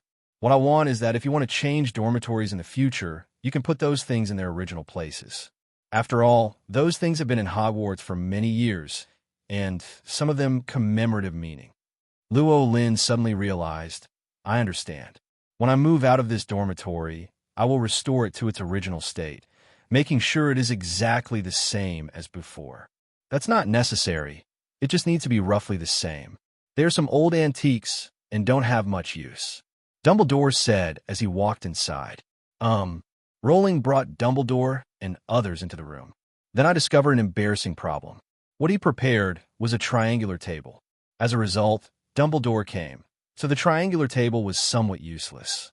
Professor Flitwick and Hagrid are also aware of this problem. The two met Dumbledore in the Great Hall. Dumbledore discovered that Professor Flitwick had many more marks on his face. He asked curiously and learned that they were playing poker at Lynn's place, so he offered to follow him. Professor Flitwick and Hagrid naturally would not refuse, but none of them considered the table. Dumbledore also saw the table at this time and was a little surprised. Is this the only table like this? It seems that my uninvited visit is a bit rude. It sounds like he wants to leave. Lynn stopped him at this time. Dumbledore seems to want to have fun. This is his boss. Can you not let him have all the fun? Lynn waved his hand. The three-legged table in front of him disappeared instantly. Dumbledore had seen Rowling use the storage space. However, he still looked surprised at this time. Professor Flitwick and Hagrid had been surprised in the past 2 days, when they ran out of wine. You can see the scene of Lynn taking out the wine from the storage space. See Lynn retracting the table in and out of the space. They immediately thought that Lynn might bring out a new table next, and there was some expectation in their eyes. Lynn also lived up to their expectations. After asking everyone to retreat a little, Black and Longbottom were asked to move a few chairs away, leaving a blank area. Then he waved his hand. A square table appeared in everyone's sight. This is a medium-sized table. Pure wood products. There are many patterns on it. It was a Wuxia-style wooden table that Lynn found on his trip to London this time. It can be said to be an antique. Saw this wooden table. Dumbledore showed a look of amazement. This table is like a work of art. To be precise, this is a work of art, Lynn said with a smile. After all, antiques certainly count as works of art. With this square wooden table, Dumbledore also had a seat. Lynn deliberately took out another tie-shirt chair and a cushion from the exit space. This was the position he had prepared for Dumbledore. Dumbledore looked like he was seeing the Grand Master's chair for the first time. He first circled the tie-shirt chair twice before slowly sitting down. When he put his hands on the armrest, he smiled sincerely. This chair is really nice, especially the backrest and armrests. It's much more comfortable to sit on than the chair in my office. Professor Flitwick and Hagrid also looked interested. However, one of them is too big and the other is too small, so it's not easy to sit on them. Everyone chatted for a while. Professor Flitwick eagerly suggested that they start playing cards. At this time, another problem was encountered. You can play landlords with 3 people. What do we play when there are 4 of us? Hagrid and Professor Flitwick both turned their attention to Rowling. The rules of landlords were taught by Lynn. They felt that Rowling must have other rules for how to play poker. In fact, Rowling does. Things like upgrading, running faster, and even 4-player landlords can be played. But Lynn prefers a more confrontational gameplay.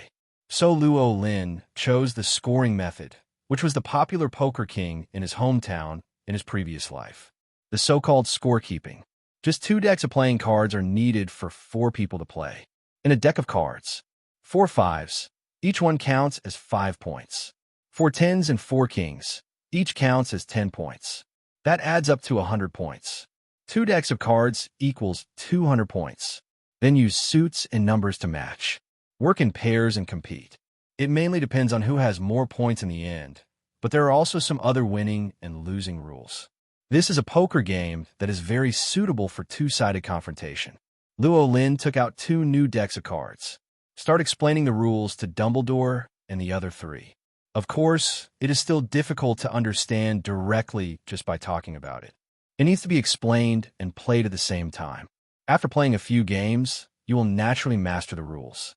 Professor Flitwick and Hagrid were still very interested in this confrontation. But this time, it's a symmetrical confrontation. Dumbledore also seemed to like this kind of gameplay. After getting familiar with the gameplay, he was the first to propose the punishment rules. Just like landlords, whoever loses will have a magic mark on their face, which cannot be removed. regarding Dumbledore's impatient behavior. Professor Flitwick and Hagrid had no idea. They were obviously impatient. Only Rowling felt that Dumbledore's image in his heart was slightly disillusioned. This is not to say that Rowling admired Dumbledore before. But Dumbledore is also a legendary wizard after all, and he likes to play cards. Doesn't he sound like he's talking? Ho Jinxing. But he quickly adapted to this. Dumbledore is not a god. He is a man. No matter how powerful Dumbledore is and how legendary his experience is, he still has his own preferences. Why can't I play poker? Even if he likes playing marbles, it's normal, right? Lynn no longer thinks about this kind of thing. Start immersing yourself in playing poker. At the beginning, Dumbledore and others haven't quite adapted to the gameplay yet. He was defeated by Lynn's shameless sneak attacks in several games. I still won with different teammates. As a result, Dumbledore and the three of them had several magic marks on their faces. Looking at the various colored marks on Dumbledore's face, Lynn almost laughed out loud. This was an image of Dumbledore he had never seen before. A bit like an old naughty boy. But Dumbledore didn't seem to care. Even when Rowling painted magic marks on his face for the first time, he encouraged him to paint boldly, preferably like Professor Flitwick and like a work of art. Until now, Rowling still couldn't figure out whether Dumbledore really felt that the things on Professor Flitwick's face were artistic. But he said so, and Lynn could only do what he wanted. Played cards for 2 hours. There was only one magic mark on Lynn's face, and it was because the cards were too bad. This made him feel very happy, especially when he was painting magic marks on the faces of Hagrid and Dumbledore. He almost sang the tune he was humming in his heart. But after Dumbledore and the others became familiar with the rules, Lynn found that the marks on his face began to increase again. At noon, Hagrid went to the auditorium and brought everyone lunch. Lynn was eating while counting the marks on his face. Compared to yesterday, there were 5 more marks on his face. Follow the rules. The winners and losers each choose a loser to mark him. In other words, Lynn has lost 5 times in the morning. This is certainly better than Dumbledore. Dumbledore already had more than a dozen marks on his face. The marks on Hagrid's face also increased from 3 to 10. Combined with his thick beard, it looks a bit like a road in a forest. Professor Flitwick couldn't tell there were few more words, mainly because there were so many marks on his face that he couldn't even count them. Professor Flitwick's face now looks like an oil painting, which has been daubed arbitrarily, giving it a somewhat abstract feel. After looking at it for a long time, Rowling suddenly felt that Dumbledore seemed to be right.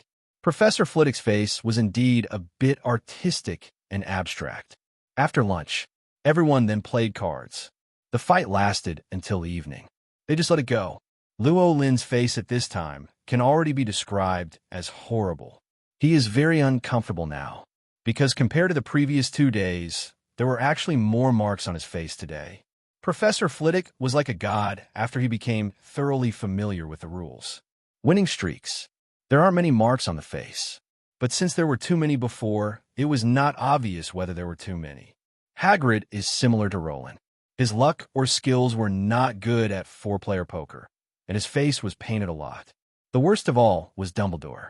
There is nothing wrong with Dumbledore being a legendary wizard, but he obviously doesn't have much talent in playing cards.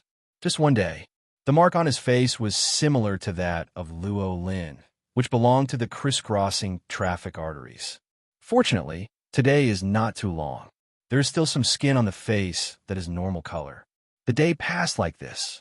Rowling spent another day playing cards. The next day, he got up refreshed. I thought Dumbledore wouldn't be coming today, and Hagrid said yesterday that he had some work to do today, so he wouldn't come either. That would not be enough people. There should be no need to play cards today. The previous 3 days were very depressing, and Lynn decided to regroup. Playing cards? A fart. Stop playing cards and study hard is the right way to go. Boom, boom, boom. Just when Lynn took out the defense against the dark arts textbook and prepared to study, the door rang again. Lynn looked dull. What's going on? Why is there still someone today? Is Professor Flitwick's addiction that big? Want to come alone? Lynn was very helpless. He doesn't want to play cards. Lynn stepped forward and opened the door. His eyes widened suddenly. There are certain similarities and differences with what he expected. Hagrid did not come, but Dumbledore came. Professor Flitwick is here too. This was not enough to surprise him.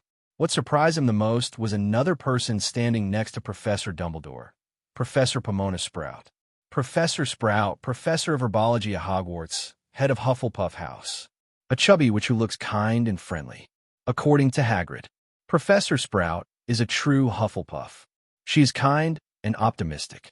Be fair and compassionate. Be brave and strong. And he's also a bit protective. In Hogwarts, her reputation is also not small, no worse than Professor Flitwick, and far more than Snape. Such a professor. Why did you follow Dumbledore and the others here? Lynn also met Professor Sprout before. Although it was just a simple meeting, he could tell that Professor Sprout was a little cold towards him. The indifference does not mean that Professor Sprout hates him, but the reluctance to get close can be seen. At this time, he suddenly came to his dormitory. Could it be that Professor Sprout wanted to warn him not to lead Dumbledore and the others astray? Or maybe she also wants to play poker? Lynn had a lot on his mind. Hello, Professor Sprout, Professor Dumbledore, Professor Flitwick, who are you? He couldn't help but ask. Hagrid has something to do today, so I invited Professor Sprout. What do you think? Dumbledore replied.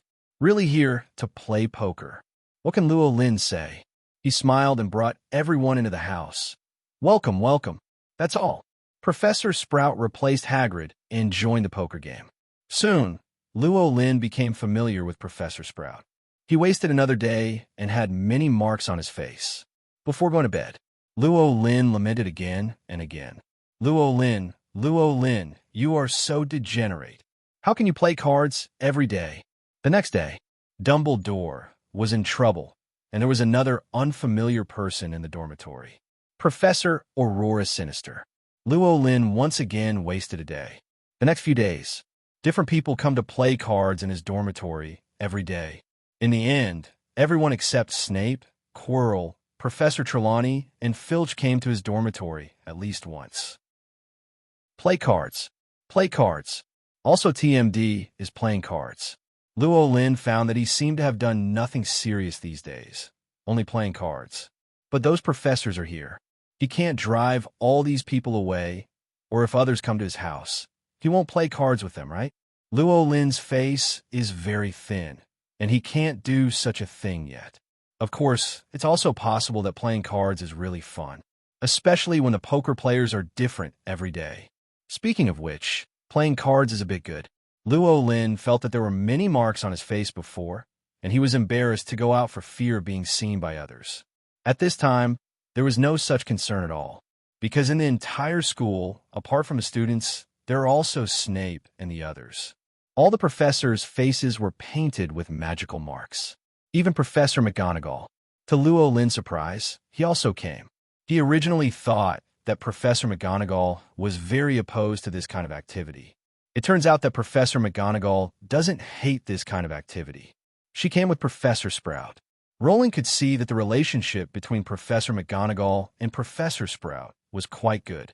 However, Professor McGonagall does not object to the activity of playing cards, but he obviously rejects the fact that there are many marks on his face.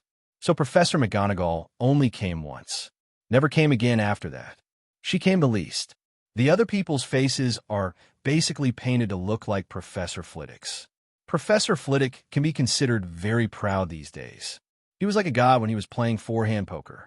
I lost only a handful of times, but I basically won all the time. Almost 2 weeks passed like this.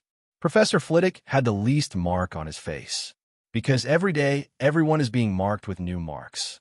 But Professor Flitwick rarely lost, so he had the fewest new marks on his face. The old marks have already begun to disappear naturally.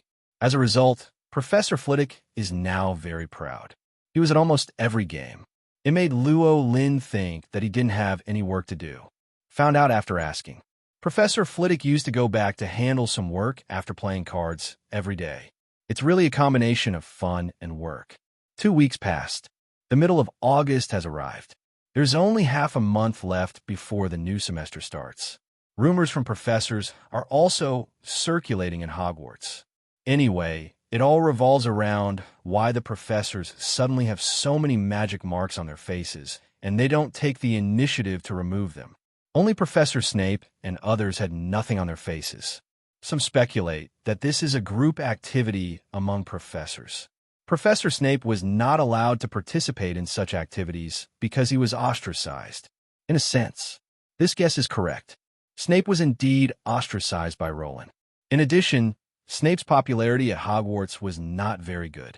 The result was that Snape had no idea about the poker activities in Lynn's dormitory. Wait until various rumors spread in the school. Snape took the initiative to understand. I learned that Lynn plays poker with some professors in the dormitory every day. This made him suspicious and at the same time wary.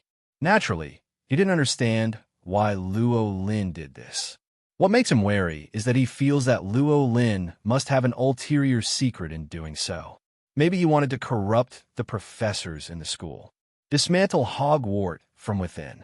After thinking about this, Snape immediately went to find Dumbledore. When he saw those magical marks on Dumbledore's face, Snape understood. Dumbledore actually participated in this event. This made him even more worried. What if Professor Dumbledore, the most legendary and wise wizard, was corrupted by Rowling? Then won't Hogwarts become a world of dark magic in the future? Or will it become a paradise for the dead? Snape's ideas were simply wild. If Lynn knew what he was thinking, he would definitely give him a thumbs up. Snape's ideas still apply sometimes. There is nothing wrong with being a little wary. But we cannot be vigilant based solely on subjective assumptions. Snape made such a mistake. Certainly, for Lynn at this time, it didn't matter what Snape thought, nor does it matter what students in school think. The most important thing is that the card playing should come to an end for the time being. He was not yet fully familiar with the content of defense against the dark arts.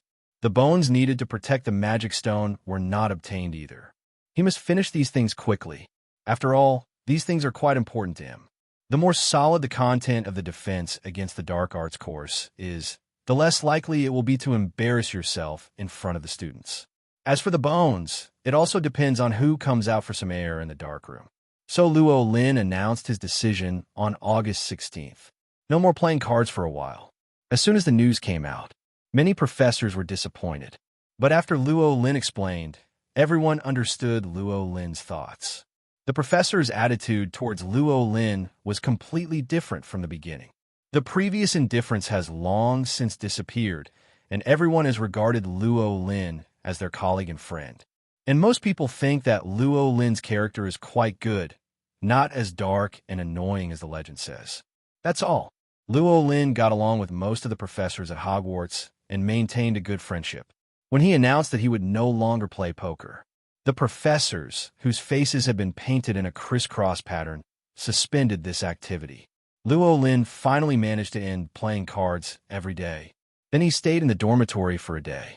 I spent the whole day just reading about defense against the dark arts. The next day, he got a piece of news from Hagrid. A few professors were in his dormitory when they weren't having a poker game.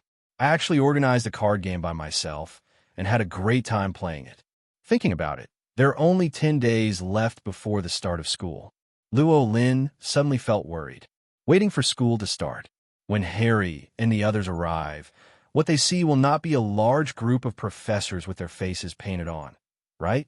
And Dumbledore, this object of admiration for countless young wizards. If the young wizards see the paint on his face, and then hear that Dumbledore became like this because of playing cards, their yearning will definitely be dashed directly. But what does this have to do with Rowling? Lynn shook his head and stopped thinking about it. Some of the marks on his face have completely disappeared now, but there are always many new imprints.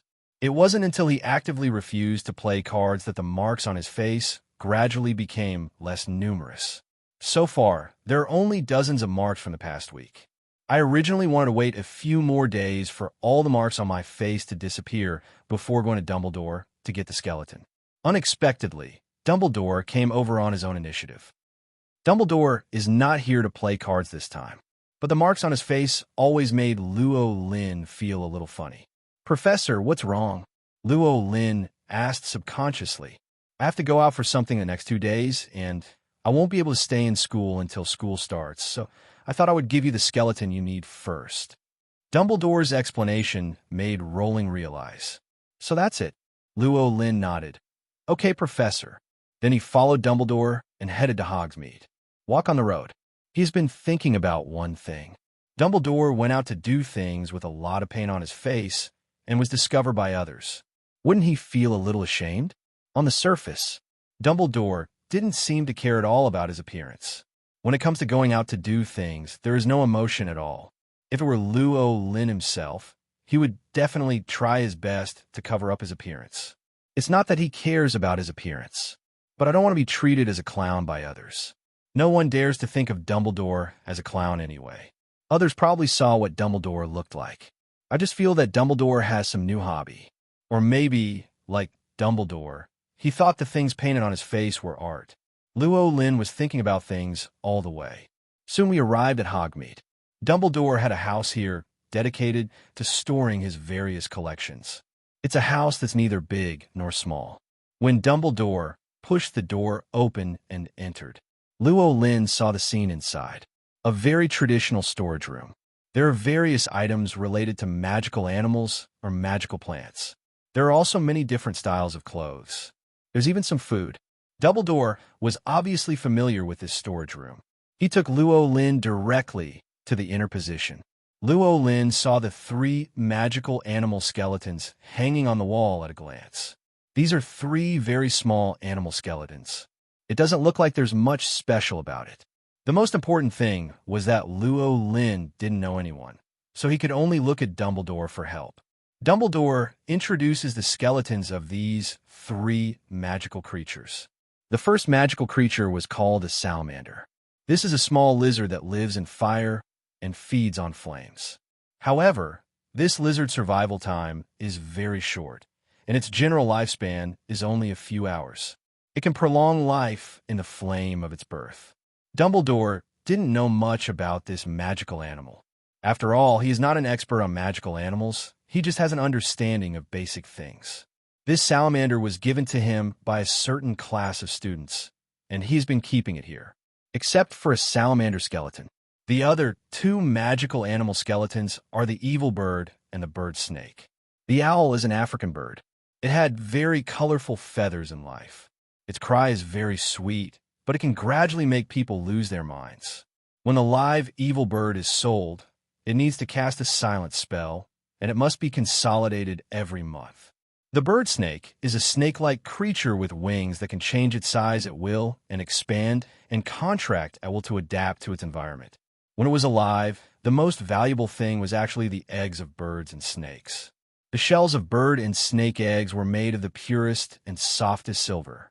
Dumbledore knew even less about these 2 magical creatures. One of these 2 animals comes from Africa, and the other comes from the far east or India. They are not native species at all. It was also given to him by a certain class of students. He is of no use and has been kept here for collection. Now that Lynn, the necromancer, was in need, he directly planned to give it to Lynn. To be honest, Lynn felt a little disappointed now. He also thought that the skeletons collected by Dumbledore were such powerful magical animals. After all, Dumbledore is a legendary wizard, so his collection can't be too bad. It turned out to be just 3 small magical animals. And these 3 magical animals don't seem to have much special abilities. At least for Lynn, it was not enough to surprise him. But he soon figured it out. Dumbledore had no need to collect skeletons at all. He is neither a necromancer nor some black magician who wants to use bones to create evil objects. It's already pretty good to have 3 skeletons in your collection. If it hadn't been for the gift from 3 of his students, Dumbledore probably wouldn't even have collected these 3 skeletons. Lynn is still very contented. He quickly put aside his disappointed thoughts and began to carefully observe the 3 skeletons in front of him. Follow the previous idea. He was planning to release 2 soul servants. In other words, if the plan does not change, he should choose 2 from the 3 skeletons in front of him. But Dumbledore said that all 3 were given to him. Is it possible to summon 3 soul servants, use all 3 skeletons, and then let them guard the magic stone? Luo Lin thought about it carefully and felt that this idea was feasible. He had initially expected at least one large skeleton. The results are all small. If quality is insufficient, then quantity can only be used to meet the requirements. 3 soul servants should be just right. Just enough to release one more soul servant. He looked at the skeletons collected by Dumbledore. It was found that these 3 skeletons were well preserved without any defects. This satisfied him. A complete skeleton has a certain benefits for soul servants to settle in. It can save some adaptation time and reduce the loss of the skeleton's own special abilities. Luo Lin looked satisfied. Dumbledore smiled. How about it, Rowling? Do you want to take them all? Of course, the professor gave it to me as a gift, and I have no reason to refuse. Don't worry, Professor. Before school starts, I will definitely hand over the Guardians to you, and they will be able to protect the magic stone. Rowling made his promise. Just 3 soul servants. It is obviously impossible to stop Voldemort completely, since Dumbledore was promised. Dumbledore sent him 3 more skeletons. Out of a reciprocal mentality, Luo Lin decided to take action personally to add an insurance to these 3 soul servants to ensure that Voldemort could not pass this level. As for Voldemort taking a detour and being able to bypass this level, that is not something Luo Lin needs to consider. With Dumbledore's permission, Luo Lin waved his hand, and all 3 skeletons entered his space. Then Dumbledore was not in a hurry to take Rowling away. The two went to the 3 Broomsticks bar for a drink. Dumbledore drank butterbeer, and Rowling drank cherry juice. He has been drinking a lot these days while playing poker, and now he has no interest in drinking at all. The two drank and chatted. After drinking, Dumbledore and Rowling returned to Hogwarts Castle. Luo Lin returned to his dormitory, prepared to release 3 soul servants. Return to the dormitory. Place the 3 skeletons. Rowling began to discuss with Black and Longbottom which 3 soul servants to release. The job of the 3 soul servants this time is to serve as guards and protect the magic stone. Therefore, it cannot be particularly weak in terms of strength. The character also needs to be able to endure loneliness. After all, they will most likely need to stay on the 3rd floor of Hogwarts for a long time. If your personality is too lively, I definitely can't stand such a day. Although if Luo Lin gave an order forcefully, they would definitely not disobey. But Rowling didn't plan to do that. He wanted to find a few more homely people and kept watching from the 3rd floor. With his methods, at least Voldemort could not break through from the front. Except for these 2 points. Other requirements don't matter. After all, he is just a guard. No different than a security guard. What can the security guard ask for? Just watch with wide eyes. Finish your request. Longbottom didn't answer at first. He is thinking about which soul servants meet the conditions. Blake was clearly prepared. She immediately gave her answer. Master, I have several candidates, including Crouch, Abbott, Birds, and Gunter. They all have stable personalities, especially Crouch, who is very homely. Blake has been thinking about this issue since he knew that Luo Lin was going to summon 3 soul servants again. She especially wanted to express herself and help Luo Lin choose the most suitable candidate. Luo Lin recalled it in his mind. He was more impressed by Crouch and Ibwa. Crouch is indeed, as Black said, very, very nerdy. Back when I was in Azkaban, Crouch never left his room except to do his work. Even Luo Lin is ashamed of his level of nerdiness. He occasionally walks around the island and looks at the sea. Crouch was not interested at all. This is a suitable candidate. As for Ibwa, the reason why Luo Lin remembered her was because Ibwa, like Blake, was also a girl. Among the servants of his soul, there are only 6 girls in total.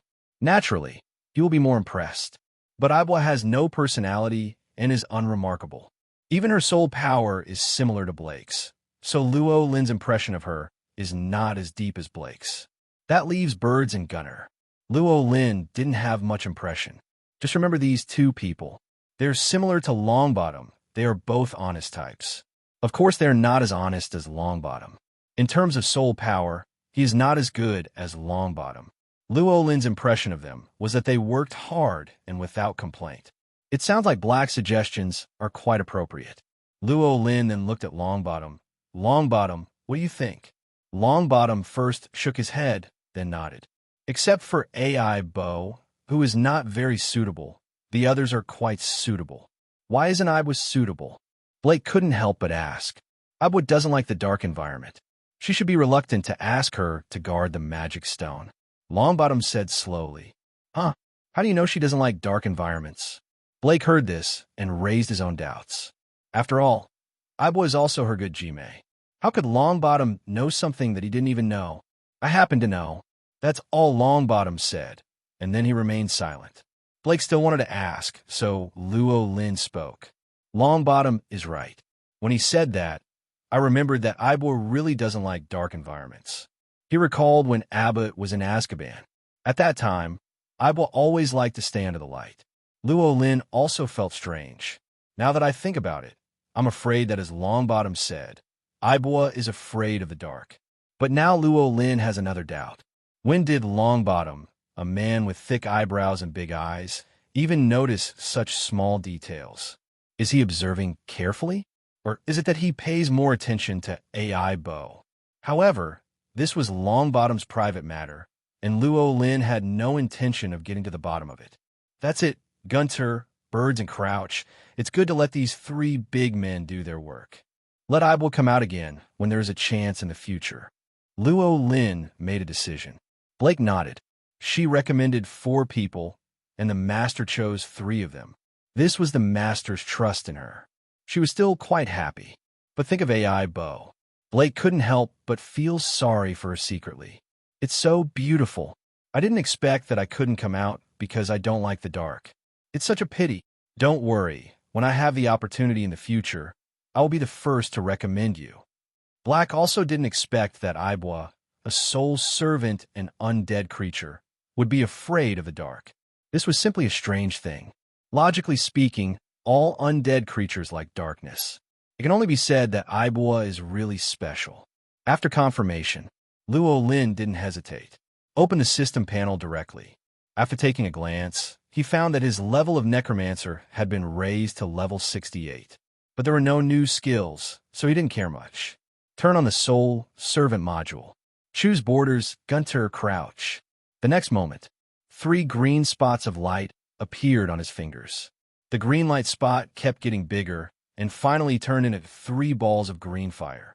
Lynn pointed his hand towards the 3 skeletons placed in front of him. 3 groups of soul fire poured into the skeleton. Not a moment later, the salamander skeleton in the middle started to move. Then the evil woman bird and the bird and snake skeletons started to move one after another. Salamander is Crouch. The evil bird is Birds. The bird snake is Gaunt. The 3 skeletons moved. After a little adaptation, he knelt directly in front of Lynn. Great master, your servants come to see you. Lynn waved his hand, and they stood up. The 3 skeletons are not too big. It doesn't take up much space either. Lynn explained the reason why he summoned them. The 3 of them immediately fell to the ground again. Great master, please rest assured. We will do our best and will not let you down. Lynn did not stop them, mainly because I blocked it several times at the beginning, but to no avail. In order to show their respect for him, these soul servants each have their own words. The 3 in front of me are relatively consistent. After finishing the task, Lynn began to ask the 3 of them if they had any special abilities in the skeletons of magical animals.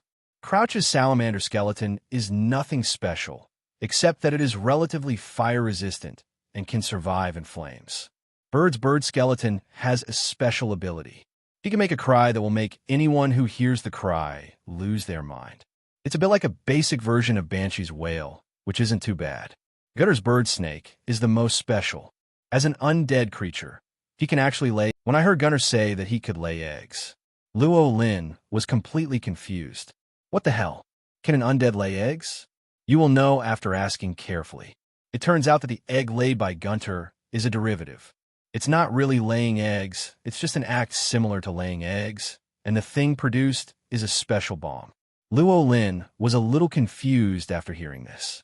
I don't understand what's going on with Gunter. All I can say is that it is really special.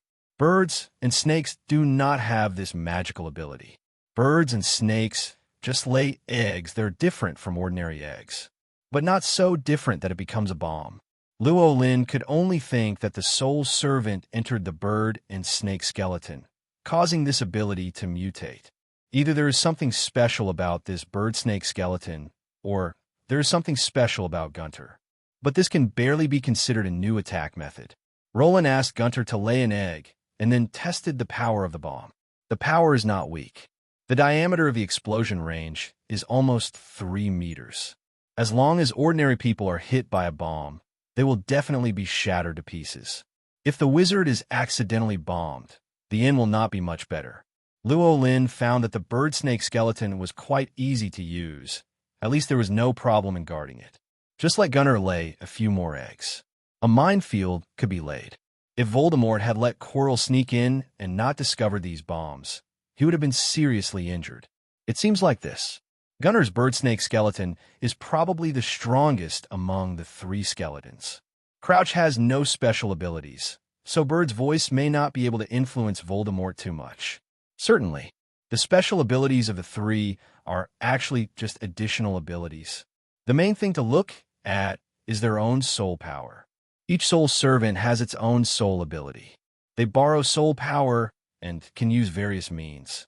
According to Lynn's judgment, the 3 birds are definitely stronger than the little wizards studying in Hogwarts. But it should be weaker than professors like Professor Flitwick. It mainly depends on the opponent's resistance to soul power.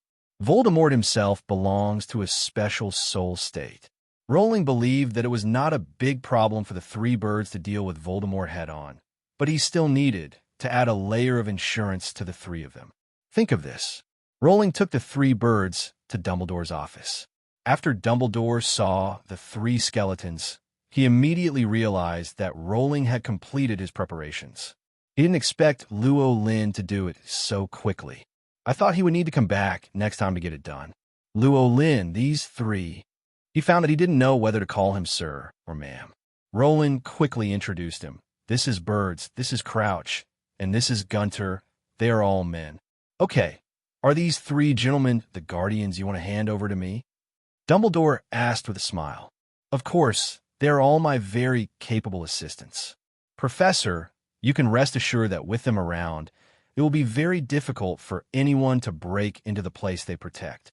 Seeing how confident Rowling was, Dumbledore nodded. Thank you very much. After thinking for a while, Dumbledore spoke again. Well, you bring these 3 gentlemen and follow me. Rowling followed Dumbledore. They quickly arrived at the corridor on the 3rd floor, entered the room, passed through the trapdoor, and after passing several rooms, came to a secret room. I'm going to put the magic stone here, and the 3 gentlemen will be the last level. Lynn, what do you think? Dumbledore asked. Of course, no problem. Lynn was a little surprised, but did not object. The 3 boarders regard it as the final hurdle, and it can only be said that Voldemort is blessed. At the same time, Lynn also had to work harder, make more arrangements. Otherwise, if Voldemort passed this level, he would also be disgraced. So after agreeing with Dumbledore's opinion, Rowling began to arrange for Birds and the others. First, he opened a Soul Servant module. An exclusive function, skill sharing, was directly launched. Lynn was seen touching Crouch's lizard head with his hand, and the next moment, a bone spear appeared out of thin air above Crouch's small body. He shared his bone spear skills with Crouch. Then he put his hands on Bird's body. Burns' body trembled, and soul fire appeared around his body. He shared his soul fire skills with Birds. Both of these are relatively basic skills, and both are lethal skills. But because Lynn's 2 skills have been maxed out, therefore, its power cannot be underestimated. Dumbledore watched his operation from the side and couldn't help but shrink his pupils. When the bone spear and soul fire are summoned, he could feel the oppressive, evil aura.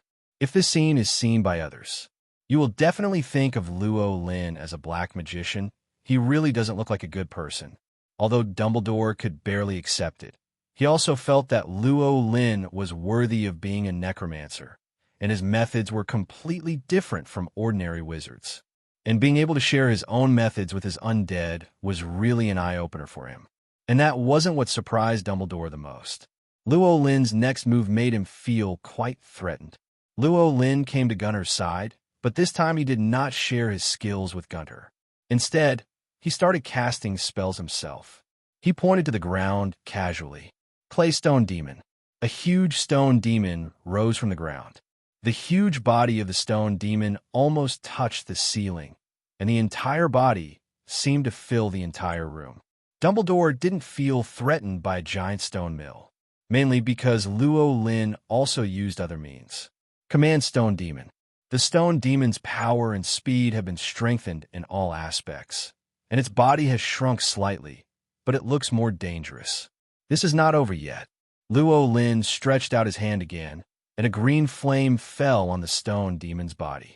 This green flame is not the fire of the soul, but the bone fire of the dead. When this flame fell on the stone demon's body, which was originally made of pure stone, suddenly burst out with countless flames. Green flame patterns emerged from the body of the stone demon. These flame patterns soon spread all over the world.